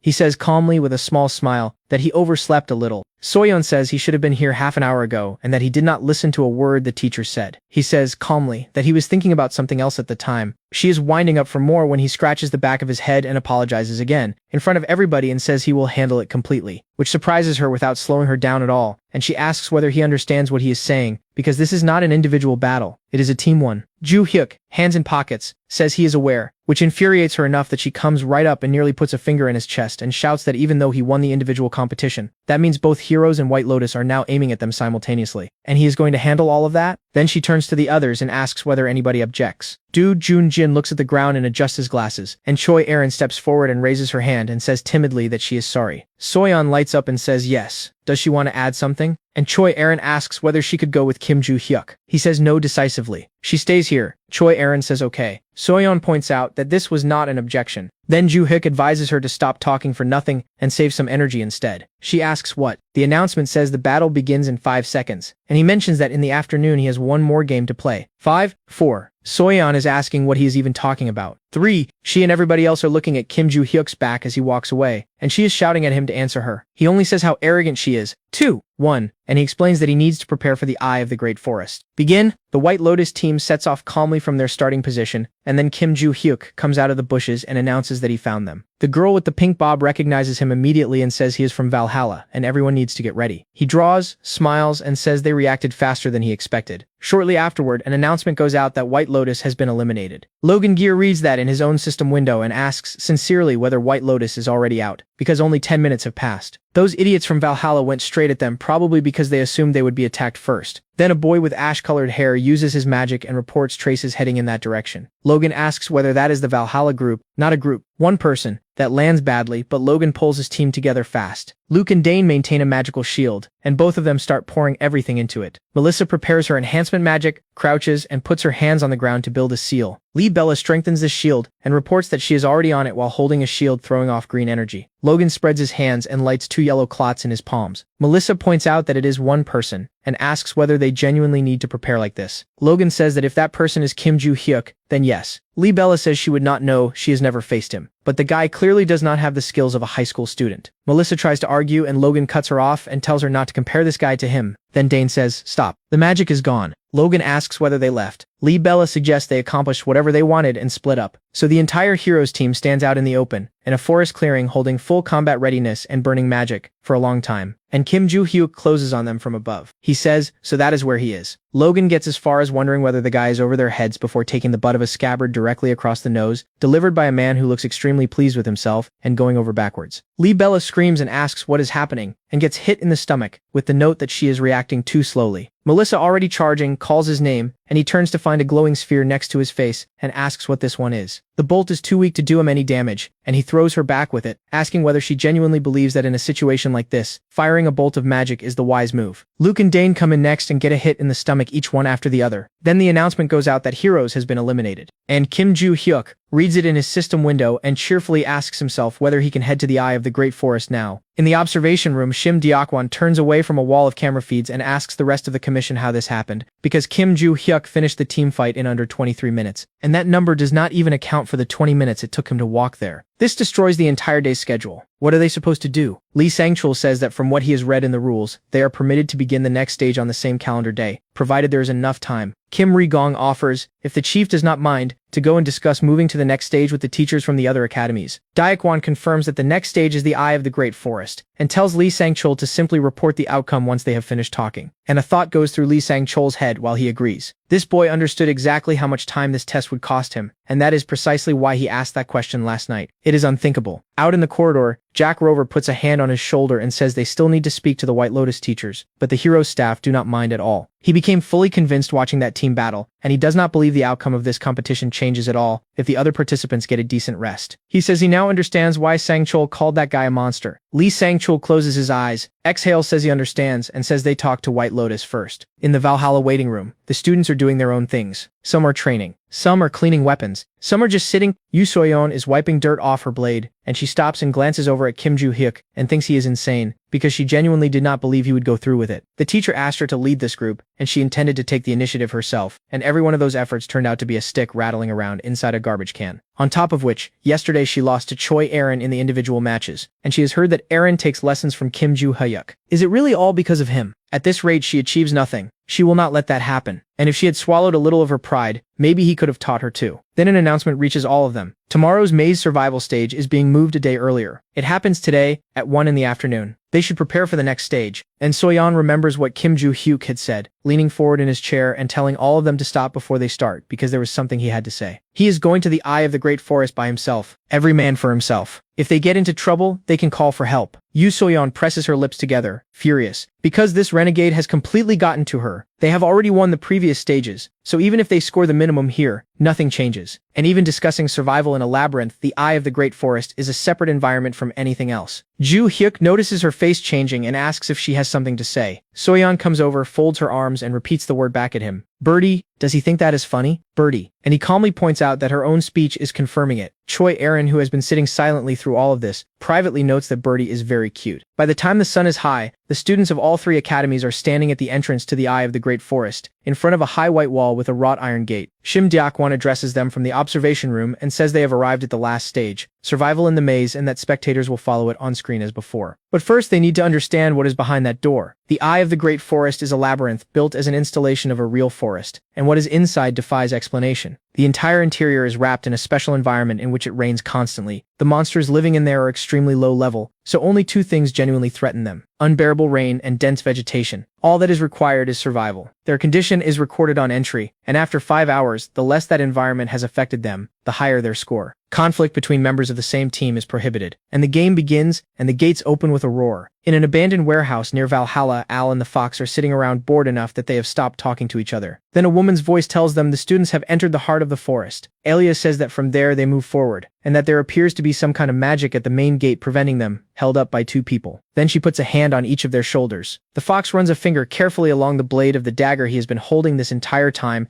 and says that in that case, those two go first. Alia activates her power. A pink stream of energy wraps around them, and the portal takes them out of the warehouse. In the observation room, the screens fill with interference and a loud squeal. Lee Sang-chul asks what this is, because every camera in there has failed. Shim Diakwon says that several cameras breaking simultaneously by accident seems far too unlikely, and asks a guard whether they have called the post at the main gate. A man in a black suit and sunglasses says yes, and that nobody answered the phone. So Daekwon says the students inside that labyrinth are in danger, and that every teacher present has to go in after them. They reach the entrance at speed, and then Lee Sang-chul stops and barely manages to ask what happened here. Because where an elegant and powerful wall and gate used to be, there is an enormous pile of stone rubble, and both guards are lying face down and unconscious. Inside, in dense green forest under heavy rain, the hero's team is sheltering under a large tree, and Melissa says Logan's name quietly.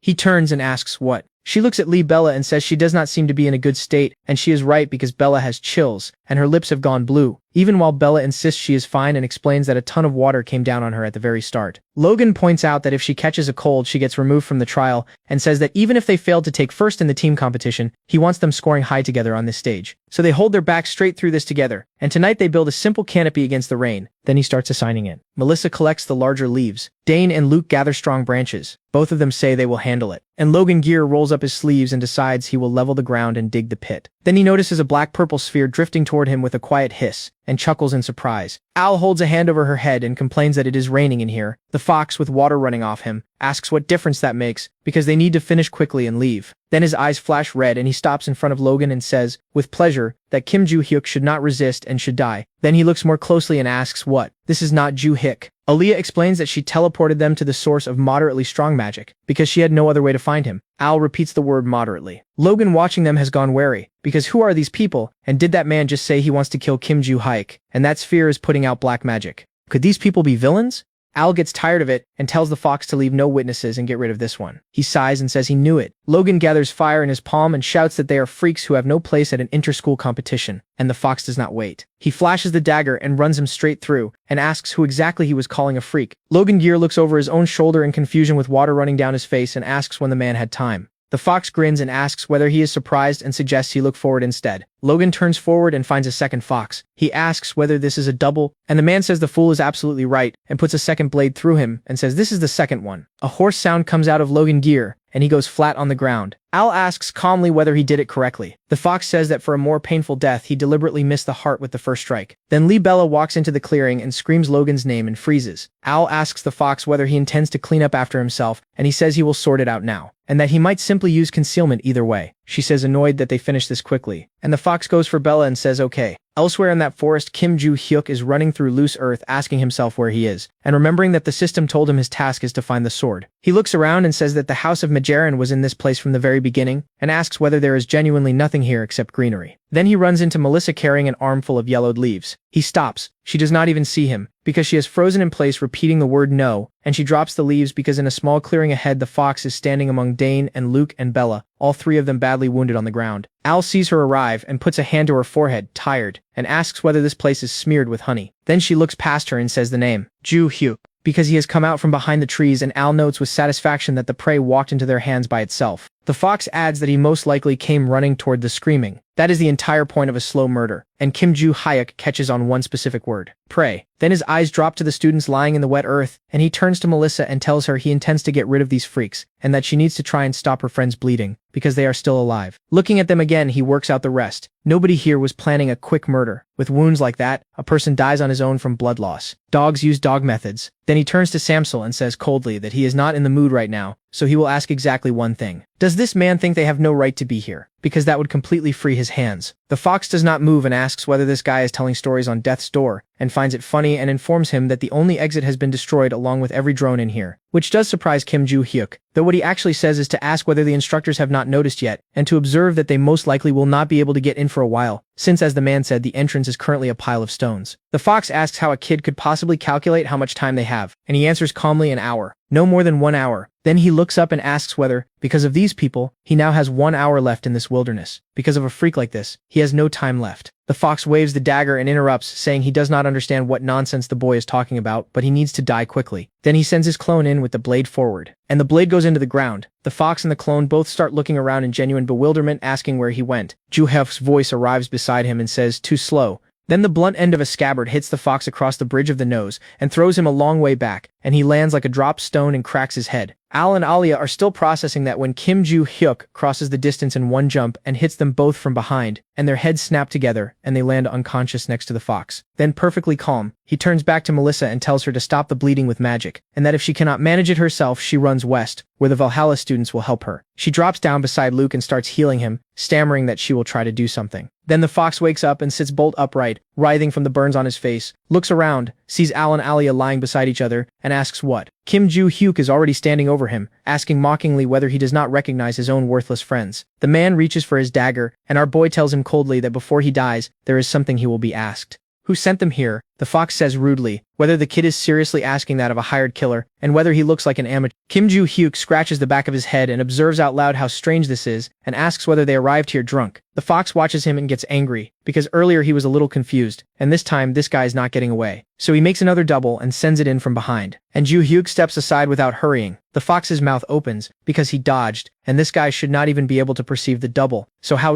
Kim Joo-hyuk interrupts that thought by asking whether he intends to keep attacking from behind like a coward, and whether he might be interested in seeing a decent surprise attack instead. Then he clears the double away, the fox gets his dagger up, and takes an elbow to the nose again. Then Kim Joo-hyuk says it once more, for the last time, who is his client? And the man stays stubborn and starts swearing at him and telling the idiot to get lost and laughing at him. So our boy smiles like something unwell, raises the scabbard, and says that this is what he wanted. Then a single strike cuts the air and throws a wave of red energy into the fox that carries him backwards through thick tree trunks and tears bushes out of the ground. The commission runs down a narrow forest path through puddles and stops dead when they find Valhalla students healing the wounds of the heroes team in a small clearing. Jack Rover gets to Logan first and asks whether he is okay. Logan, sitting on the ground covered in cuts, says hoarsely that moving is a little difficult, but overall he is fine. Jack says thank God. Lee Sang-chul asks what happened here. Logan says they were attacked by unknown people, 3 of them, 1 man and 2 women, and Lee Sang-chul thinks it immediately, a group of 3, Samsul. He asks where they are now, and Logan points, and when every teacher turns to look, they find the fox lying in a field of broken trees and uprooted bushes with another body next to him, both of them unconscious and unresponsive. Logan explains that Kim Joo-hyuk dealt with them. Lee Sang-chul asks himself whether he is genuinely that far above this, looking at ground that appears to have been recently plowed. Logan, watching the light of Melissa's healing magic, remembers it half-conscious. He saw Kim Joo-hyuk's silhouette fighting. It was amazing. He could not get close to these people, and this guy handled all of them alone. And it is hard for him to imagine how much Kim Joo-hyuk was sparing them during the competition. Melissa listens and says nothing. Then Logan admits that this entire time, he considered himself stronger than everyone around him. It turns out he overestimated himself badly. Jack says it is not his fault, and that Joo-hyuk is a special case. Lee Sang-chul asks about the third person because he only sees 2. Melissa says there she is, because there is the sound of a slap and they turn to see Alia dropping unconscious. And Kim Joo-hyuk, who did it, explains calmly that he had to find out who was pulling the strings. Lee Sang-chul comes over and asks whether he is okay, and gets told he is in perfect order. He exhales with relief and says he understands, and that Joo-hyuk can tell him what happened on the way back to the academy. Then he turns to the others. The instructors prepare to transport the wounded to hospital. The Valhalla students report the incident to the White Lotus Association. The rain keeps coming down, and the announcement goes out that the school competition is over. That evening, Kim Joo-hyuk comes out of the shower drying his hair, drops onto his bed, and says what a day, and asks whether he did well today. Barch says his exhaustion is most likely from burning a very large amount of mana in a very short period. Joo-hyuk agrees and notes that his mana pool has grown, and he wanted to test it immediately, and that the effort paid off. Then he opens his eyes and there's a system window. The House of Mejuran, Valhalla Forest. A reminder that fulfilling the condition also requires his sword, and an instruction to obtain the sphere from the House of Mejuran. Conditions met. He reaches into his pocket and pulls out a glowing blue sphere and thinks with relief that it was difficult, but he managed it, because earlier in the pouring rain,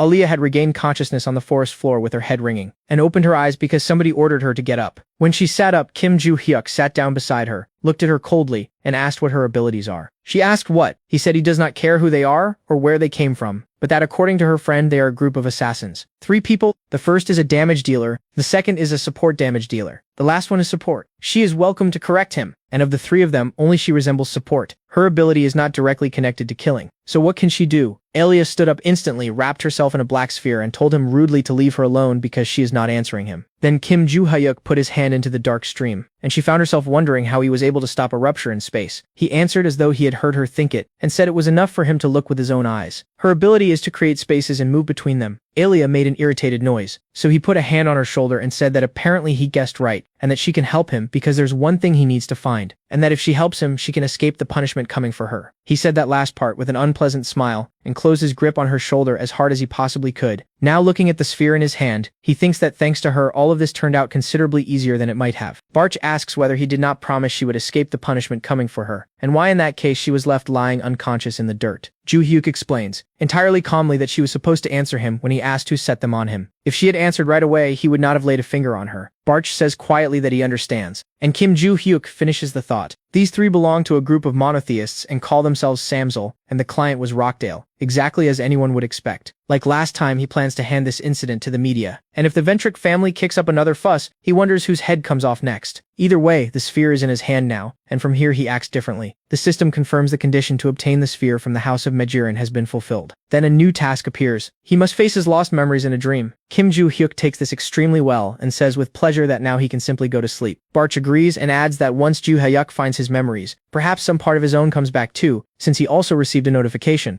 Joo-hyuk asks whether that means it is time for them to sleep, and flips the switch. Then he lies there looking at a white ceiling for a while, because it does not feel to him like any part of those memories could have gone missing, irrevocably, but he has no idea what is waiting for him in that dream. Then he closes his eyes and sinks into it, and finds himself back in the Tower of Destruction. There is roaring and rumbling everywhere, and he is sitting with his back against a wall, saying with a smile that things are bad. Then an enormous broken piece of stone comes down toward his head, and the instant it touches him, everything stops and goes translucent for a few seconds. And when the color comes back, time has stopped. Kim Joo-hyuk is sitting there with his eyes shut, holding the wound in his stomach, and Barch's headless body is lying directly in front of him. Then a black and red silhouette of a man with two burning white eyes materializes beside him, and the thing comes closer and says, mysteriously, that it will take away his name, a name in the world he defended, and then, but it never finishes because it evaporates and time starts again, and the stone comes down on him. Kim Joo-hyuk sits bolt upright in bed asking what that was and why he had that dream, and whether it actually happened, and whether that is exactly what he forgot. Then he asks Barch whether he remembered anything. There is a short pause, and Barch says that it looked like he was a tiger.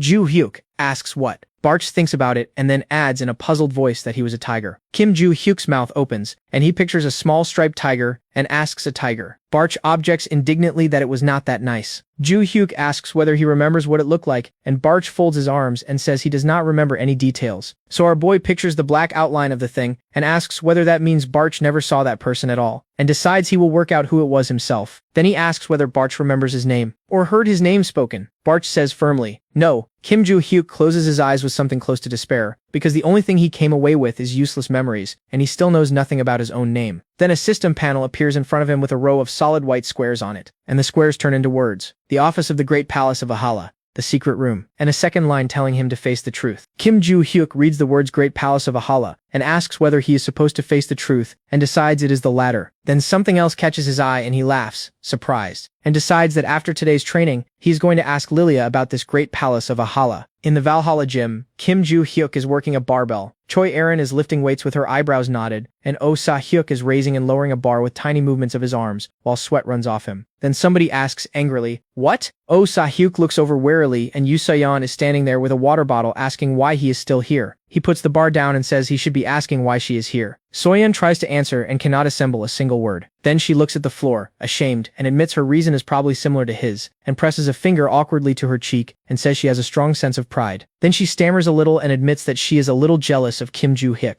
Oh Sa-hyuk says he is not here because of that. He has been doing weightlifting for a long time, and his presence in this room has nothing to do with Kim Joo-hyuk. She asks whether that is true, and then he lowers his eyes and asks the actual question, which is whether the reason she is jealous of Kim Joo-hyuk is that she lost to Choi Erin. Yoo So-yeon freezes. Her lips press together and she has nothing to say, and after a moment she looks down with real bitterness and honestly says yes, because Choi Erin had stood in front of her in a waiting stance while So-yeon held her sword ready to catch the attack. Then So-yeon swung sharply with her elbow leading and total confidence in her face, and their blades met with purple sparks and a loud clang of metal. She glared at her and swept her sword out to the side and threw purple aura in every direction. Choi Erin put both hands on her hilt and pulled in more energy. So-yeon saw that and swung again straight at her. And Choi Erin raised her sword above her head and brought it down to meet it, and the speed of the blade threw off a wave of light, and the glass beside them cracked from the pressure of the impact, and Choi Erin did not move, with her hair blown back by the wind. So-yeon looked at her and asked herself whether she just cut her magic with a sword. Then she decided. She swung and raised a new wave of purple magic that rolled at Choi Erin at full speed in enormous rings. And Choi Erin stood there calmly with her sword out. then sheathed it, and drew it again, and blue lightning went out in every direction, and she put the blade into that wave and cut it apart with slashing movements. Soyeon stared, breathing hard, and asked whether she stopped 3 of her strikes with one cut, and Choi Aaron was already closing on her. Swinging again, Soyeon got out one barely audible word. Then Choi Aaron hit her across the shoulder with everything she had, and Soyeon screamed, and her weapon left her hand, and she went down onto the floor and struck her head. And Choi Aaron stood over it with her blade raised while a voice announced her victory. Coming back out of that, Yoo Soyeon tells Oh Sa-hyuk that Aaron has become far stronger than the girl she saw at the entrance ceremony, and that all of it happened because of Kim Joo-hyuk's help. She glances at Choi Aaron, currently lifting a barbell with her whole body shaking, and says that she herself trained only her magic power and her control, and says with open envy that Aaron does strength training, and that nobody in her own family ever taught her that. She asks whether that is why Aaron evolved so quickly. Oh Sa-hyuk closes his eyes in concentration, and says nothing, and thinks that she should be approaching Kim Joo-hyuk instead of him. Soyeon asks what, gripping her bottle. Then she looks down and admits to herself that this is true, and that she cannot wait any longer, because she needs real results and real improvement, and that even if it is humiliating, she needs an answer out of him. So she walks over to Kim Joo-hyuk, who is wiping sweat off his face, and says his name. He looks up and asks, "Birdie, what is it?" Yoo Soyeon internally screams that he called her a bird. Then she closes her eyes, hesitates, and asks whether it is true that he is training Choi Aaron, and admits that she wanted to ask something, and puts a hand to her chest and asks whether he could teach her the same way. And Lee Sang-chul appears behind her and asks Kim Joo-hyuk whether he is busy. Joo-hyuk turns, confused, and says he has not finished training, and asks whether something happened. Soyeon turns around in surprise with her hand still pressed to her heart. Lee Sang-chul says grimly that when he finishes he should come find him, because there is a person who wants to see him, and that this is the only chance he will get to see this person for a long time. Kim Joo-hyuk goes completely still, then he stands up and walks straight to Lee Sang-chul saying he understands. And Yoo Soyeon says, stunned, "What?" Then she looks down in despair, because she has been interrupted again and got nothing out, and she is so embarrassed, she would rather die. Then somebody addresses her again. Birdie. Her eyes come open, and Kim Joo-hyuk tells her that if she wants to train with them, she should ask Choi Aaron for the daily routine and follow it. And if she does well, then perhaps he will start teaching her. Choi Aaron is standing right next to her, carefully patting her own head with a towel. And Choi Aaron turns to her and says, "Birdie, in that case she will tell her everything." Yoo Soyeon shouts that she is not allowed to call her that. Outside, the sun is going down into sunset colors, while Kim Joo-hyuk walks fast behind Lee Sang-chul, asking who wants to see him, and whether the man said he wants to meet right now. Lee Sang-chul looks straight ahead and suggests he should be able to guess, and says the person is waiting in the small hall. Joo-hyuk's eyes open because he has a hunch, and he decides it is possible. Then they arrive. Lee Sang-chul opens the door and scans the room seriously, and Kim Joo-hyuk scans it as well, and finds Rockdale Ventrick and Uriah de Felix, both of whom look thoroughly wrecked. Our boy says calmly, "So it is him," and says his name. And Rockdale starts shouting in a shaking, stuttering voice for him to save him, then repeats it louder and more pitifully, on his knees. Lee Sang-chul watches all of this with his arms folded. Rockdale says it again, still kneeling, "Save him." Uriah de Felix folds her hands in front of her and stands obediently behind him. Then Rockdale crawls to Kim Joo-hyuk's feet and starts begging.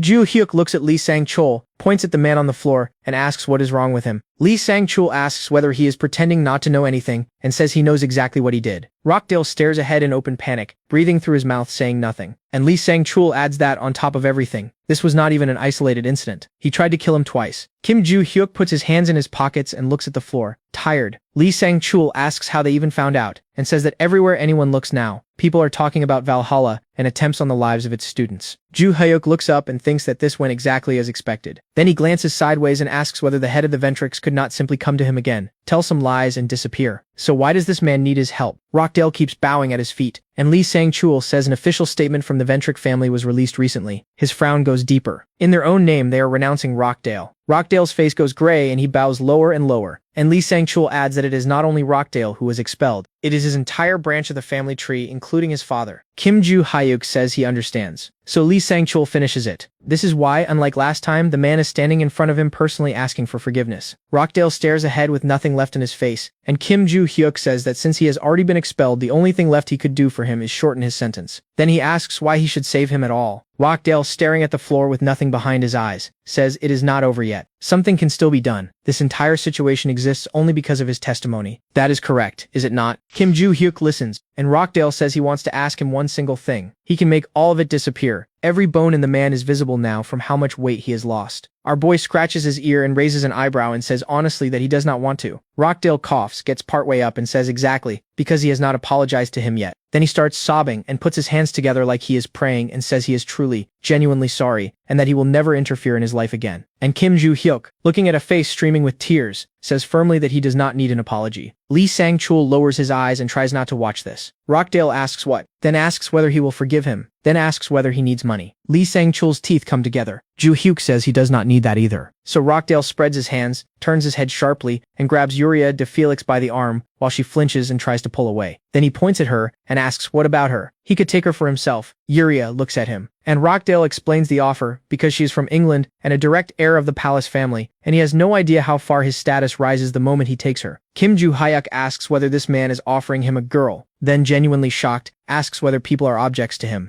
Rockdale grins and says for now, yes. She is his property. Yuria flinches again, and there are runes written on her neck. Rockdale tells him to look closely and asks whether he sees the shining spell, and Yuria lifts her chin slightly so they can both see the mark. He says this is the proof that she belongs to him. How does he like the proposal? He can transfer ownership as well, if he says the word. Lee Sang-chul reads that tattoo and understands what he is looking at, because it is a seal placed by magic. A seal that does not permit the person carrying it to disobey a single order. A seal that is very nearly impossible to remove. His frown goes deeper, and he asks himself whether this man used that on a human being, and looks at Rockdale, who is staring ahead with something genuinely unwell in his face. Then Kim Ju-hyuk speaks, and his voice has gone cold and flat, and he says that in ancient times there were countless monsters exactly like him. They branded people, bought them and sold them. Then he reaches for Yuria de Felix's neck and unbuttons her collar. She gasps and watches his hand come toward her, and blue energy floods out of his fist and lights the entire room. She lifts her head and asks what, and the tattoo starts dissolving off her skin and into his fist. He pulls his hand back sharply and takes the whole thing with it, and it disperses into the air in bright scarlet. Yuria exhales, surprised and slightly in pain. The mark evaporates off her neck and leaves faint scars, and then the scars fade too, and then the last symbols go, and her skin is clean. She raises a hand to her own throat, and Rockdale asks himself whether it is gone, and then understands exactly what is gone. Kim Ju-hyuk turns to Lee Sang-chul with something very dark in his face.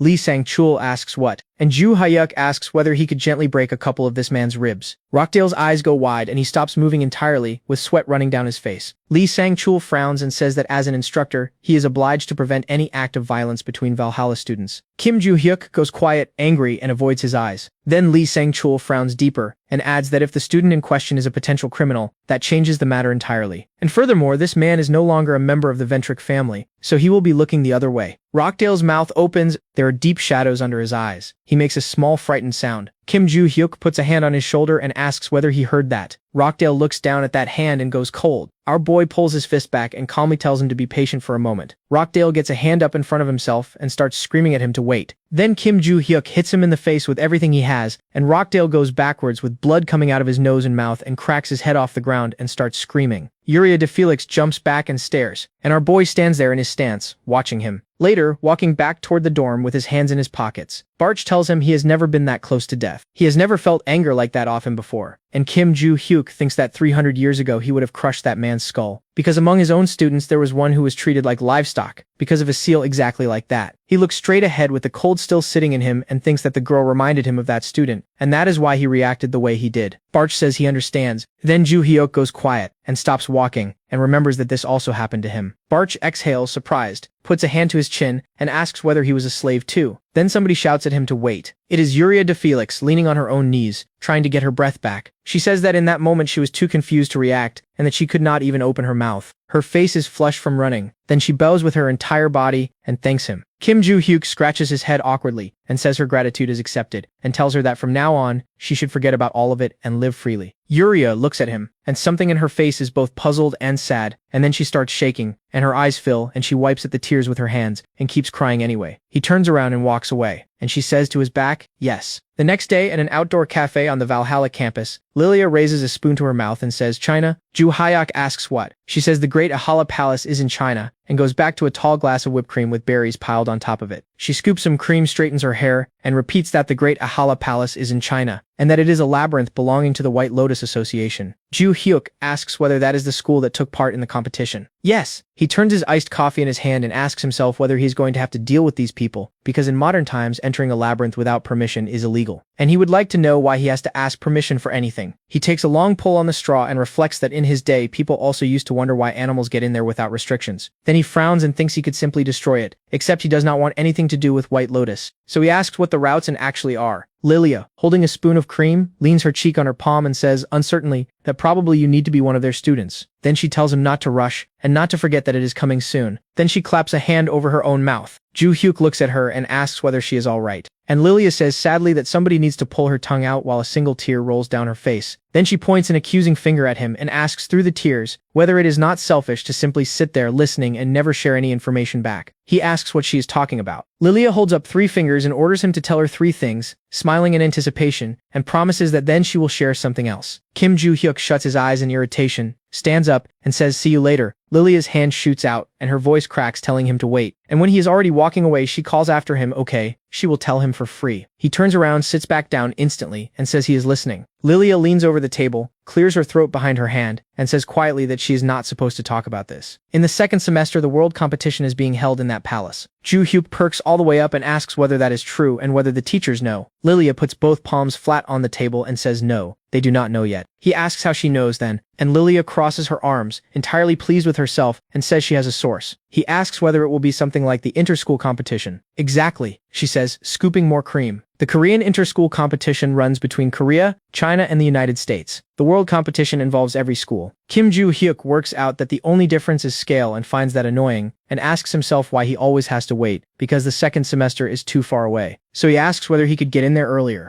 Lilia says she does not know. That would have to be clarified with the association that owns the labyrinth, and to find a legal route she does not even know who he would have to approach. Then she points a finger at him and asks whether he would like to help her with something. He lifts his head and tells her to speak, and she smiles slyly and asks whether he will come with her to the World Society for the Study of Monsters. Only for today. She will not bother him. In Tottenham, in London, they stand in front of a large snow-white building under a blue dome, behind a white fence decorated with gold stucco and wrought iron gates covered in intricate work. The World Monster Research Society. Kim Joo-hyuk's face became distorted with anger, and he asks whether this is what they flew all this way for. Lilia laughs and says they are only here for 1 day, so he should try to relax. Then radiating happiness, she adds that they are here for the weekend, but just so he knows, just in case, she has received permission to extend the excursion until Monday. He sighs and says she is abusing her authority as a teacher. Lilia walks up to the gate, turns and smiles at him, and our boy accepts his fate and asks what the plan is. Sometime later he is standing in a sealed room holding a sword, facing a monster boar, while 2 men and a woman in glasses watch him through a window. He looks at the thing, with its enormous white tusks and the muscle showing through its brown hide, with visible sadness, and he remembers Lilia's cheerful smile and the words nothing special. He just needs to help her certify a few documents. The boar charges, he remembers the rest of it. In exchange for information, he needs to kill a couple of monsters. Then he puts the sword through its skull, and it squeals, and the image disperses. A voice announces that boar validation is satisfied, and tells him to get ready. Kim Joo-hyuk turns toward the voice and asks how many more of these there are. An hour later he drops onto a sofa, leans back and says, well, work of course, then asks why she always makes him do overtime, and whether 3 monsters was really the number and whether she would not like 10. Lilia sits opposite with a white mug and says slyly that she does not know and asks really why. He leans forward and says that in any case, there is something unpleasant about this place, because the second they walked in, absolutely everyone stared at her, and shouted, and behaved rudely. So he asks whether she knows them. Lilia drinks, looks down and says, sadly to some extent, because these people remain faithful to the old monster hunting manual they have existed on for years. And then she turned up with her work and shattered every one of their previous worldviews with a dull crash. Kim Joo-hyuk asks whether the validation method itself is not outdated and why a hunter should need a sword at all. Lilia says they believe it is the surest way, and that it is the tradition of the association. He asks why, if they are so certain, they are throwing sideways looks at her, and she says they are simply afraid of change. She bows her head over the mug, and the light catches her lenses, and she says their window is never going to move again, and that this is unfortunate. Monster hunting strategy theory is the surest way to assert your own power, and the current state of non-aggression exists purely because of nepotism and dead weight in the upper echelons. Night settles over the white building with the dome. Joo-hyuk concludes that the people in here are disgusting, and asks why she publishes her reports to them at all. Lilia says a report without public recognition means nothing, and that it does not matter how close they are to the association, because all they care about is the perfect monster hunting strategy, and they are willing to do anything to find it. He says he understands and then changes the subject and says he has helped her enough. Now it is her turn. Lilia says yes, of course, and that coming here was the right decision, because she is here, the chairman of White Lotus. Kim Joo-hyuk listens closely. Lilia has heard she visits this association fairly often, and she thinks he definitely did not go unnoticed by her. He asks whether she is serious. He does not go unnoticed by anybody. They should go before it is too late. He puts a palm on his knee and stands up, and somebody knocks on the door. Both of them go still and look at it. A voice asks whether Kim Joo-hyuk happens to be in here, and whether they can talk. He realizes it is a woman's voice. It is her. He says yes. Come in. A blonde girl with blue eyes is standing in the doorway with her hair neatly braided at the back, in a dark blue dress and a light cape trimmed with gold, apologizing for the intrusion. She smiles and says she is pleased to meet him. Her name is Seo Yeon, Kim Joo-hyuk gives his own name and asks how he could possibly help her. Seo-yeon bows her head respectfully and says that honestly she is here to ask for something. Then she pauses and asks whether he could take care of a person. Lilia and Joo-hyuk both stare at her. Seo-yeon stands in the middle of the room holding a folded fan in both hands and asks it again. Could he take care of the person? Lilia turns her head with her mug still in her hands, then stands, glances at Kim Joo-hyuk, says the conversation has suddenly become serious and they can continue without her, and leaves. Joo-hyuk says they will see each other later. Then he asks what she is talking about and tells her to explain. So Seo-yeon does. She is the chairman of the White Lotus Association, and she is also a member of the Sol family, who were the first to recover from the era of destruction. They founded White Lotus and trained countless talented contractors, and there was one genius in their family. Then she touches her chin with the fan and says no, what they created was a natural disaster. In Korean, genius and natural disaster are written the same way. At 13 years old, this child had already surpassed experienced contractors and gone through members of her own family guild. Even the head of the family was not her equal. Then she decided there was nothing left for her to learn from the outside world, and she locked herself in the Sol family's training hall. Kim Joo-hyuk asks whether that means he is supposed to take care of her. Exactly that. He touches his chin and says this is none of his business, but he will ask anyway. If she wants somebody brought to their knees, why choose him? Then he points at her and says that judging by her aura, she has more than enough strength herself. Seo-yeon is genuinely impressed and says he is perceptive and that even her aura concealment magic did not help. Then she gives him the two reasons. The first is that this girl's fighting style is built purely on physical strength. The second is that she, like him, is 17 years old. Kim Joo-hyuk sits with that. Seo-yeon says she has been watching him for a while, which is why she is completely confident in the choice. If this girl is defeated by a peer, it destroys every part of her notorious pride. She is asking him for a favor. If he had not come here in person, she would have written him a letter. He says, okay, he gets it. Then he puts a hand on his neck, smiles slyly, and asks whether he will not be working for a thank you. Seo-yeon says of course not, and that the chairman of White Lotus does not request a favor without commensurate compensation, and asks how much. Kim Joo-hyuk holds up a palm and cuts her off. He does not need money, but there's a place he would like to go, and she could help him enormously. Seo-yeon taps the fan handle against her palm and asks what that means. In China, the two of them stand in front of a 3-story building in the old style, with a sign above the door reading White Lotus, and Seo-yeon looks at it fondly and says this is the association. Joo-hyuk says he did not expect to be here today, having flown in on a private jet. She turns, smiles, and asks whether he is not free until Monday. She values other people's time. He says that is cute. Then she confirms the terms, because payment means he only needs to get into the palace. He says yes. She says she understands, and that since they run that maze, it should not be difficult. She puts a hand on the metal ring of the Great Red Gate, looks back, and asks whether they are going. They walk through a courtyard full of White Lotus students, staring at him with open interest, Seo-yeon striding ahead smiling, and Kim Joo-hyuk following with his hands in his pockets. Inside, he says there is still something he is curious about. She asks what. He says the fate of that girl cannot possibly concern her personally. She turns her head slightly without slowing down, and he asks why. In that case, she wants him to deal with her. Seo-yeon says it could be put that way and explains that a great many people have sparred with this child purely to measure their own potential against her. Students and teachers both, which is exactly why she wants that arrogance knocked out of her once and for all. And then this whole family. No. Then she personally leads White Lotus to new heights. Kim Joo-hyuk scratches the back of his head, says he understands, and privately concludes that White Lotus is in good hands. They walk into a room with burgundy curtains where a glowing circle covered in symbols is set into the floor, with the face of a fanged dragon at the center of it. Seo-yeon says it is here, and that the magic seal will take him to the Sol family's secret training room. Then she tells him to settle this once and for all. He says okay, and asks whether he is standing correctly. Yes. And as his outline starts breaking up in the air, he remembers something, and quickly asks her name. Seo-yeon touches her chin with the folded fan and says this child's name is Yenlan.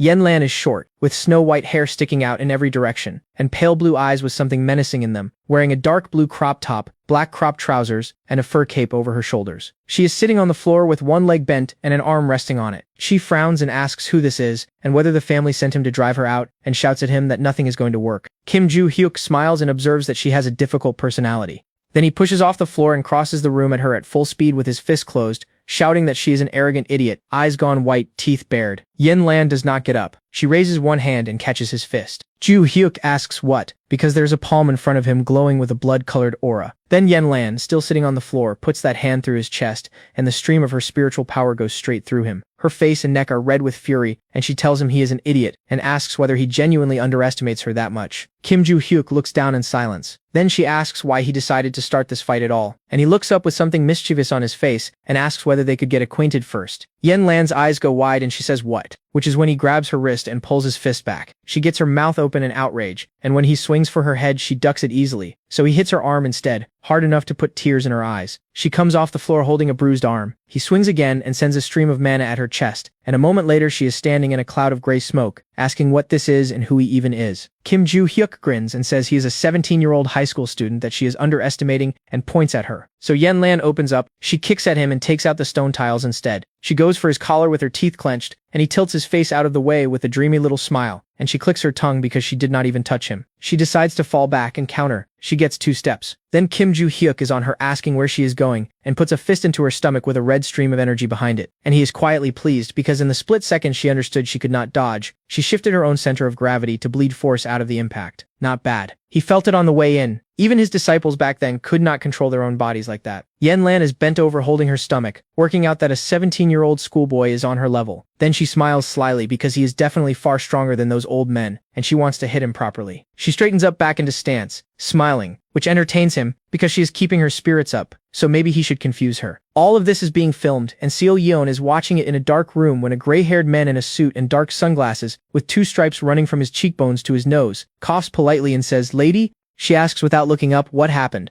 He says he knows it is not his business, but will this boy be alright because he doubts a student from another school can do anything against a White Lotus native. She does not answer. So he goes on saying that even though the boy is strong, that is not enough to beat Yen-lan, and then asks forgiveness and points out that Seo Yeon herself lost to her. Silence. He adds, of course, that this was because she relied only on physical power and did not use magic. And Seo Yeon says he is right. She lost to Lan once. And even if she had used her magical power, she would still have lost. The man is confused and asks what? Because back then she says the difference in magical power between them was barely noticeable. He still does not understand, and apologizes again, and asks what? She does not explain. She says only that this was several years ago, and that she is confident Yen-lan has certainly not gotten weaker since. Then he comes closer and spreads his hands and asks why this student is risking his life, when he cannot come close to defeating the lady. Seo Yeon asks whether he really thinks so. Because as an ordinary student, Kim Joo-hyuk is capable of incredible things. Did he not take first place at the inter-school competition by an enormous margin? He is not going to yield to her easily, and her purpose does not depend on his victory. Back in the hall, Yen-lan attacks, and her black lacquered nails have turned into something like claws, and she comes in with heavy steps. She grabs for him with both hands and he drops into a crouch, and her knee comes up into her own line of sight, and she puts everything she has into it and lands it. She smiles bitterly thinking she has him. Then the smile stops, and she asks what, and grabs her own leg with both hands and hops on the other one screaming about her knee. Does he have a stone for a head? Kim Joo-hyuk looks at her, smiling and says she would know better than him since her knee came down so suddenly that he simply put his forehead into it, which presumably means his forehead is harder than her kneecap. And Yen-lan realizes with real hatred that this idiot is going to block every single attack she has. She cannot find a weakness. How is he physically stronger than she is? He wants to humiliate her. Then she calms down slightly and asks whether that is why he has not used magic. Joo-hyuk puts a hand in his pocket and asks what, and whether that is not how she prefers to fight. She goes very serious and orders him to stop it because now she fights seriously. Red flame comes up around her in an instant. Kim Joo-hyuk is not impressed and notes that it looks like she is starting to use magic. Then he adds that she is cute when she is angry, and lights his own energy up and says he believes it is time to crush her pride. Yen-lan looks at the deep blue stream coming off him and asks whether that is his aura. Madness. She does not need any more tricks. She pushes off the floor and comes in to end it with a single strike, right fist loaded with red energy. She brings it forward, and when it is almost touching his nose, she is already celebrating. And she misses because he arches backwards out of it, and she gets out one shocked syllable. Then Kim Joo-hyuk, smiling as pleasantly as ever, says he is grateful to her but she was playing with him, and now they can finish. He counters, and a groan comes out of Yen-lan, and before she loses consciousness, she says he is a monster. A couple of minutes later he arrives in front of Seo Yeon and her assistant, both of whom have their mouths open, holding Yen-lan up by the collar. He says that, as requested, he beat her in a fair fight. Then he drags her outside. Seo Yeon looks at Yen-lan and agrees that he really did it, and says she cannot believe it, and asks whether he is injured. Kim Joo-hyuk says he does not know about her, but he is fine. She asks whether it was difficult, and he lets go of the collar, drops Yen-lan on the floor with an audible thud, and says she was not the weakest opponent, but honestly, he was a little disappointed. The impact wakes Yen-lan up. She holds her head, asks what this is, looks around, finds him standing over her, grinds her teeth and says Seo Yeon's name. And Seo Yeon says her name back and asks how she likes the air outside. Then she closes her eyes, exhales and tells Joo-hyuk that she remembers their terms, and that it seems he is interested in the Ahala Palace. He confirms it. So she announces he can go in right now, and asks whether that suits him. Kim Joo-hyuk smiles and says it sounds great, and that they are leaving now. The two of them walk out and Yen-lan gets to her feet and watches them go with open displeasure. A man approaches and politely offers medical assistance if the lady is injured. She ignores that completely, and asks what the name of the one who beat her is. The assistant says the young man's name is Ju Hyuk. Yenlan repeats it. Then she smiles and says he is definitely one of the strongest living people in the world, and decides she is absolutely going to fight him again. Kim Ju Hyuk arrives in a hall with a very high ceiling, under a patterned stone arch, in front of a stained glass door pouring colored light onto the floor, and asks what kind of place this is.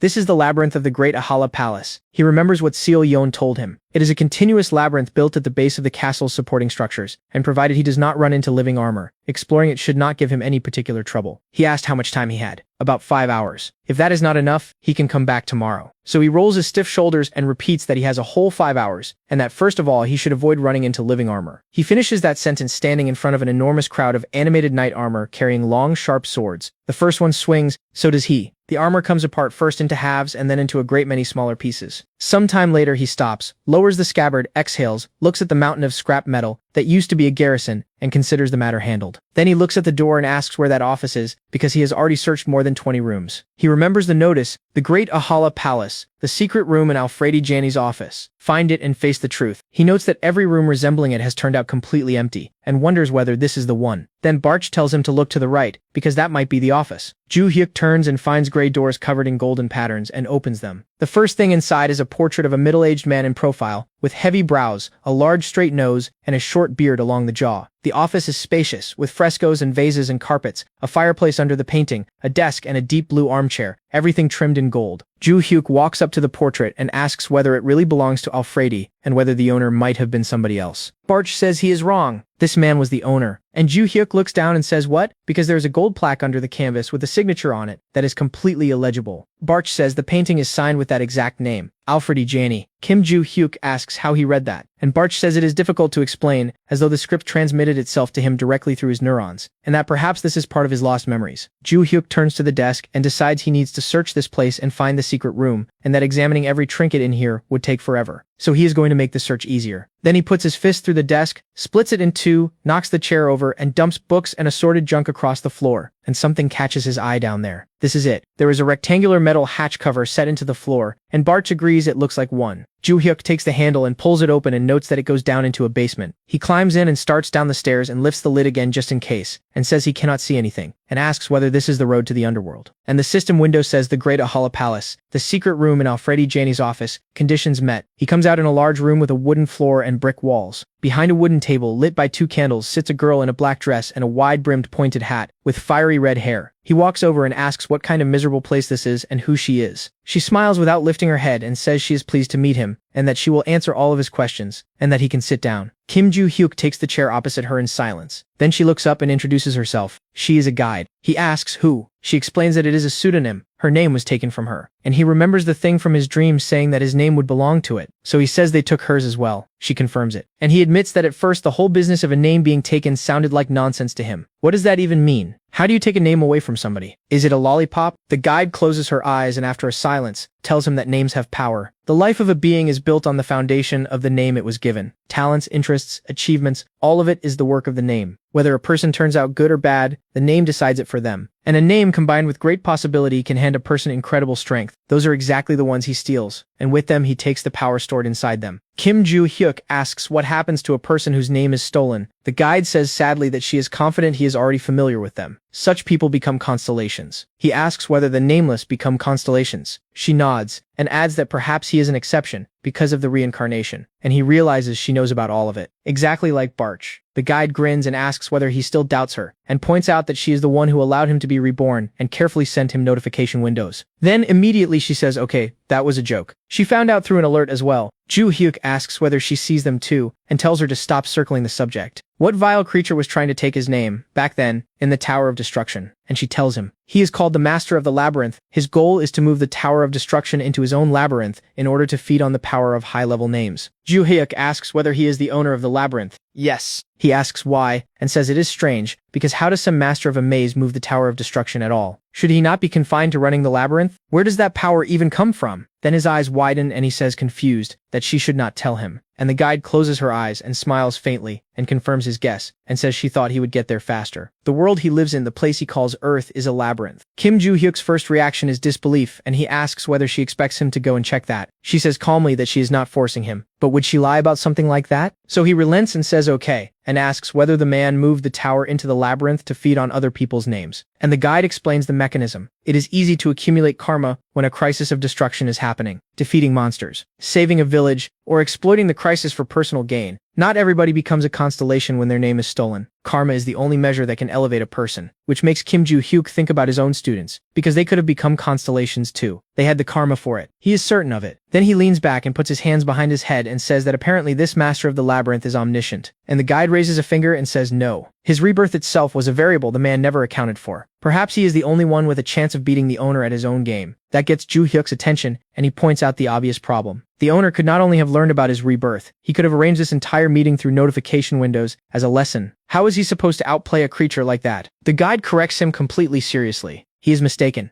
The one who brought him back to life through those windows is not the owner of the labyrinth. And Joo-hyuk frowns and asks who it is then.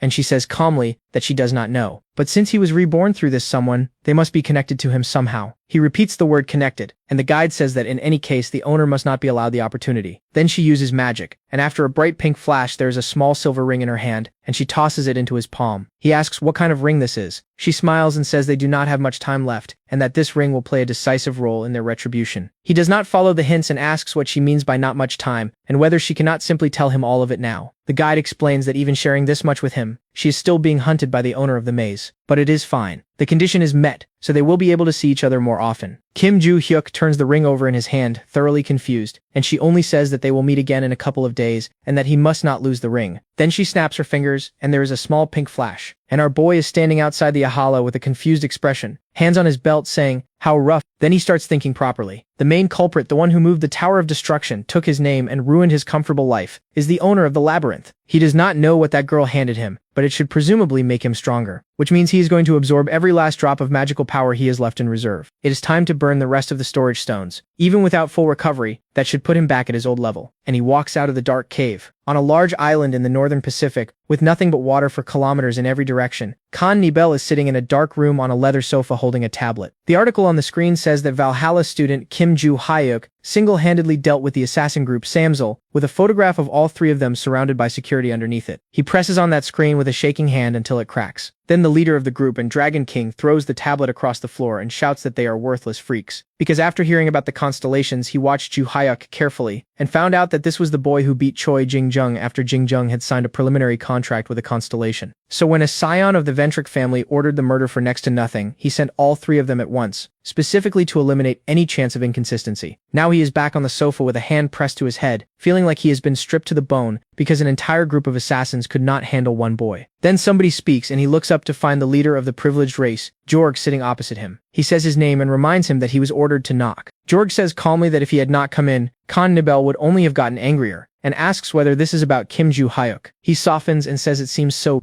Jorg laughs and says that on top of that they lost a valuable piece off the board. Khan Nibel asks whether he means desire. Exactly. That one did not report to the organization because it was a personal request, and he could not complete the simplest task, and then babbled everything to a high school student. As an informant for the Ventric family, Jorg wanted to drop the matter immediately, but he had to close off every possible information leak. So he sent Desir Ventric to the prison tower. Khan Nibel gathers himself and asks whether Jorg could help him get rid of these three as well, since they are also tied up. Jorg says of course if that is his order. Then Khan Nibel starts to say something about Kim Joo-hyuk, and Jorg cuts him off and says he is saying this because he is worried, and that it is best not to touch this guy for now, and asks whether he should really be contacting him at all. Khan Nibel repeats the phrase, "Do not contact him." And Jorg explains why in one sentence. This guy is now a target of the first cult. Khan Nibel is genuinely shocked and asks whether Joo-hyuk was handed to the first cult, and calls them crazy freaks. Jorg says yes. Seriously, nobody in their own line of work has the right to call themselves decent, but they at least have principles, and that cult does not. Nobody knows what motivates them. They are the ones who dealt with the Logan squad. Khan Nibel says he heard about that, and that it is a relief it is no longer their job, and starts to add that if they interfere. And Jorg interrupts and confirms exactly what he is afraid of. They would likely be targeted too. So Khan Nibel laughs and announces that in that case all they can do is wait. And at that same moment, Kim Joo-hyuk is standing surrounded by a crowd of people in black robes, whose faces are impossible to make out under a night sky. He does not look frightened at all, and asks coldly who they are. They do know this is a Valhalla dormitory. Are they fearless or simply stupid? One of the people around him is Adelia Ventric's assistant, because earlier in her office, he had bowed and reported that they were ready for the task. Adelia said she understood,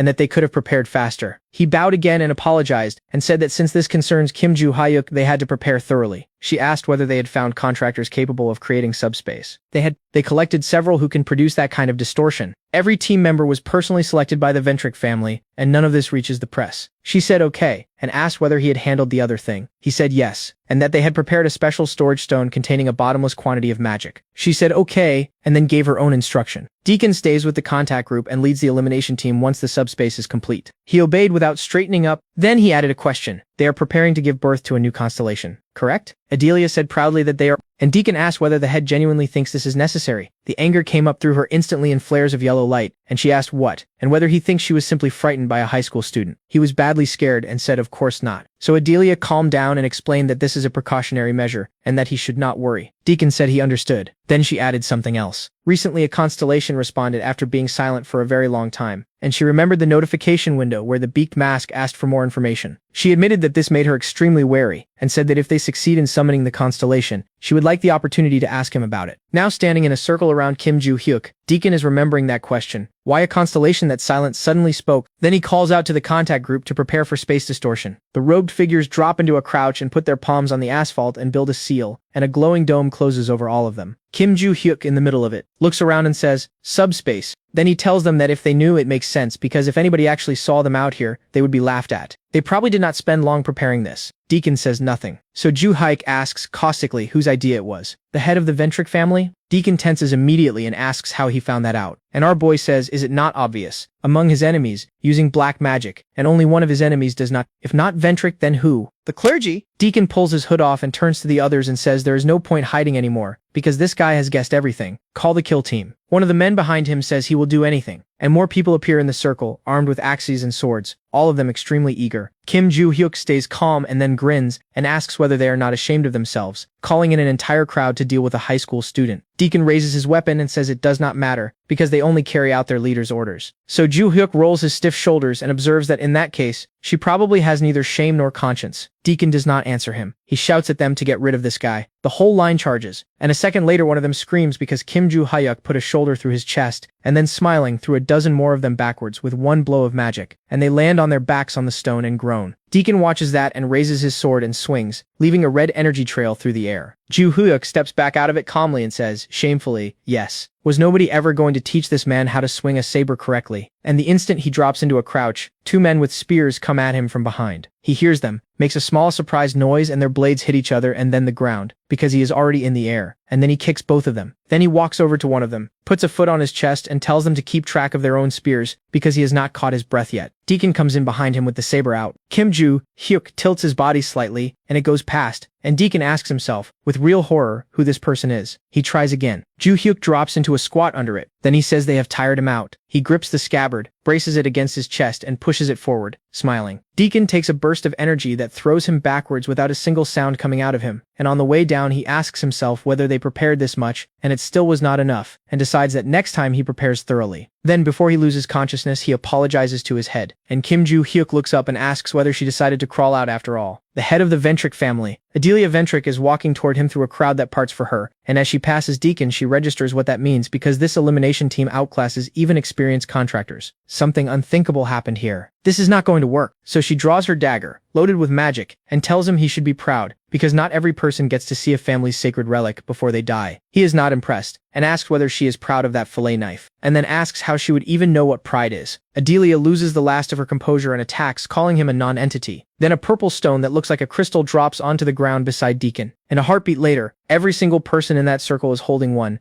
and all of them are flaring bright yellow. People start asking what is happening. Adelia looks around and says storage stones, then she looks at her own blade which has also started to glow, and thinks with real horror that this cannot be. The light climbs until it looks like a burning sun, and a notification window opens, and after a pause one word appears on it. Teacher. One of the elimination team is standing there holding a spear in one hand and a storage stone in the other that has gone from blue to gold. Several of them are holding their weapons up and hiding behind each other, staring at the light in open fear. Adelia is holding a dagger burning gold and cannot make sense of it. Kim Joo-hyuk watches all of it very carefully, and every member of the elimination group freezes where they stand. Adelia freezes too in an unnatural position and discovers she cannot move, and asks herself whether sanctuarization activated on its own. Then she looks around and realizes that unlike her, every one of her people has been frozen morally as well as physically. A tear runs down her face, and she asks why Kim Joo-hyuk is still fine. He walks over and touches her glowing dagger with his fingers, interested. Then a golden rectangle opens in the air in front of him with one word written on it in white. Teacher. He says the word back, and the rectangle grows and becomes a golden flame, and a silhouette walks out of it. A girl in a tracksuit, in sports shorts and a brown and blue jacket, with her face hidden behind a beaked mask. She takes the mask off slowly and the hood, and underneath is short, snow-white hair and enormous blue eyes. She says quietly, "Teacher," and she is glowing gold. Kim Joo-hyuk stands there holding a sheathed sword, looking at her, while she looks back at him with something that is mostly hope. Because 300 years ago, that girl was chained by the neck to a stone wall. Her eyes were full of aggression and hatred, and her teeth were bared. And Kim Hyun-oh looked at her and laughed and said, "Look at this child. Those eyes probably hate the entire world." She was on her knees in torn filthy clothes with an iron collar around her throat, thin and pale, with cuts on a dirty face. And she shouted at him not to pretend he understood her, and asked what he could possibly know about her. Kim Hyun-oh looked at her and said that he does not know everything, but he knows something, because he was a slave once too. She stared at him and asked what. He said that in his youth he could not fight back, and a slave trader took him, and after that he lived a slave's life under the same shackles and restrictions she is wearing. Then he crouched down in front of her, and asked whether she does not want to be free. She asked, irritated, whether he had just said he was a slave as well. He confirmed it. So she asked why he was asking such stupid questions, and grabbed the iron collar around her own neck, which glowed pink, and had symbols written across it, and cried out that because of this piece of garbage she cannot even dream about freedom. Then she told him to go away and stop bothering her, and said she did not know how he got in here, but a slave trader would be arriving very soon. Kim Hyun-oh ignored all of that, and told her the paradox of a limiter. There are exactly two ways to remove one. After the death of the owner, or by the owner's own decision. Then he smiled sadly and said the first method does not always work. She was out of luck. Her eyes went wide because she was picturing her owner, and she asked, disbelieving whether that freak is dead. Then her face fell, and she said that in that case she will never find freedom. Kim Hyun-oh scratched his ear with his little finger, and said nothing at all. Then he looked at her with something sly in it, and asked what she would say if he told her that he could. He put his hand on the iron ring around her neck, and she cried out in fear. And he lit blue spiritual power around his fingers and explained that by imitating the magical components of a limiter, he can reconstruct it and slowly dissolve it, and that although this kind of control is not his specialty, removing one collar is not a problem.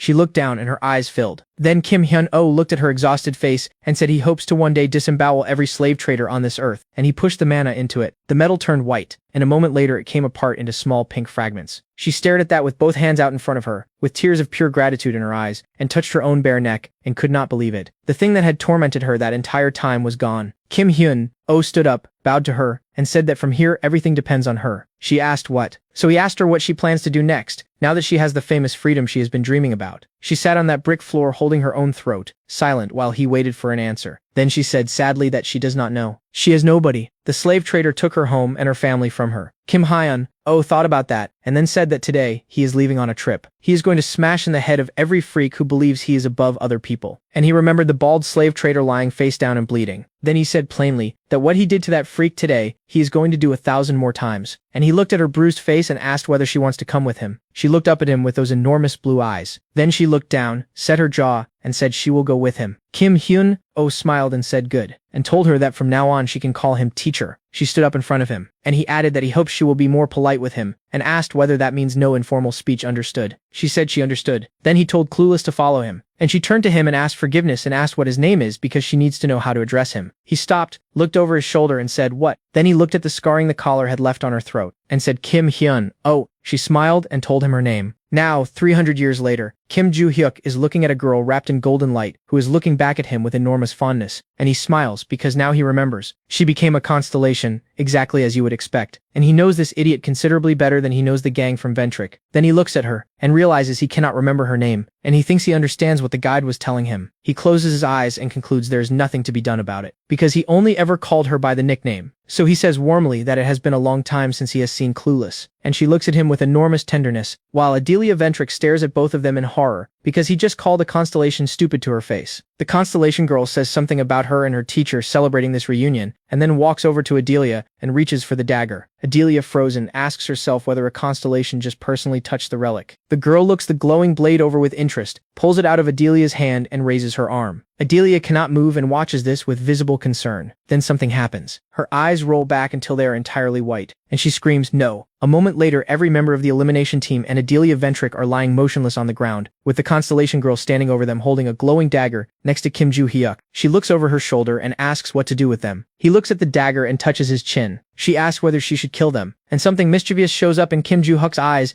and he smiles slightly and says no. He has a better idea. The next day at Valhalla, Kim Rae-gong is staring at his computer screen with his mouth open, because the sponsorship application on it says the Ventric family has donated 5 billion won to personally sponsor the student Kim Joo-hyuk. He asks himself whether Kim Joo-hyuk is in his right mind. Then he reads every line of that application again. Sponsor the Ventric family. Amount, 5 billion won. Note, personal sponsorship of student Kim Joo-hyuk. He grabs his own head and repeats both numbers to himself. Lee Sang-chul, holding a coffee, asks what he makes of this. Kim Rae-gong turns around in shock, and Lee Sang-chul drinks and says there must be a reasonable explanation, and then asks why now, and why this much. Kim Rae-gong, with his fingers on the keyboard, asks why Kim Joo-hyuk, since he was in open conflict with the Ventric family. Lee Sang-chul looks at the screen and asks whether they decided to settle all of it with money, and points out that this is pointless. Last time, when Desir attacked Kim Joo-hyuk, they used their sponsor connections to shut everyone up, and a donation like this was their way of protecting the image of Rockdale and the rest of the family. But Rockdale is not in that family anymore. The line has been drawn. If they had not cut him loose, their reputation would have taken enormous damage. This case is completely different, so he still wants to know the real reason the Ventric family is sending sponsorship money to Kim Joo-hyuk.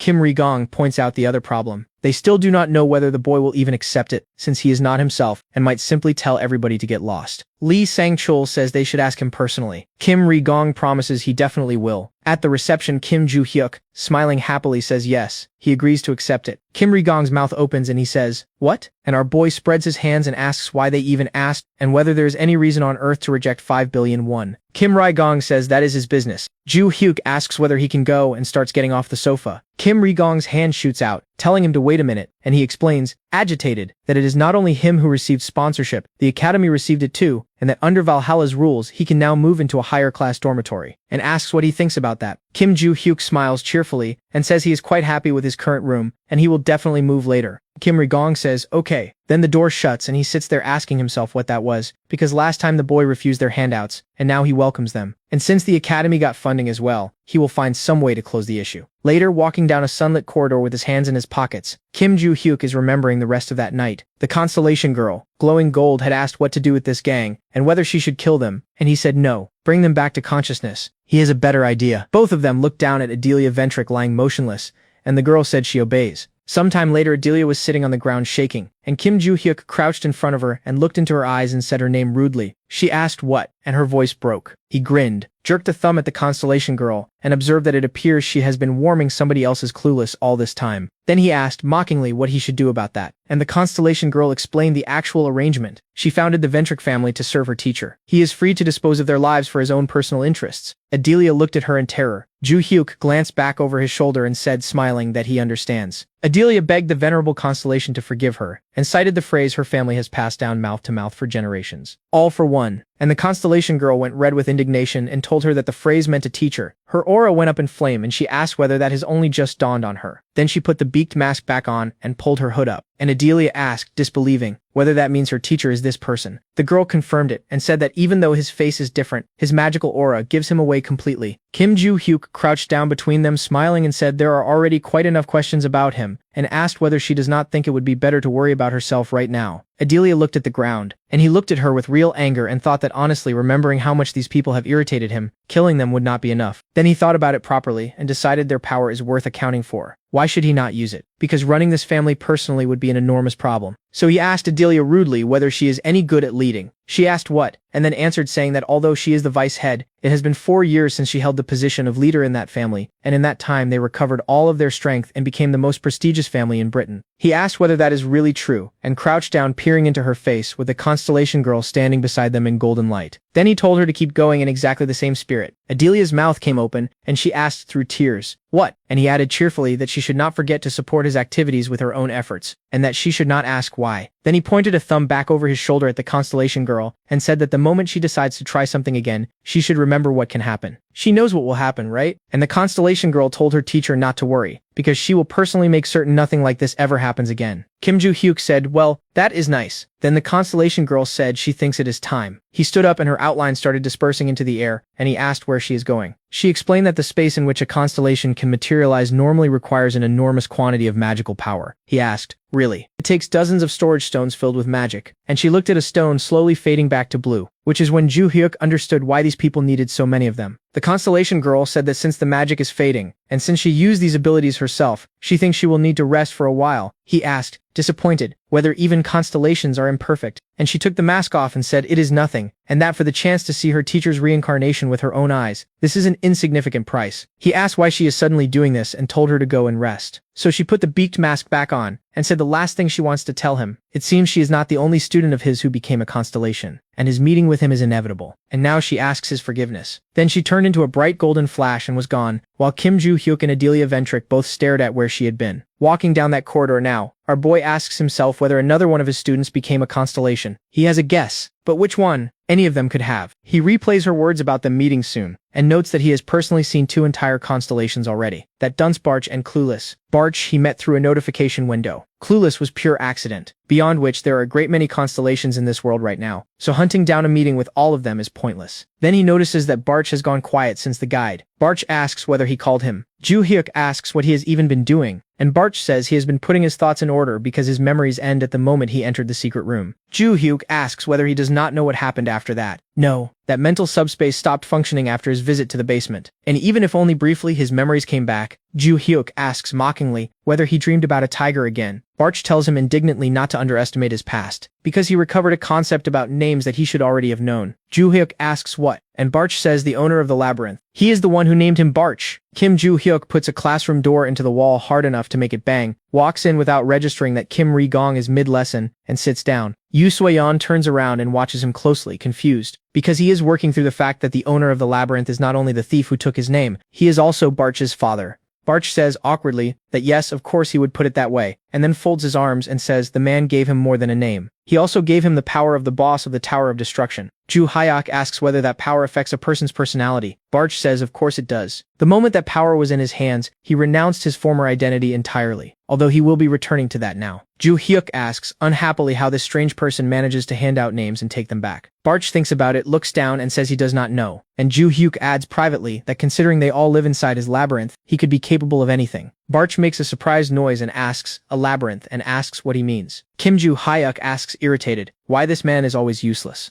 Later, with the sun almost behind the mountains and the whole sky in sunset colors, Barch says it is incredible, and Kim Ju Hyuk walks slowly through the park, deciding that this is a sad fact but a very good one, because the guide did say they would still get their chance to counterattack. They simply have to wait for it. The next day, the guide is sitting at her table in a cone-shaped hat with her chin resting on her folded hands, with 2 candles throwing light across the wall, and half her face. Kim Ju Hyuk looks at her and asks what this is. He is holding an enormous metal cafeteria tray. The guide looks at him in silence. Then after a while, she lowers her eyes, hesitates, and asks what the shining silver thing is, and points at it. Ju Hyuk says, confused, that it is a food tray. Then he asks angrily whether the words food tray mean anything to her, and asks why they have to meet during lunch and whether nothing at all is sacred. The guide looks genuinely frightened, apologizes fast, and says she did not know about that. So he puts on a calm face, sits down, and tells her to drop the subject. She asks whether he brought the ring. He takes it out and says emphatically that he did, and holds it up and looks at her through it, and she says that is great. Now they will try to use it. Ju Hyuk turns it over and says this ring is not like any he has seen before, and asks how they are supposed to use it. The guide says it is simple. Put on the ring and destroy the labyrinth. He nearly drops his hand and asks a labyrinth, and asks which labyrinth she is talking about, since there are almost no naturally occurring ones left, and the ones that remain all have their own masters. The guide confirms that he cannot simply destroy somebody else's labyrinth. Then she smiles slyly and says that soon the owner of the labyrinth will be creating a new one, and asks him to remind her what they call that in the language of his world. A dungeon break, or a disaster. Kim Ju Hyuk looks at her with growing contempt, because he remembers those monsters, in armor, with horns. And yes, that is a disaster. The moment a labyrinth is born, the monsters pour out of it and leave a disaster behind them. And a long time ago, before his reincarnation, they were coming from literally everywhere. Sweat starts on his face, because that is exactly why there was not one safe corner left in the world. He puts his hands flat on the table and thinks that after his reincarnation, everything leveled out somewhat, and life more or less returned to a stable direction. Then he asks where and when the portal breaks through this time, and how large the labyrinth will be. The guide says about 3 months, and that she does not yet know the scale, but she already knows the location. Korea! Kim Ju Hyuk pushes back from the table and says she is lying, and asks whether this is going to open directly in his country. She tells him not to judge her too harshly, because she is gathering information in secret from the owner of the maze, so it is extremely limited. He clicks his tongue and puts a hand on the back of his chair, and asks the question that has been building. If this world was a labyrinth from the beginning, then what exactly are the labyrinths inside it? The guide says the owner creates those deliberately. Ju-hyuk asks whether he is going to hand out names and harvest them again. She sees the contempt on him and suggests that he believes the time has come. She pictures an enormous building of a strange shape, which is what a tower of destruction looks like, and says it would probably be more correct to say he is trying to adapt the human essence.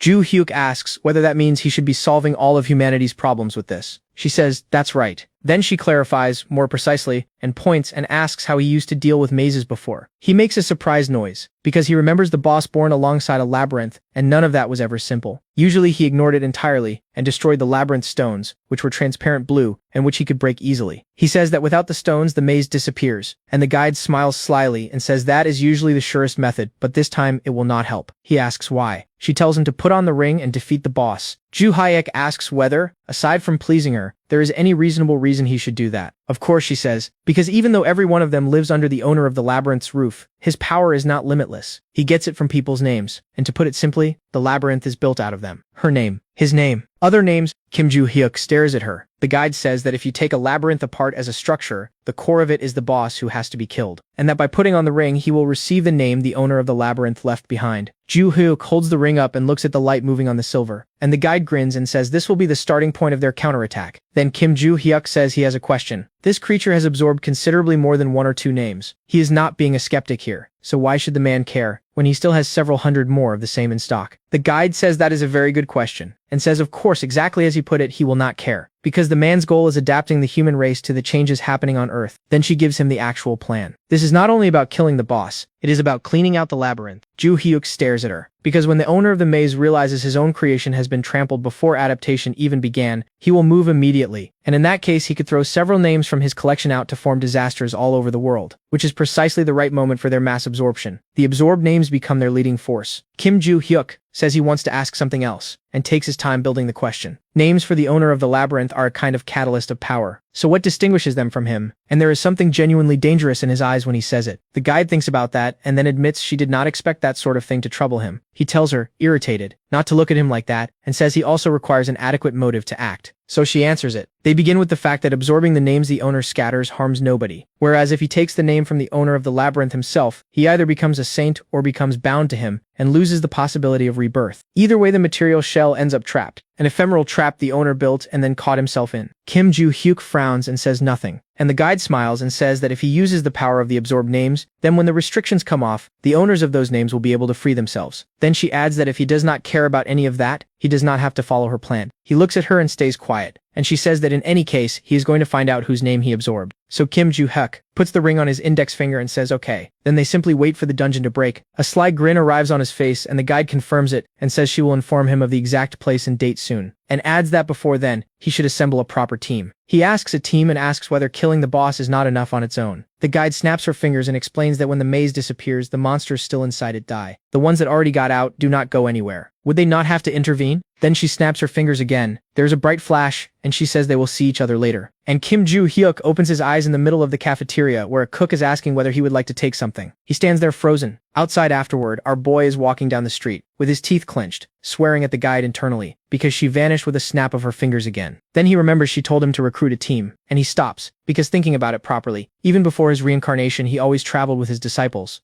Missions like this take time, and there is collateral damage to account for, so he asks himself whether he should find new students. Then he freezes, because Yenlan is standing in front of him. She folds her arms and smiles at him like a predator. He asks what this is and why she is here, and Yenlan says she thought about it a bit after losing and wondered why she lost. Then she holds up a finger and announces that this is when she understood. He is stronger. That is why she lost. Kim Ju-hyuk notes that she got there suspiciously fast and asks whether she is a child prodigy. Yenlan says gloomily that she thought she was very similar to him. He asks what, and she explains that a person who astonishes everybody purely on talent and never loses is quite a rare thing in the adult world. Ju-hyuk rubs the back of his head and says that if she thinks he is similar to her in that respect, she is very badly mistaken, because he personally considers himself a fairly diligent person. Yenlan says she thought so at first too. Now she understands, because she remembers that hand going into her chest, and the movements that stunned her were not some exotic technique. It was like being hit by all of his years of experience and hard training at once. She says she was angry at first and then arrived at humility, and admits that what she lacks is experience. Kim Ju-hyuk looks at her without answering. Then Yenlan closes her fist and says that now she understands everything, and that if she fights him again, she will definitely gain experience. Which is why he should fight her. Then she points at him and announces smugly that she will beat him. He asks what? She points a thumb at herself and repeats it. They fight. Kim Joo-hyuk turns around and walks off and tells her she would do better entering a competition for gifted children, and that it is time for him to go. Yen-lan grabs his shoulder and asks what about the fight, and shouts that she came all the way from China for him. He says he does not care, and that she would be better off doing something useful, and offers martial arts as an example. And Yen-lan says, with something disappointed in it, that she does not know how. Joo-hyuk stops and half turns toward her. She looks at the ground and says she studied properly until she was 6 years old. From that age she trained by herself. He asks about the rest of it, and she confirms and explains that the contractors were not exactly thrilled with her either, and that she was the first person there to educate herself, because she kept being excluded from the family's regular training, so she asked them to find her sparring partners so her skills would not ossify. And in the end they set adult contractors on her, which she admits is how she got her hands full. Then she puts her hands on her hips and says it is a good thing there were not very many of them. Kim Joo-hyuk listens to all of it and frowns because it matches what Seo Yeon told him. But the nuance is completely different. She clearly has talent, and her only actual problem is that outside of fighting she cannot do anything at all. So he asks why she was locked up all that time. Yen-lan says that to some extent it was a necessary measure, and then, looking at her own palm, admits that she was simply tired of ruining everything for everybody. She was stronger than her entire clan and had nothing to occupy herself with. Then she closes her hand into a fist and says it does not matter, because she has found somebody stronger than her. And she points at him, angry, and asks what is good about that,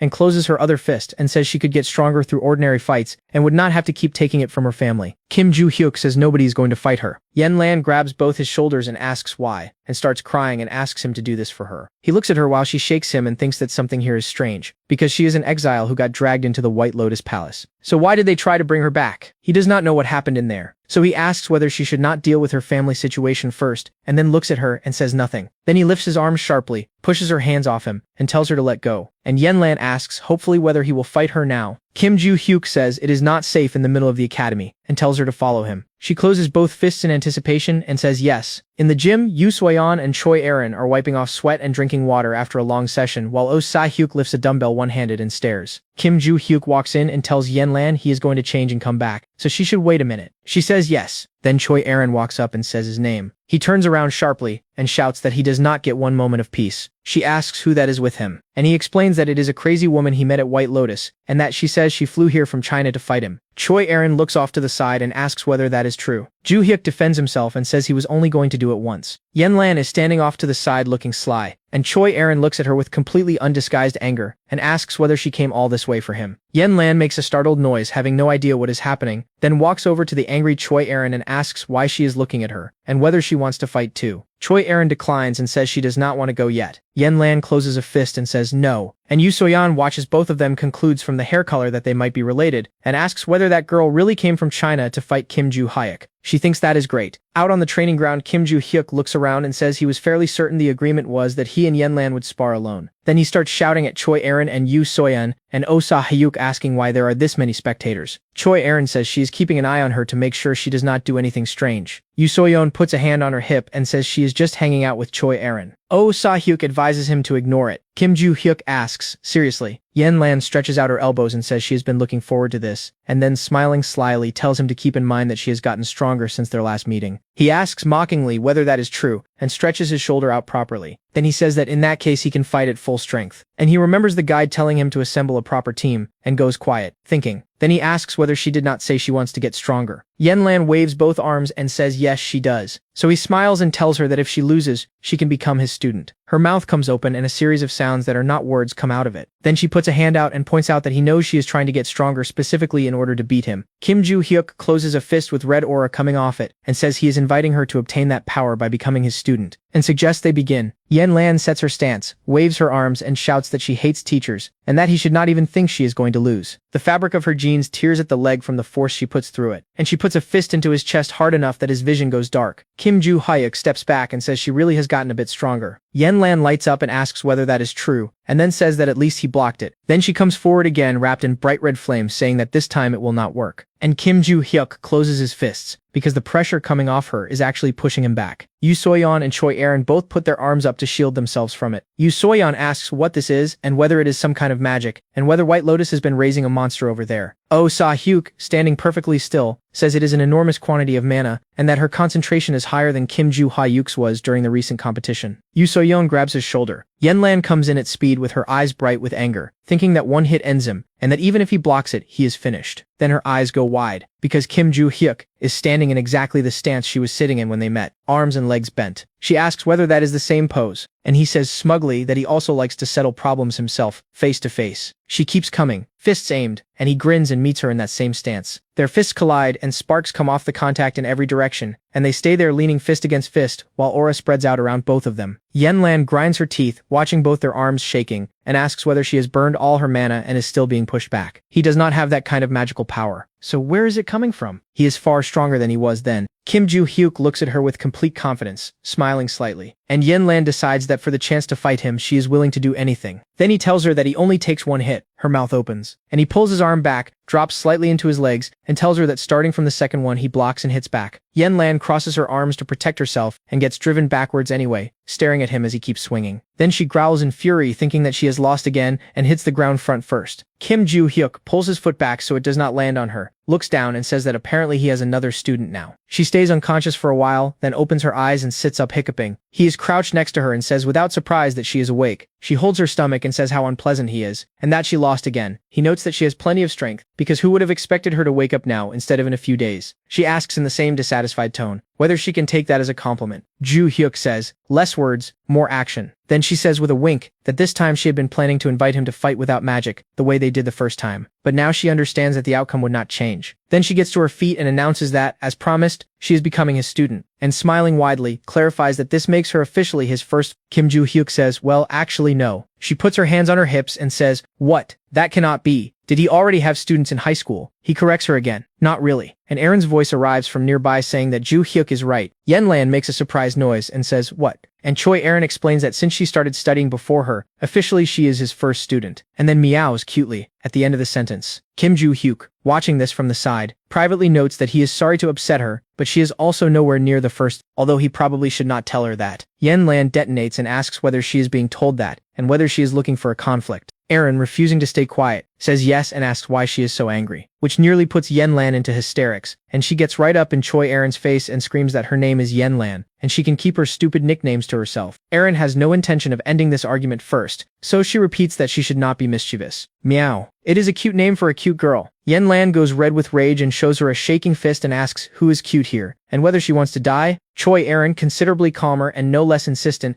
asks whether she does not like it, and suggests she can go home. Kim Joo-hyuk watches all of this and says nothing. Yenlan asks why on earth since she has not had time to learn anything yet, and Aaron only provokes her further, having already made peace with the fact that she is a charming cat. Then Kim Joo-hyuk goes quiet, looking at the two of them, because he is remembering the same thing. Many years ago, before his reincarnation, he felt exactly these warm feelings about his students. So he steps in and tells Yenlan the meow business has to stop. She turns to him with enormous eyes and shouts him too. Then he goes over to Choi Aaron and calmly explains that she did in fact become his student earlier, so she should not be rude to somebody more experienced. And while she is still pleasantly surprised by that, he adds the second half. Since they now have a person with less experience, she should be more polite with her. Aaron is not offended at all. She is busy privately asking herself whether she is the more experienced one, and whether Kim Joo-hyuk just called her his first student. Then, with her cheeks bright, she agrees. So be it. As a good student should, she will endure it. Yenlan keeps grinding her teeth and shaking a fist at her. So Joo-hyuk finally shuts both of them down and says they should stop fooling around, and that they gave each other a decent beating today, so they can go and rest. Yenlan says it did not actually hurt that much, then asks by the way where she is supposed to sleep. He asks what, and whether she could not find somewhere to live. And she explains confused that she never thought about it. She just wanted to fight him, which is why she came. Seol-yeon told her a great deal about him, and if it were not for Seol-yeon, she would never have known Valhalla existed. Kim Joo-hyuk puts a palm to his own forehead and clarifies that she therefore immediately flew here. Well, almost immediately. Fine. He was the one asking. The academy decided to give him a dorm room, so she can live there for now. Choi Aaron looks surprised at that, and Yenlan smiles and says, okay. And Aaron does not like something in her tone, and turns around and asks whether there is something not to the kitten's liking, which predictably sets Yenlan off again, screaming and asking whether she is first in line to die. And Kim Joo-hyuk, standing right there, asks loudly and coldly whether he is supposed to wait for them to calm down. They do eventually finish the training, and late on a cloudy night, he walks back from campus toward the dormitory thinking about who he actually wants to recruit. Those two spent the entire session fighting each other. An enormous amount of time was wasted. Either way, given how things have gone, he now has several students. Yoo So-yeon is currently working on stamina and is nowhere near fencing training. Oh, Sah-hyuk has shown no particular interest and trains alone. So at the moment, only those two can actually help prevent a disaster. Then his phone rings, and the screen says Adelia Ventric. He takes the call, and her voice arrives saying his name and identifying herself. He says he is listening, and she says fairly timidly that regarding the funds for the donation he requested, she is currently handling a number of other important matters, and would first like to report that the assignment has been completed. Kim Joo-hyuk says coldly that he already checked the donation and the scholarship funds this morning. Adelia sighs and says that is how it is, and asks how else she can serve him, which reminds him of something. He wants her to publish a notice recruiting experienced contractors, because in 3 months there is going to be a disaster. Adelia, genuinely frightened, asks what and where he got that information. He keeps walking and says it does not matter, and asks whether it matters that enormous changes are coming to this country. She asks whether that means it happens in Korea. He confirms it, and Adelia says okay, and promises to contact contractors from Ventric and from the Korean guilds. He also asks her to keep it quiet if possible, and then she goes red, and her lips go dry, and she addresses him very timidly. He is surprised by the tone and asks what, and Adelia gathers herself and asks whether, when the patron Constellation wakes up, he could praise her. Kim Joo-hyuk is silent for a moment and then asks whether she is still asleep, pretending not to notice her efforts. Adelia opens her notification window, finds nothing in it, and confirms that yes, she tried to make contact and it did not work, which is when he remembers the girl mentioning she would need a short break after burning that much magical power. Apparently one day was not enough for her. So he tells Adelia, okay, he will talk to her, and she stammers out a thank you, delighted. The next day at the Valhalla training room, Kim Joo-hyuk is working hard on a treadmill, and so is Choi Aaron, who now looks entirely confident doing it. Yen Lan, working alongside them, is breathing very heavily and doing extremely badly. He finishes and steps off with relief, then looks over out of curiosity and finds Yen Lan flat on the floor, flushed, with her mouth wide open, saying hoarsely that she cannot breathe. She is not dying, is she? Then she sits bolt upright and announces that she almost died. And Kim Joo-hyuk, standing there wiping his face with a towel next to Aaron, congratulates her on surviving. She is holding up quite cheerfully, better than he expected, since he assumed she would fall over halfway through. Yen Lan says of course she survived. Her cat honor was at stake. He grins and privately notes that her baseline stamina is fine and they should simply slow down a little. Then somebody calls his name. A woman in a white traditional Chinese dress with gray hair marked in black and green eyes is walking toward them, asking whether Yen Lan happened to turn up here. Joo-hyuk asks himself who this is and why she looks so much like Seo Yeon. Then she finds the figure beside him and addresses her directly, and says she came all this way without saying a word to her mother. Yen Lan bares her teeth and says the name, Seo Lianhua, and Kim Joo-hyuk understands the entire situation because this is her actual mother. He had assumed Seo Yeon was her guardian. Lianhua turns to him and says that if he is the one her daughter came here for, then she should introduce herself. She is the head of the Sol family, currently responsible for Yen Lan. Seo Yeon, the head of White Lotus, is her younger sister. He says he understands. Then Lianhua observes how strange it is, since her sister promised to contact her when Lan left the White Lotus Palace, and instead sent her here. She will deal with that later. Right now, Yen Lan follows her mother, and she puts out a hand. Yen Lan takes that extremely badly, shaking, shouting, "Follow her mother." Yes, the woman who did not care about her for all these years. She should leave immediately. Then she gets up and adds that she should also stop calling her daughter, because it is infuriating. Lianhua reminds her, sternly, that the Constellation ordered her to be left alone, and that she still does not know. Yen Lan screams that she does know, and that she heard it from a maid before she heard it from her. Lianhua stays calm and says she can see that now. And by the way, this time the Constellation has taken an interest in her. Yen Lan stops and asks what? Her mother explains that she finally has a chance to be noticed, so she must stop disgracing her mother. Yen Lan, still disbelieving, asks whether that means she wants her back, and whether that is what all this harassment has been for.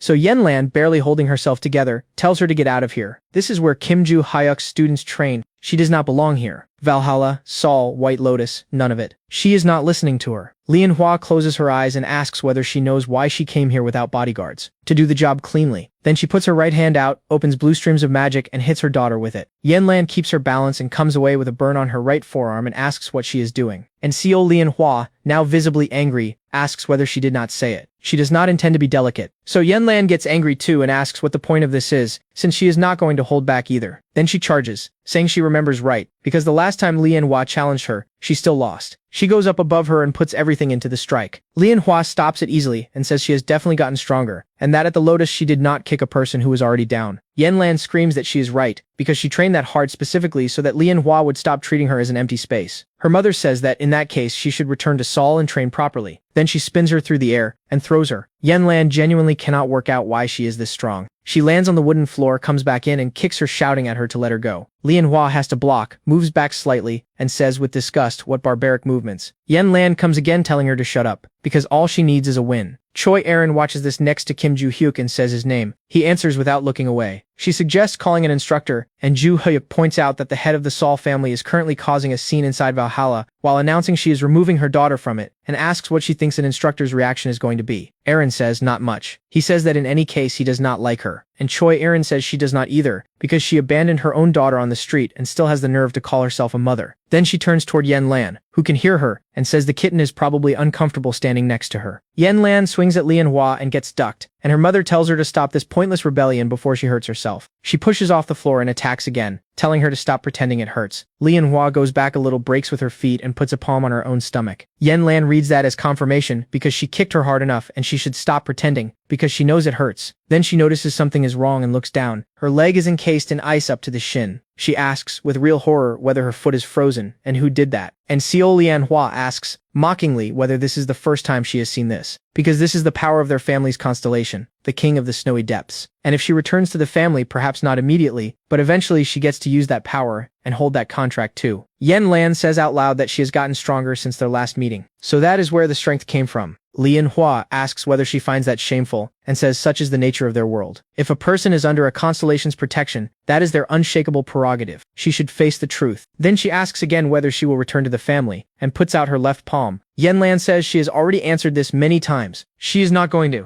Lian Hua sighs, says not a mature child, and closes the distance instantly, and adds that, in that case, she should not even think about returning intact. And Yen Lan understands. Her foot is frozen and she cannot do anything. Xiao Lian Hua extends a palm toward her and says ominously that she is going to freeze and crush her right hand, and that she must repeat after her. Yen Lan manages one word. Lian Hua continues and says that Lan will never again challenge the constellation or the family. Then her hand gets pushed away, because Kim Ju Hyuk stopped it with his foot, with both hands still in his sweatpants pockets. Yen Lan says his name, and without paying her any attention he turns to Lian Hua and asks what she is doing, and whether she is seriously trying to deprive her own daughter of a hand. She says with total confidence that this is a mother teaching her daughter a lesson, and she does not believe it concerns him, which reminds Kim Ju Hyuk of something, and he notes that a guy told him something extremely similar recently. Lian Hua, trying to hide her confusion, says, interesting, and privately asks why his leg did not turn into an icicle, and why she suddenly felt pain, which means that even loaded with a constellation's power, that attack was not enough to harm him. Ju Hyuk orders Choi Aaron to guard Yen Lan and get behind him. Yen Lan does not take this as help at all and screams at him, asking whether he has lost his mind, because she wants to fight too, and she was told this is her family's business. And Kim Ju Hyuk answers her calmly. She should look at her right leg, and then tell him about family business again. What teacher stands aside while his student is threatened? Yen Lan cannot find anything to say to that, and lets Aaron take her. He steps forward and tells them to get back, and she says okay, obediently and a little embarrassed. And in that moment she thinks, so this is what it is like to have a teacher. Choi Aaron looks at her with a certain amount of jealousy. Lian Hua lights up her right hand and asks teacher, does her teacher wear a tracksuit and attend school? How interesting. Then she asks him directly whether he did not dislike her, and why he is suddenly calling himself her teacher. He answers immediately and with complete confidence that it is nothing of the kind, and that it is simply a matter of mutual interest. Xiao Lian Hua asks caustically whether that is so, and whether that is what the teacher tells her. In that case, may she test his competence. And she comes at him, while Ju Hyuk sets his fist and thinks, calmly, that this is a matriarch. She looks balanced and she is in fact insane, exactly like her daughter. He blocked her once with a foot, but he cannot absorb that volume of magical power every time. So for now he dodges to the side and works her joints. She reaches him and misses. She tracks him with her eyes and throws a wide sweep through the air. He ducks it, and her attack hits the gym equipment and covers it in sharp icicles pouring off terrible cold, which tells him she can affect objects without direct contact. Apparently she does not kick people who are down either. Then he says sternly that the sports equipment is the pride of this academy, and that he hopes a reasonable person will compensate all the damage. Lian Hua says that if he wins, she will think about it. Then she drives a straightened palm at his throat, and Ju Hyuk gets one thought in. Her magical power runs many times above normal for as long as she can feed it from the constellation. So if he is going to spend his own power, it is wiser to spend it like this. Kick upward. He pulls his left leg back, brings it up high and catches her arm, and she cries out and her attack goes into the ceiling. She registers with irritation how much energy she just wasted. Then she looks down and finds Kim Ju Hyuk a few centimeters away and says, what? And he hits her hard enough that the sound that comes out of her is silent and comes with blood. She lands flat on her back while he holds the position he struck from, smiling. Yen Lan notes in shock that he knocked her down, and that the constellation's power did not help. Lian Hua sits up holding her stomach and says it is incredible, and that now she understands why he calls himself a teacher. However, she is still taking her daughter home. Ju Hyuk asks what, and she explains that this was the constellation's order, and that even if she fails, others take her place. Yen Lan asks whether anybody here is going to ask her, and Xiao Lian Hua answers absolutely calmly and absolutely coldly, no. The order of the constellation is paramount, That is the tenet of their family. Yanlan is genuinely frightened and does not hide it, and asks whether she will have to fight them again, and what happens if she does not want to, and then starts screaming like a small child that she does not want this. So Kim Joo-hyuk shuts his eyes, turns to Lian-hwa, and asks what he has to do to meet their constellation. She is confused enough to ask what. He explains that others will take her place anyway, so he should simply beat their constellation. Lian-hwa cannot believe him and asks whether he is serious, and points out that ordinary people meet a constellation through sanctuary, which requires an enormous concentration of magical power, and that their family is not stupid enough to let anybody arrange that, least of all somebody who threatens them. And Kim Joo-hyuk says there is another way. You can communicate with a constellation through your own neurons by coming into contact with the sacred relic, which confuses her further, because they teach hunters here. So how does he know that? But it is true. A sacred relic serves as a bridge between worlds. Touch it and a person appears immediately before the constellation. Except that, unlike their world, where a constellation's power is limited, the pleroma of the mental image is entirely subject to it. A human essence may fail to withstand the divine aura, and come apart into atoms the moment it arrives. Does the young man still want to fight a constellation? And Kim Joo-hyuk, despite every attempt to frighten him, says yes. So she stands up and says she understands, and that either way he will have to wait, because she cannot simply hand over a sacred relic. They will send an invitation in a week, and until then she guarantees Yanlan's safety. He accepts and says they have an agreement. But Lian-hwa points out that if he gets lost in the pleroma, what then? Despite every restriction, they need terms. Yanlan grinds her teeth and says quietly that this is nonsense, and Joo-hyuk agrees to it anyway. If he loses, his life is entirely in her hands. And if he defeats the constellation, she stops calling herself Yanlan's mother and leaves her alone permanently. He will take care of her. Yanlan is shocked and embarrassed simultaneously. Lian-hwa privately notes that he is a terrifyingly self-confident young man, and says she agrees. Then she leaves the gym in silence, and Kim Joo-hyuk does not say anything after her. He just frowns, thinking about something. A week later, he is standing in a space made of snow and cold, in front of an ice throne on which sits the king of the snowy depths, a man with cat ears showing through ashen hair, and 4 stripes across his cheeks that read from a distance like whiskers. He looks at Kim Joo-hyuk like something about to pounce, and for a while they simply hold eye contact, the constellation with its head propped on one hand, both of them playing a game in which neither intends to look away first. Because a few days before that, Kim Joo-hyuk had opened a door in the Valhalla dorm and told Yanlan she could stay here for now. Beige parquet, white walls, a wide window with a balcony, white curtains, a television, a floor lamp, a small bedside table. Yanlan, with an enormous hiking backpack on one shoulder, says okay, and then walks into the kitchen, looks at the induction hob, and asks what kind of luxurious hostel this is, because this is a fairly wealthy family's home. Then embarrassed, she asks whether she can really live here. He confirms it. He had originally planned to move into a premium room, and this square footage was given to him to use. She stammers that she understands, then she goes quiet and lowers her head, and then gathers herself and asks him something. Why does he care about her so much? He does not understand.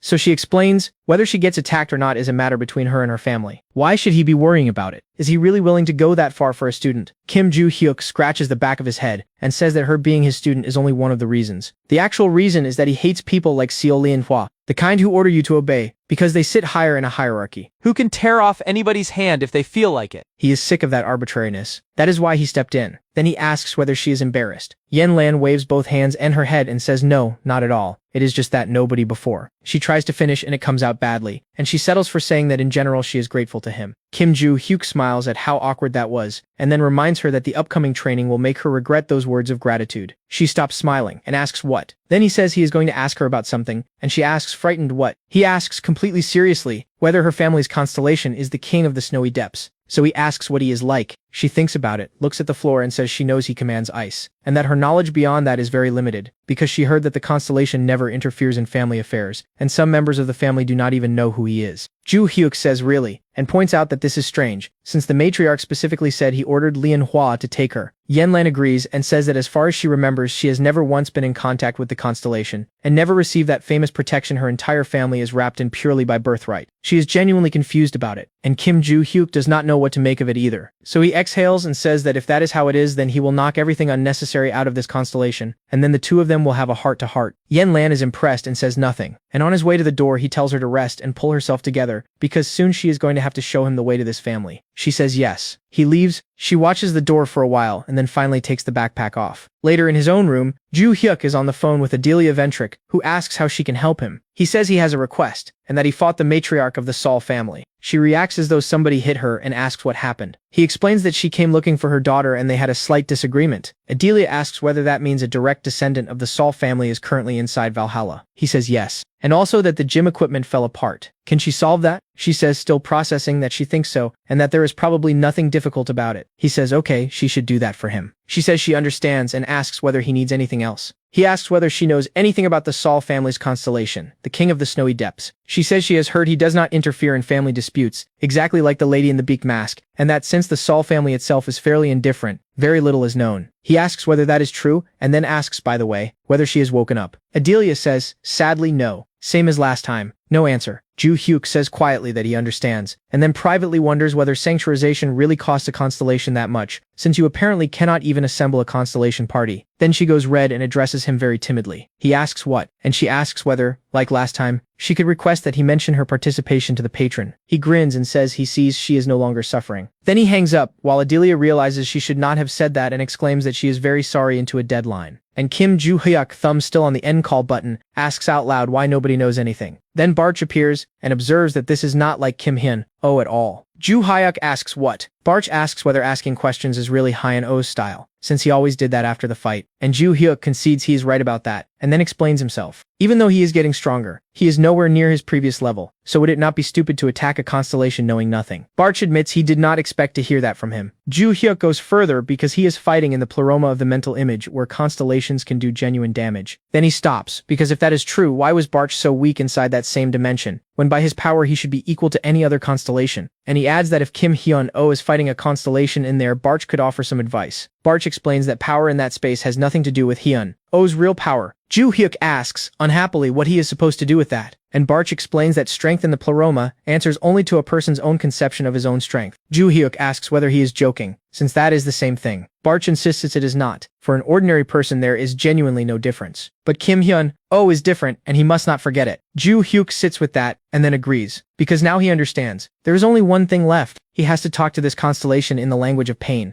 A week later he arrives in China with Yen Lan at the Saul family estate, set among icy mountains and bare trees, with the academy's students lined up in 2 columns holding their backs as straight as they can manage. Lian Hua comes out to meet them and asks whether he really came, surprised and even slightly flattered. Ju Hyuk smiles and asks how he could not. She goes serious immediately and asks him to follow her. He puts a hand on Yen Lan's shoulder and tells her he will be back soon, and then she can only watch his back. The iron doors with glass inserts open, and Lian Hua walks him inside, and the next moment they are standing on what looks like an enormous lake under thick ice and snow with sharp peaked mountains ahead. He asks what kind of place this is, and where the room is. She crouches, puts a hand into a snowdrift, and pulls out a small closed wooden chest. When she opens it, blue electrical discharges come out of it, and she says she has still been thinking about what to do with him if he loses. Then she turns to him without hiding the white glove inside and asks whether he would not like to become a slave of their family. He tells her irritably that he already said she can invent his punishment herself, and that it would be better if she simply handed over the glove. She lifts the relic with both hands and passes it to him carefully. Kim Ju Hyuk takes it rudely and dismissively, and the king of the snowy depths is in front of him instantly, asking sternly who he is. Ju Hyuk sets his fist and answers that first. The man should introduce himself. Then he moves closer to the stairs, looks at the constellation, and realizes that this is not his student. But he looks familiar. He would like to know why. The king repeats his question, and then closes a fist, lifting several sharp shards of ice into the air, and adds that this boy appears to be quite a nuisance to the Saul family. Ju Hyuk smiles and says he is perceptive, and maybe they should get acquainted. And the constellation sends the attack at him and answers, if he survives. Kim Ju Hyuk registers that this one attacks at range. The ice comes in, and the energy behind it, and white mist swallows everything. The king watches carefully and is not pleased with the result, because every icicle is buried in the ground, and Ju Hyuk is standing calmly beside them. He grins and says he did not expect the boy to come back from that, because that attack could not be dodged with a simple jump, and ordinary magical power would not have been enough. Apparently he is not some kind of creature. Then the constellation comes closer and says he was going to tell the boy his real name, except he forgot it while he was locked in this place, so he will give him the nickname instead. Many know him as the king of the snowy depths. Ju Hyuk, squinting into the rush of freezing air, asks why the wind suddenly does that. The king, gathering ice over himself, continues. His followers call him the god of chaos. Those who feared him called him the snow demon. Combine the two and you get the snow god of chaos. And finally, he is the patron constellation of the Saul family, the king of the snowy depths, the snow god of chaos, standing in front of Kim Ju Hyuk in full, who does not display any particular respect and says dismissively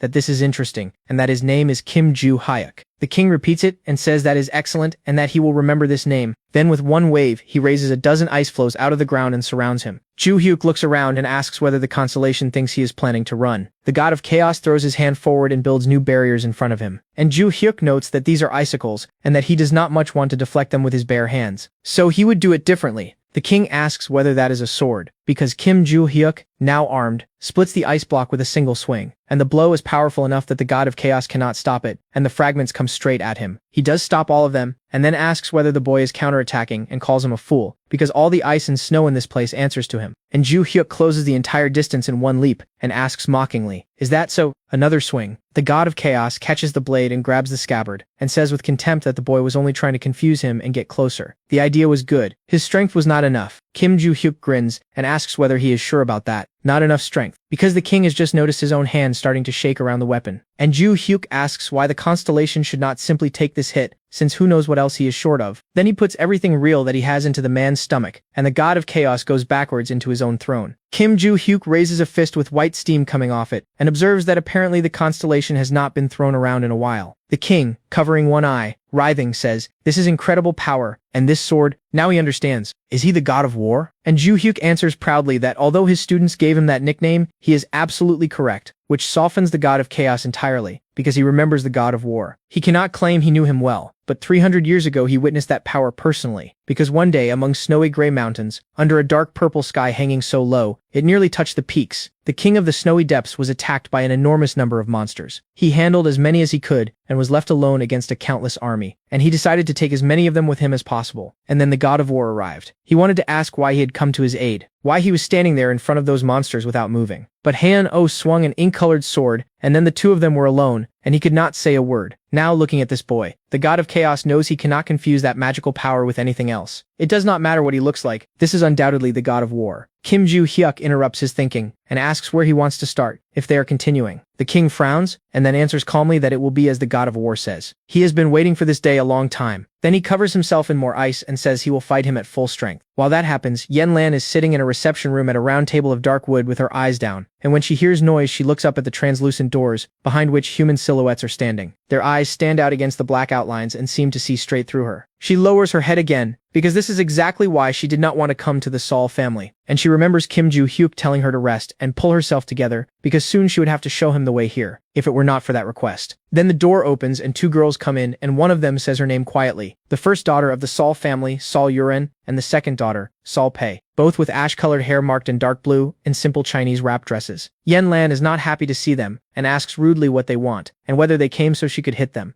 Pei stammers that no, they just came to see her. Yuren, with slightly more confidence, asks why they would start a fight when they could not beat her anyway. So Yen Lan points at the silhouettes behind the glass, and says that if they came to look at her, they can stand out there with the rest and stare at her like an animal. Then Saul Yuren scratches her head, embarrassed, and says she wants to apologize for the misunderstanding between them. People apologize in person. Yen Lan asks, genuinely surprised, an apology. Saul Pei explains that since she ended up in that castle immediately after their quarrel, they never had time to talk, so she would like to do it now. Better late than never. She knows these words are not worth anything anymore, but they are truly sorry about her imprisonment. Yen Lan asks angrily, so what now? They apologized, so what? She was supposed to believe it was sincere and not out of fear. She screams that last part, and it puts Pei in tears. Yuren puts a hand on her sister's shoulder and turns to Lan more firmly and tells her to stop, and says she knows it looks like they are trying to get out of something, but they are genuinely asking her to listen, because every previous attempt they made to see her was blocked by their mother. Yen Lan asks, what? And Yuren adds that she was even suspended from training on their mother's order, which shocks Lan far more, because that means they were not avoiding her out of envy. She always thought that was what it was. Pei, calmer now, says they really were jealous of her, but that the envy always stayed kind. They were proud of her. Because of her, the Saul family gets taken seriously. Then Yuren tells her the rest. While the two of them were working up the courage to talk to her, their mother called them in for an important conversation. And she quoted Lianhua directly. They were not to allow Lan to take part in the training. Their mother also said that she was a threat to them in the fight to become the next head of the family, and that even if she promoted them, the elders would still choose Yen Lan. Lan says nothing. And Saul Yuren says with a heavy heart that they were forced to go along with their mother and do as she said. But she was wrong about one thing. Neither of them was ever interested in becoming head of the family. Not only were they not interested, they were not supposed to be. Yen Lan stands up and asks what she is talking about. And at that moment Seo Yeon walks into the room and asks whether she would like her to explain all of it in more detail. Back in the snow, Kim Ju-hyuk is still fighting. The king lifts more shards and throws them, and Ju-hyuk dodges, pushes off the ground, and jumps in close. So the king closes a fist and grows an ice flower that opens into long sharp thorns and forces him to stop. He cuts through them and says this is annoying, and comes forward again asking whether the constellation intends to keep playing with icicles. The king says that since the boy wants a stronger attack, he can have one. An enormous crystalline snowflake forms directly in front of Ju-hyuk's face, grows and detonates. He comes out of it without a scratch and observes with open ridicule that he can do that too, and that it is impressive. The god of chaos says sternly that he intended to freeze him head to foot, and that instead the man got sprinkled with a handful of snow, as one would expect from a god of war. Ju-hyuk waves that off and tells him not to compliment his enemy like that, because it confuses him. And then he goes still, because something about this one is different. He should have remembered a constellation this strong from 300 years ago, which means that all this time, the man has been working on breaking his own limiter inside the pleroma of the mental image. That is why he got stronger. How interesting. Because the power of the pleroma answers to special rules. As Barch said, a person's conception of his own strength is what matters, and this cat is most likely a reincarnation of his former personality, since his real body decomposed a very long time ago. Exactly like his own. This is a genuinely interesting opponent, so Ju-hyuk exhales and says he wishes he could have met him sooner. The king asks what he is talking about, and Kim Ju-hyuk draws his sword and explains that it was simply a mutual exchange of compliments. The god of chaos grins and agrees, and says that as gratitude he will defeat him. Then he comes down the stairs, sheathes his right arm in ice, loads it with magic, and swings. Ju-hyuk pulls his sword arm back and they meet, and the sound is metal. And afterward the two of them are standing back to back, and the god of chaos says humbly and with a smile that perhaps he should let it go. He is not even close to him. Then his icy vestment shatters and he goes down onto his knees. Kim Ju-hyuk hears that concession and smiles, and something faintly sad gets into it anyway. Outside, a glove wrapped in blue streams is hanging in the air with Kim Ju-hyuk, standing motionless beside it with his eyes shut, while Lian-hwa watches and thinks this is taking longer than she expected. Well, the boy really was using some strange magic, so presumably the constellation has been playing with him. Then she notices a change and frowns, because after that much time in the mental image, he looks completely normal. She calls to him carefully, and Ju-hyuk turns around immediately and says, yes,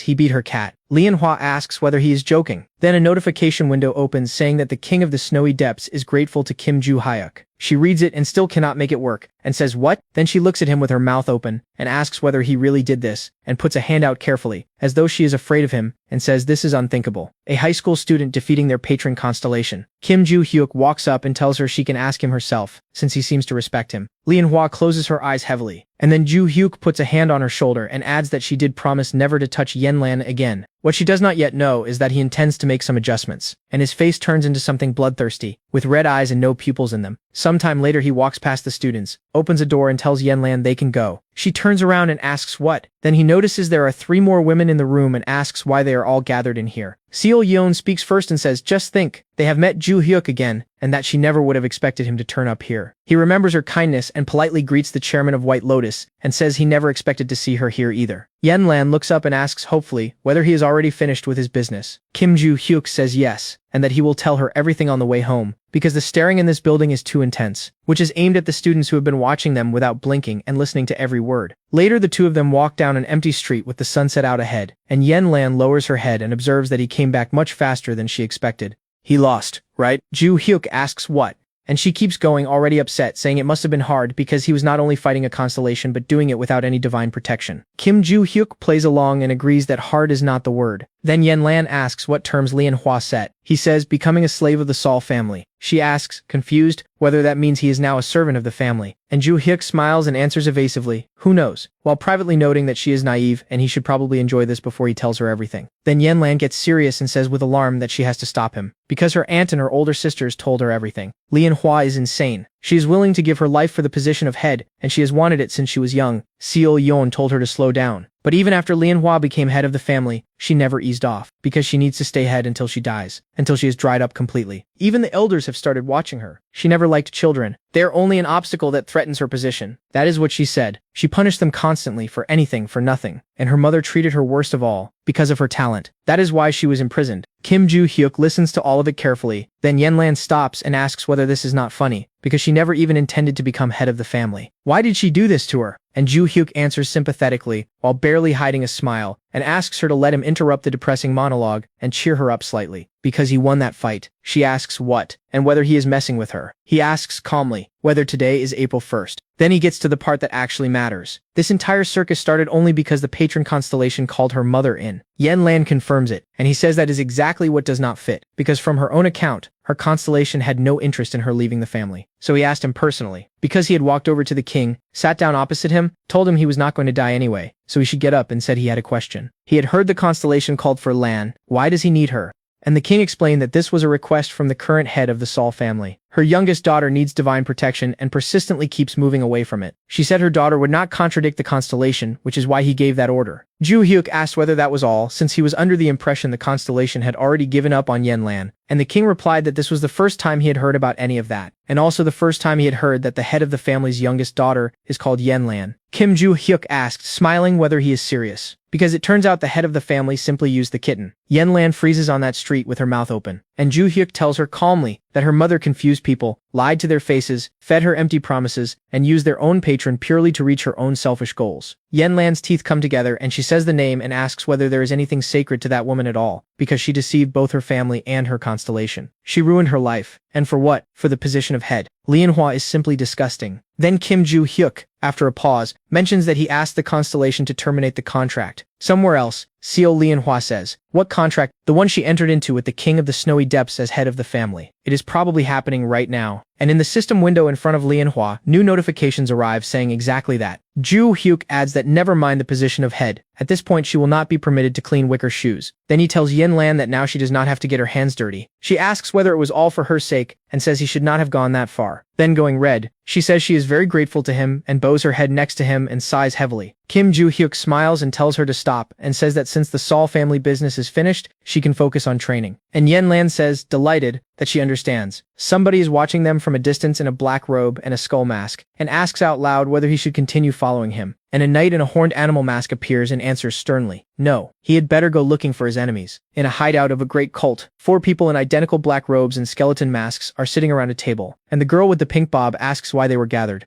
A man in black sunglasses with white hair explains that the constellation called them. She points out that this is the same one who ordered Kim Ju Hyuk killed, and asks why he suddenly needs them looking for his enemies instead. Another member suggests he may have changed his mind, so she asks who arrived on scene first after the original order. One of them says it was him, and she asks whether he has anything to share. He says this one is strange, because he made inquiries about the guy and could not find a single piece of information, except that whoever wrote the file lived in an orphanage. Absolutely nothing interesting. And this came from reliable informants, so they can trust it. The girl asks whether he is serious and says that she waited for an order to assist and never received one, and that neither the youths of the Sol family nor its head could beat him. Then one of them in a skeleton mask adds that the order was postponed after that. And when Kim Ju Hyuk defeated their family's patron constellation, they were given a new one. The girl asks whether he defeated a constellation, and a notification window arrives out of nowhere, in which the martial devil asks whether the storage stone is ready. The man says yes and takes it out and looks at it with open adoration, black cloth around an object shimmering in every shade of pink. Then the devil's voice asks whether they found his enemies. They did. 3 organizations stand in hostile relations to Kim Ju Hyuk: the Ventric family, Samsel, and Above Race. The constellation listens closely. Samsel and Above Race are gangster organizations. The Ventric family is a prestigious English house, and that family suddenly took his side, so they cannot be declared enemies anymore. One of them, with the upper half of his face in shadow, suggests they made some kind of deal with him. And the girl still staring at the stone recalls that although there is no official confirmation, there are rumors that an organization of thugs called Full Burial is targeting Kim Ju Hyuk. The 4th member, silent until now, asks whether these freaks are genuinely trying to raise the value of the name. She agrees that they probably are. Then the martial devil interrupts and issues the new order. They eliminate his enemies. The next day, Kim Ju Hyuk is walking a corridor with a bag on one shoulder and his phone in the other hand when a notification arrives, because Choi Aaron has now written his name 3 times in a row. He answers with a certain amount of irritation. What? She asks whether she can skip today's training, because she needs to go home and pick something up. He says okay, and wonders what she needs to collect, and figures it is probably something important. Putting the gym bag in his locker, he notes that it would be excellent if she is going to bring back the sacred relic, because the Choijin family's constellation could be one of his disciples. After the fight with the Sol family constellation, He has been going through family heirlooms, and none of them were anything special. The disaster is around the corner. A new tower of destruction appears soon, so every student matters and they have very little time. He heard there are a great many sacred relics simply lying around in the White Lotus Association. Maybe he should look there. Then a man's voice says his name. He turns around and finds a cat mask. He asks who is calling him, and the man answers calmly that there are 4 extra eyes and ears in this room, so it would be better to talk outside. Ju-hook agrees, but before leaving he instructs the 2 of them not to fight each other while he is gone. Yu Soyeon screams that she will not do that. Yen Lan adds, should she beat her, because it would be too easy. Soyeon gets angry and asks whether it is easy, and tells her to apologize. And Yen Lan says excitedly that in that case she has to fight her. Out in the corridor, the black cat explains that he is a representative of the market. Kim Ju-hyuk says he had already worked that out from the pretentious outfit, and then asks whether the market did not guarantee anonymity, and says it is a shame nobody warned him that people in cat masks sometimes break into his academy. Perhaps he wants to undermine the market's reputation. The cat asks him calmly not to escalate the atmosphere, and says that according to his instructions he has something to give him. Then he hands over a dark blue envelope. Ju-hyuk asks what it is. The cat says the letter is from the true owner of the market, and Ju-hyuk immediately guesses that the true owner is the so-called hidden ruler. The cat, surprised by that, confirms it and asks him to read the contents, and says that if he has any way of responding, he should come to the market. Ju-hyuk repeats, if he gets the chance, yes. Because besides him, this letter went to several other people. Their constellation is looking for somebody who can read it. The cat does not know the contents himself, and if Kim Ju-hyuk can read it, that will be very cool. Their constellation will be waiting. They will see each other again at the market. Then he leaves, and Barch asks whether this is a letter from a constellation. Ju-hyuk takes it out and confirms it, and then asks whether he can read this because it looks like a child invented their own language. Then he states, with total confidence, that he is going into that market. Barch asks what, and Kim Ju-hyuk says, smiling, that he created these symbols. That evening, walking an empty city street, Barch observes that lately he has been leaving the academy without permission rather often. Ju-hyuk says yes, quite seriously, and admits he had to make a deal with that strange gray-haired teacher. Barch notes that the strange gray-haired teacher must mean Lilia, and remembers her grinning at him after the last conference and telling him she was a genuine sensation, so he simply has to keep feeding her information. Then Barch asks, so he invented these scribbles. Ju-hyuk admits it. Barch asks why, since writing already existed back then, and Ju-hyuk tries to explain that he thinks this can be called part of his training, and then says it would be better if he never brought it up again, unless Barch wants to be flattened. Barch says okay.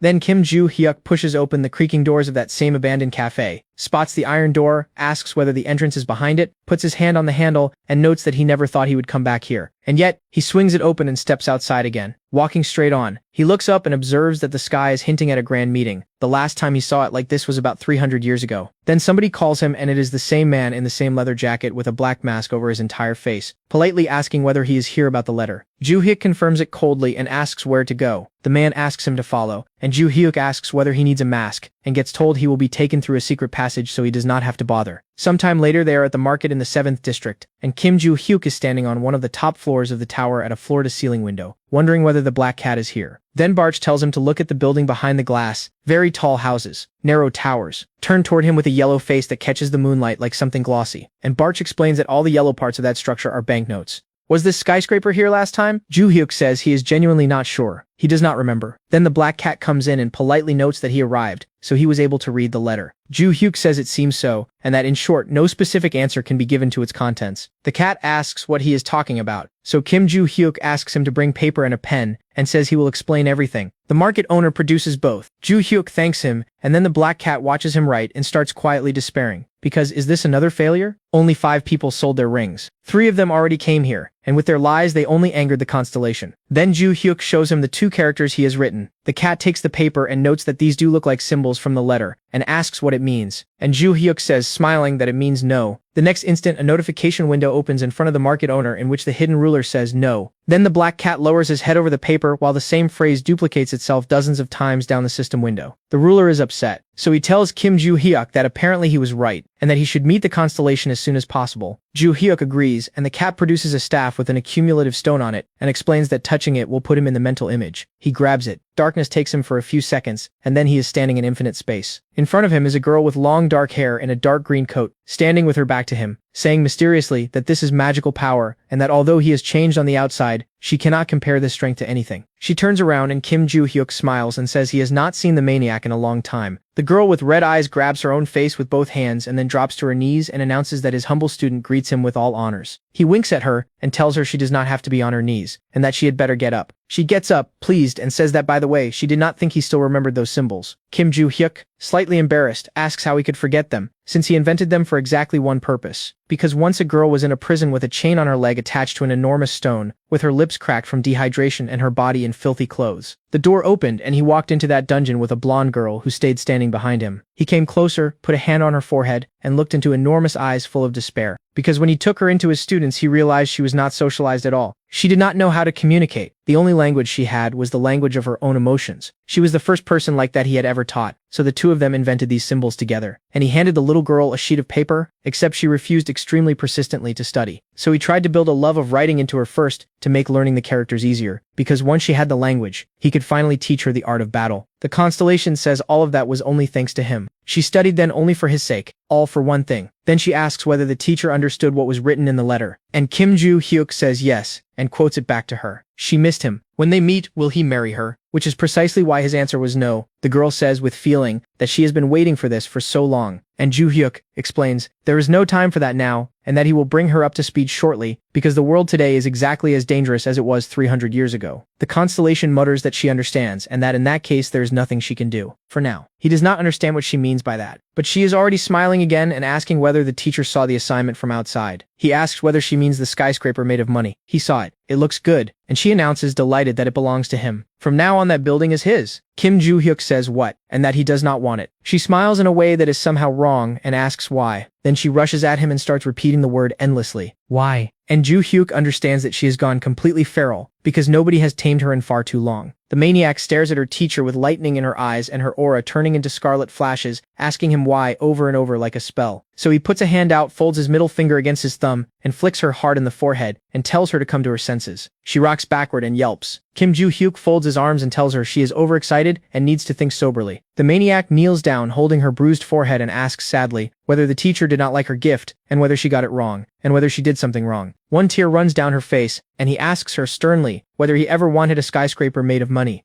She says quietly, right? 300 years ago. Because he had once sighed and said that if only there were a skyscraper made of money now. The three of them were standing in a vacant lot. Kim Joo-hyuk, clueless, and the maniac, both girls holding swords out in front of them while he stood behind with his arms crossed, lost in it. And the maniac turned around and asked uncertainly what the skyscraper is made of. He said money, and explained that it was as tall as Everest. She asked hesitantly whether this is the teacher's dream. He scratched the back of his head, thought about it, and said you could put it that way, and added dreamily that when peace comes, he would like to drown in luxury and every previously unfulfilled thing. Both girls turned and looked at him, and the maniac said sadly that this is still very far away. So Kim Joo-hyuk looked at them and said that means they have to get stronger, because only with difficulty will they be able to save their generation, and only then will they be able to breathe deeply. Now back to training. Clueless and the maniac answered together, and set their stances with their swords in both hands, one glowing in gold, one in pale purple, both of them thinking that they have to get stronger, and the maniac deciding that she is going to make her teacher's dream real. With her face lit up with tenderness, now 300 years later, she says sadly that although she could not please him back then, after 300 years, she finally had the chance. She puts both hands against her chest and looks at him. Kim Joo-hyuk says that is how it is. Then the meaning arrives and he asks whether she already knew he would come back. She clasps her palms together and answers yes. Somebody notified her that he had been reincarnated. If it were not for that window, she would not have known anything. Then he notices her starting to shake and puts a palm up and tells her not to continue. But the maniac loses her composure anyway, and her face turns into an ominous mask with an enormous smile, and she says that in that case, she will simply go insane. Kim Joo-hyuk puts a hand out with lightning going through his aura, deciding she cannot be allowed any further, and says that either way, her timing is bad. She does not appear to hear it. She grabs her own face, smiles cheerfully, and asks what. He says this is not a time of peace, and after a while the maniac chews her thumbnail, and says okay, and asks who could have expected the Tower of Destruction to appear again, and a disaster to arrive again, when the teacher has only just been reborn. Then she asks, agitated, why he has to go and save the world immediately, and she shouts repeatedly that it infuriates her, with her eyes gone white and her aura scarlet. Kim Joo-hyuk watches her, and says that this is partly why he has to refuse her gift. The maniac sighs, looks down and says she understands, and that nothing can be done. Then she asks the teacher for his hand. He puts it out, palm up, and asks what, and she extends hers, and a ring with a large stone appears above it. She looks at him joyfully, sparkling purple, and says this is the ring of the market owner, and it makes him the new owner. She lowers it gently onto his palm with spiritual power and adds that he will have rights to everything. Absolutely everything. It will be much easier for him if he moves there. She is ready to help him at any hour of the day or night, so let them use this ring to the full. And Kim Joo-hyuk holds it between his fingers and says, okay, thank you, while privately noting that people have been handing him rings far too often lately. Then he says he will be going, and the maniac watches him leave, delighted. Sometime later, the black cat is standing in front of an elevator with his hands behind his back when a window opens, asking whether that person has left. He repeats the phrase "this man" and answers out loud that yes, he returned to Valhalla Academy. Then a new alert arrives. The hidden ruler says she must buy Valhalla. The black cat stares at it and asks whether he is supposed to buy an academy, and what for. Because of Kim Joo-hyuk, she has already given him the market owner's ring. Who is he? Why is a 17-year-old boy this interesting to a constellation? So he asks out loud what connects the constellation to Mr.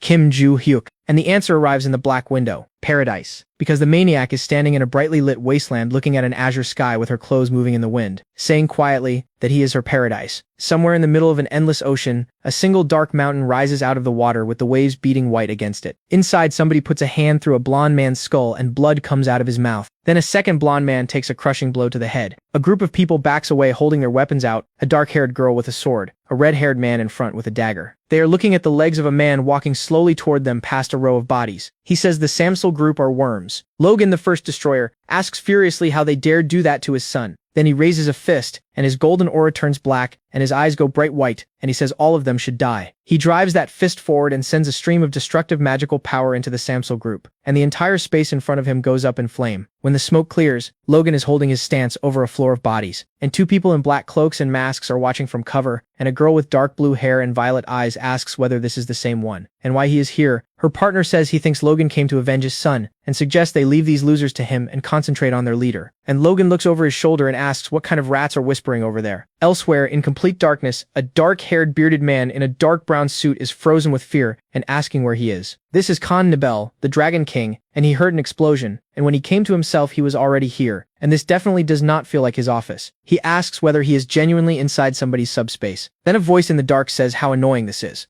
He asks what? And a creature looks at him with one eye burning red and answers with the beating of his heart. Because a moment later, Khan Nibel is looking down at an enormous hole in his own chest, with his suit and the floor beneath him soaked. On a throne in front of him sits a monster with two horns and eyes full of light, holding a human heart in one hand. Khan Nibel goes down at his feet, and the monster looks at the heart and tells him not to worry, because until he wants it, he will not die. In the pleroma of the mental image, he does not die. The heart starts dissipating into the air in pink light, and Khan Nibel reaches for the hole in his chest, which is slowly closing. He grinds his teeth and asks what kind of space this is, and what is happening to him, and whether this really is the pleroma. And on top of all of it, that incredible magical power, and a goat mask. He looks at the figure on the throne, a man in steel knight's armor with his face hidden behind a goat mask, and asks whether this is the constellation of the Ilju clan. Tugui says he is glad he worked it out, and that he is absolutely correct. Khan Nibel gets to his feet and says he heard a commotion outside, and asks whether it was his own clansmen who attacked them, and why they chose them as a target. Tugui says it was the work of the first destroyer, who learned that they attacked his son. Khan Nibel pictures Logan's face and asks whether he is here, and Tugui folds his hands and tells him he had better prepare for the worst outcome. Khan Nibel asks why, since he also needs Kim Joo-hyuk, and asks whether their goals do not align. Tugui says that at first they did exactly that. Kim Joo-hyuk was his target. Then he asks whether Khan Nibel knows why. He says he would like, and Tugui reports that he was once named one of the strongest, and that he clears the world of those whose minds are clouded by pride, the ones who take the liberty of considering themselves better than everybody else. Khan Nibel asks why the previous first one was killed then, because he was a non-entity. He only had enough strength to imagine himself strong. Khan Nibel says he does not understand any of this, and asks whether he really called himself omnipotent. Tugui says no, but they made a mistake. They offended the one who deserved the title of the strongest. His aura goes bright red, and Khan Nibel tenses and asks himself what they did wrong, and what that word they means, then decides that now is not the time to think about it, because right now what matters is not dying at the hands of a crazy constellation. Tugui lights up in pink and red, and Khan Nibel decides to conserve as much power as he can, because he has no advantage in here, but he has to be able to strike using the relic and their own constellation's magic, anything at all. So he puts a palm up and generates dark blue power over it, watching him warily, deciding he will find a way out of here afterward. Then he charges with that fist glowing and his eyes white, and Tugui says calmly, a sacred relic. Apparently he brought it with him when he was transferred into the pleroma. Khan Nibel closes and sends the stream into him, and there is an explosion. When the fire clears, he says in shock that he dodged, because the ruined throne is empty. He looks over his shoulder expecting him behind, turns sharply into a stance, and finds nobody, and asks where he went, and says he cannot feel his presence at all. Are there really no restrictions in here? Is it really that easy to hide an aura that powerful? Where is he? This horned devil. And he is looking straight ahead and does not notice Tugui appear behind him. The constellation says that his strongest is his teacher. Then his eyes flash and he shouts that they raise their hand against him. His aura goes blood-colored, and he puts his arm through Khan Nibel's chest and comes out holding his heart, and leaning in close. He says this is exactly why he is not going to kill him easily. Constebel's eyes go wide and his mouth opens, and a few drops of blood come out of it. The next morning in the dorm, Kim Joo-hyuk is drying his hair with one hand and holding his phone with the other and asking what this is. Barch asks what, and he reads out the breaking news. The Samsul criminal group that had been terrorizing the guilds has finally been destroyed, and members of the Ilju criminal group were found dead. Both clans left the board simultaneously, and journalists are asking who was behind it. Kim Joo-hyuk asks whether both groups were completely destroyed, and Barch asks whether he was not the one who was going to deal with them. Joo-hyuk says that is precisely the point. He was going to get rid of them when he left Valhalla. The problem seems to have resolved itself. He sits down on the bed with the towel beside him and keeps reading. Barch says this is surprising, and then when the rest of the sentence catches up with him, asks whether Kim Joo-hyuk was going to leave Valhalla. Does he not want to graduate with everybody else? And Kim Joo-hyuk answers, flatly, no. This academy was only ever a resource to him. He came here for other purposes, and now that the conditions are met, there is no reason left for him to stay. Although he will not leave immediately, only after the end of the next catastrophe. Barch says okay. In the chairman's office, Shim Deok-won looks up and asks who this is. A blonde man in a black cat mask says he is glad to meet him. He is the Black Cat, the owner of the market. Then he stays silent for a moment and says perhaps he will get straight to the point. Sell him the academy. Shim Deok-won's mouth opens. The Black Cat walks closer and repeats it. Sell him this academy. Shim Deok-won asks, stunned whether he just said he is the owner of the market. The cat confirms it and says he can see that Shim Deok-won knows which market he means. Shim Deok-won answers with a slightly excited smile that he has never personally attended, and the Black Cat, with visibly poor control over his own irritation, confirms that as well. Then Shim Deok-won says that in any case he cannot sell Valhalla to a person this dubious. So the Black Cat brings his middle finger and thumb together and asks whether that is true, and snaps. There is a blue flash, and a box of money is sitting on the desk, and the cat asks what about this. Shim Deok-won looks at the stacks and says he does not need money, and that he is not saying goodbye to this academy that easily. Then he asks whether this man has any idea how hard it was to build all of it. Because once a young Shim Deok-won was cutting a monster in half with a blade while blood went everywhere, and his peers fought off a swarm behind him. In those days, everything about labyrinths and monsters was desperate, and he was exhausted. Crimes committed by people could be handled by ordinary police. For monsters, the government asked the guilds for help, and some hunters answered those requests. The government also stood up a unit of contractors to face monsters, except anybody at all could get into it, so they could not be compared with guild members. So Shim Deok-won made a decision. He stood on a high cliff watching buildings going up below him, and decided to create an academy and train contractors who would be inferior to nobody abroad. And he comes out of that memory and says the academy still functions successfully to this day, and that his contractors have a place everywhere, and that they achieved record response speed worldwide. Then he asks whether the man understands now. The Black Cat says it is truly amazing, and adds, with his arms behind his back, that he has no intention of changing the direction of the academy. The functional policy stays exactly as it is. He will simply be the owner of it. Shim Deok-won asks whether he expects him to believe that, and the Black Cat snaps his fingers again and says it is possible, and looks at the 2 boxes of money that have appeared, and asks whether he has enough money. Shim Deok-won refuses and says, with a stutter, that the truth does not need money, while looking at the 2 boxes. The cat snaps again and asks is that so? Shim Deok-won looks down and says, this money. The cat snaps again and asks, even so. And Shim Deok-won is now watching the pile grow with actual currency reflecting in his eyes, and says the word money. The desk is covered in boxes with banknotes scattered around them. The Black Cat waits. Shim Deok-won is 62 years old. He looks down, thinking carefully, and then he asks the Black Cat to please take good care of his academy, smiling in anticipation. He can finally retire. Sometime later, the Black Cat is taking the sign off the desk, explaining that he needs to change it, and then reports to his employer that as she asked he has acquired Valhalla Academy. Then he looks at a system panel and stares at it, because the hidden ruler is telling him to connect the shop to Valhalla. He asks whether she means the market. Then the next panel tells him not to forget to install cameras. He sits down warily and asks cameras, and asks whether this is not enough. The panel insists that he install them, and the Black Cat says obediently that it is good. While the maniac puts her hands together and says that now she will finally get to see in person who has been flirting with her teacher. Later, Kim Joo-hyuk is walking back with the other students when Barch remarks that the academy is a little hectic today. Joo-hyuk asks whether that bothers him. Barch says it is as though the teachers were puzzled by something, and asks whether independent work can really last that long. Joo-hyuk tells him not to be boring. Then somebody says his name, and Choi Erin is standing in front of him. He asks what it is and whether she has finally come back from her nest. She says yes, with no expression at all, falls into step with him, and says she has been here since morning. Did he not notice? He says calmly that he was asleep. She asks whether he is going to the hall now, and he confirms it, and she says she will come with him, because she wants to show him something. They arrive with an orange sunset coming off the glass, followed by Yoo Soyeon, while Yen Lan and Oh Sa-hyuk train behind them with enormous weights. Then a bag gets unzipped, and Choi Erin is holding a sword, and looking ahead with a warm smile. Kim Ju-hyuk asks what that is, and whether it is a new sword. She looks at the hilt and says yes, and that this is actually what she went home for. He looks at it and asks whether that is magical power, and how much of it there is. Choi Erin holds up the blade with a red aura rising off it and confirms it. It is her family's heirloom. Yu Soyeon freezes with her arms at her sides and asks whether that is the Choijin family heirloom. Blue moon glow. Choi Erin confirms it without any expression. Yu Soyeon asks where she got it, and Choi Erin says that after passing the trials, she became the legal heir of her family. Yu Soyeon puts her hands out and points out that high school students are not usually trusted with relics. Kim Ju-hyuk looks at her, puzzled, and Choi Erin asks why not. If her father cleared it, and then looks at Ju-hyuk and asks whether he thinks she can train with this now. He scratches his head and says that is up to her to decide, narrowing his eyes slightly. Then he asks awkwardly whether he could touch it. Yu Soyeon detonates and shouts that this is a family heirloom carrying the power of a constellation, and that it is an intimate object, and calls him impudent for even asking. Kim Ju-hyuk grinds his teeth and asks how a person makes her quieter, and Choi Erin simply hands him the sword and tells him to take it, of course. He thanks her and reaches for the blade. Yu Soyeon says in shock that she gave it away. Kim Ju-hyuk runs his palm down the length of it and makes a thoughtful noise, because something is strange since the magical power coming off this sword feels extremely familiar. Then he frowns hard, and he is standing on a battlefield surrounded by swords stuck in the ground, in front of a bare-chested man who says it has been a long time. This is Choi Jinga, the patron constellation of the Choijin family, greeting him with a friendly smile and calling him Hyun. Oh, Kim Ju-hyuk looks at him, and then it lands, and his eyes go wide, and he points a finger and asks whether that is him. Baby. Choi Jinga puts his sword into the ground, smiles, and asks how long he intends to keep calling him that because he has grown up. Then he thinks about it and asks whether he ever actually told him his name. And Ju-hyuk says that all he ever did was charge at him with a sword. Choi Jinga grins and says anyway, once he became a constellation, he forgot it. Kim Ju-hyuk says he is still going to call him baby. Choi Jinga is indignant, and Ju-hyuk looks at him and thinks that this tomboy became a constellation. He was always restless. While Choi Jinga is thinking that fine, he is older than him, no matter how you look at it. Because 300 years ago a small dark-haired boy in dirty clothes held a sharp sword out in front of him and offered with a very serious face to fight. Kim Hyun-oh looked down at him and asked what this baby was about. Behind him, Clueless and the Maniac were watching the armed child with interest. And the kid asked whether this lord is the strongest of the local adults and looked up and said they need to fight. Clueless went pale with indignation and said he called her teacher a lord and asked whether they should kill him immediately. Kim Hyun-oh told her to calm down. Then he asked the child why he wants to fight so badly, and whether he simply likes fighting. The kid stood with his legs wide, holding a blade in both hands, with Clueless on the teacher's right, and the Maniac clinging to his left arm. He looked down at his own sword and said he wants to become stronger. Stronger than anybody, regardless of gender or age, because monsters killed his family, only because not one of them could defend themselves. Kim Hyun-oh came closer and looked at him with something like sympathy, and the kid gripped the handle tighter and said that is exactly why he wants to become stronger, so that nobody else has to go through what he went through. Then he looked up and set his stance and shouted at him to fight, because his sword skill is going to be the strongest in the world. Kim Hyun-oh smiled, put a fist out, kneaded his own shoulder and said, "What a brave man." Then added mockingly that the kid should at least hold the sword correctly, and told him to call him by name when he challenges him. Clueless looked down at the armed child with condescension. The kid said okay, frowned and shouted for him to fight. And Kim Hyun-oh smiled and said great, and came at him saying he was not going to go easy with his fist full of magical power throwing lightning off it. Back in the present, Ju-hyuk says that at the time he did not get a single day of rest, because the kid made him pick up a sword every week. Choi Jinga raises a finger and asks whether he does not think that at least once he could have let him win. And Kim Ju-hyuk asks through his teeth whether that is really what he is hearing from an ambitious swordsman who wanted to astonish the world with his swordsmanship. Choi Jinga admits that thanks to those endless defeats he improved his technique, and flexes and looks smugly at his own blade. Ju-hyuk asks whether he means the invincible blade. Exactly. So Ju-hyuk says that if he had become his student, he could have kept an eye on him permanently, and asks whether the kid ever thought about that. Choi Jinga puts the sword on his shoulder, touches his chin and says it is not that he never thought about it, but if he had been his student, it would be blasphemy to call this technique his own. He simply had no other choice. Kim Ju-hyuk looks at him approvingly and says the baby grew up and became a man. Then he smiles and says that now he understands where this nostalgia has been coming from, because he pictures Choi Erin's face wrapped in blue aura, and then looks at Choi Jinga wrapped in fire,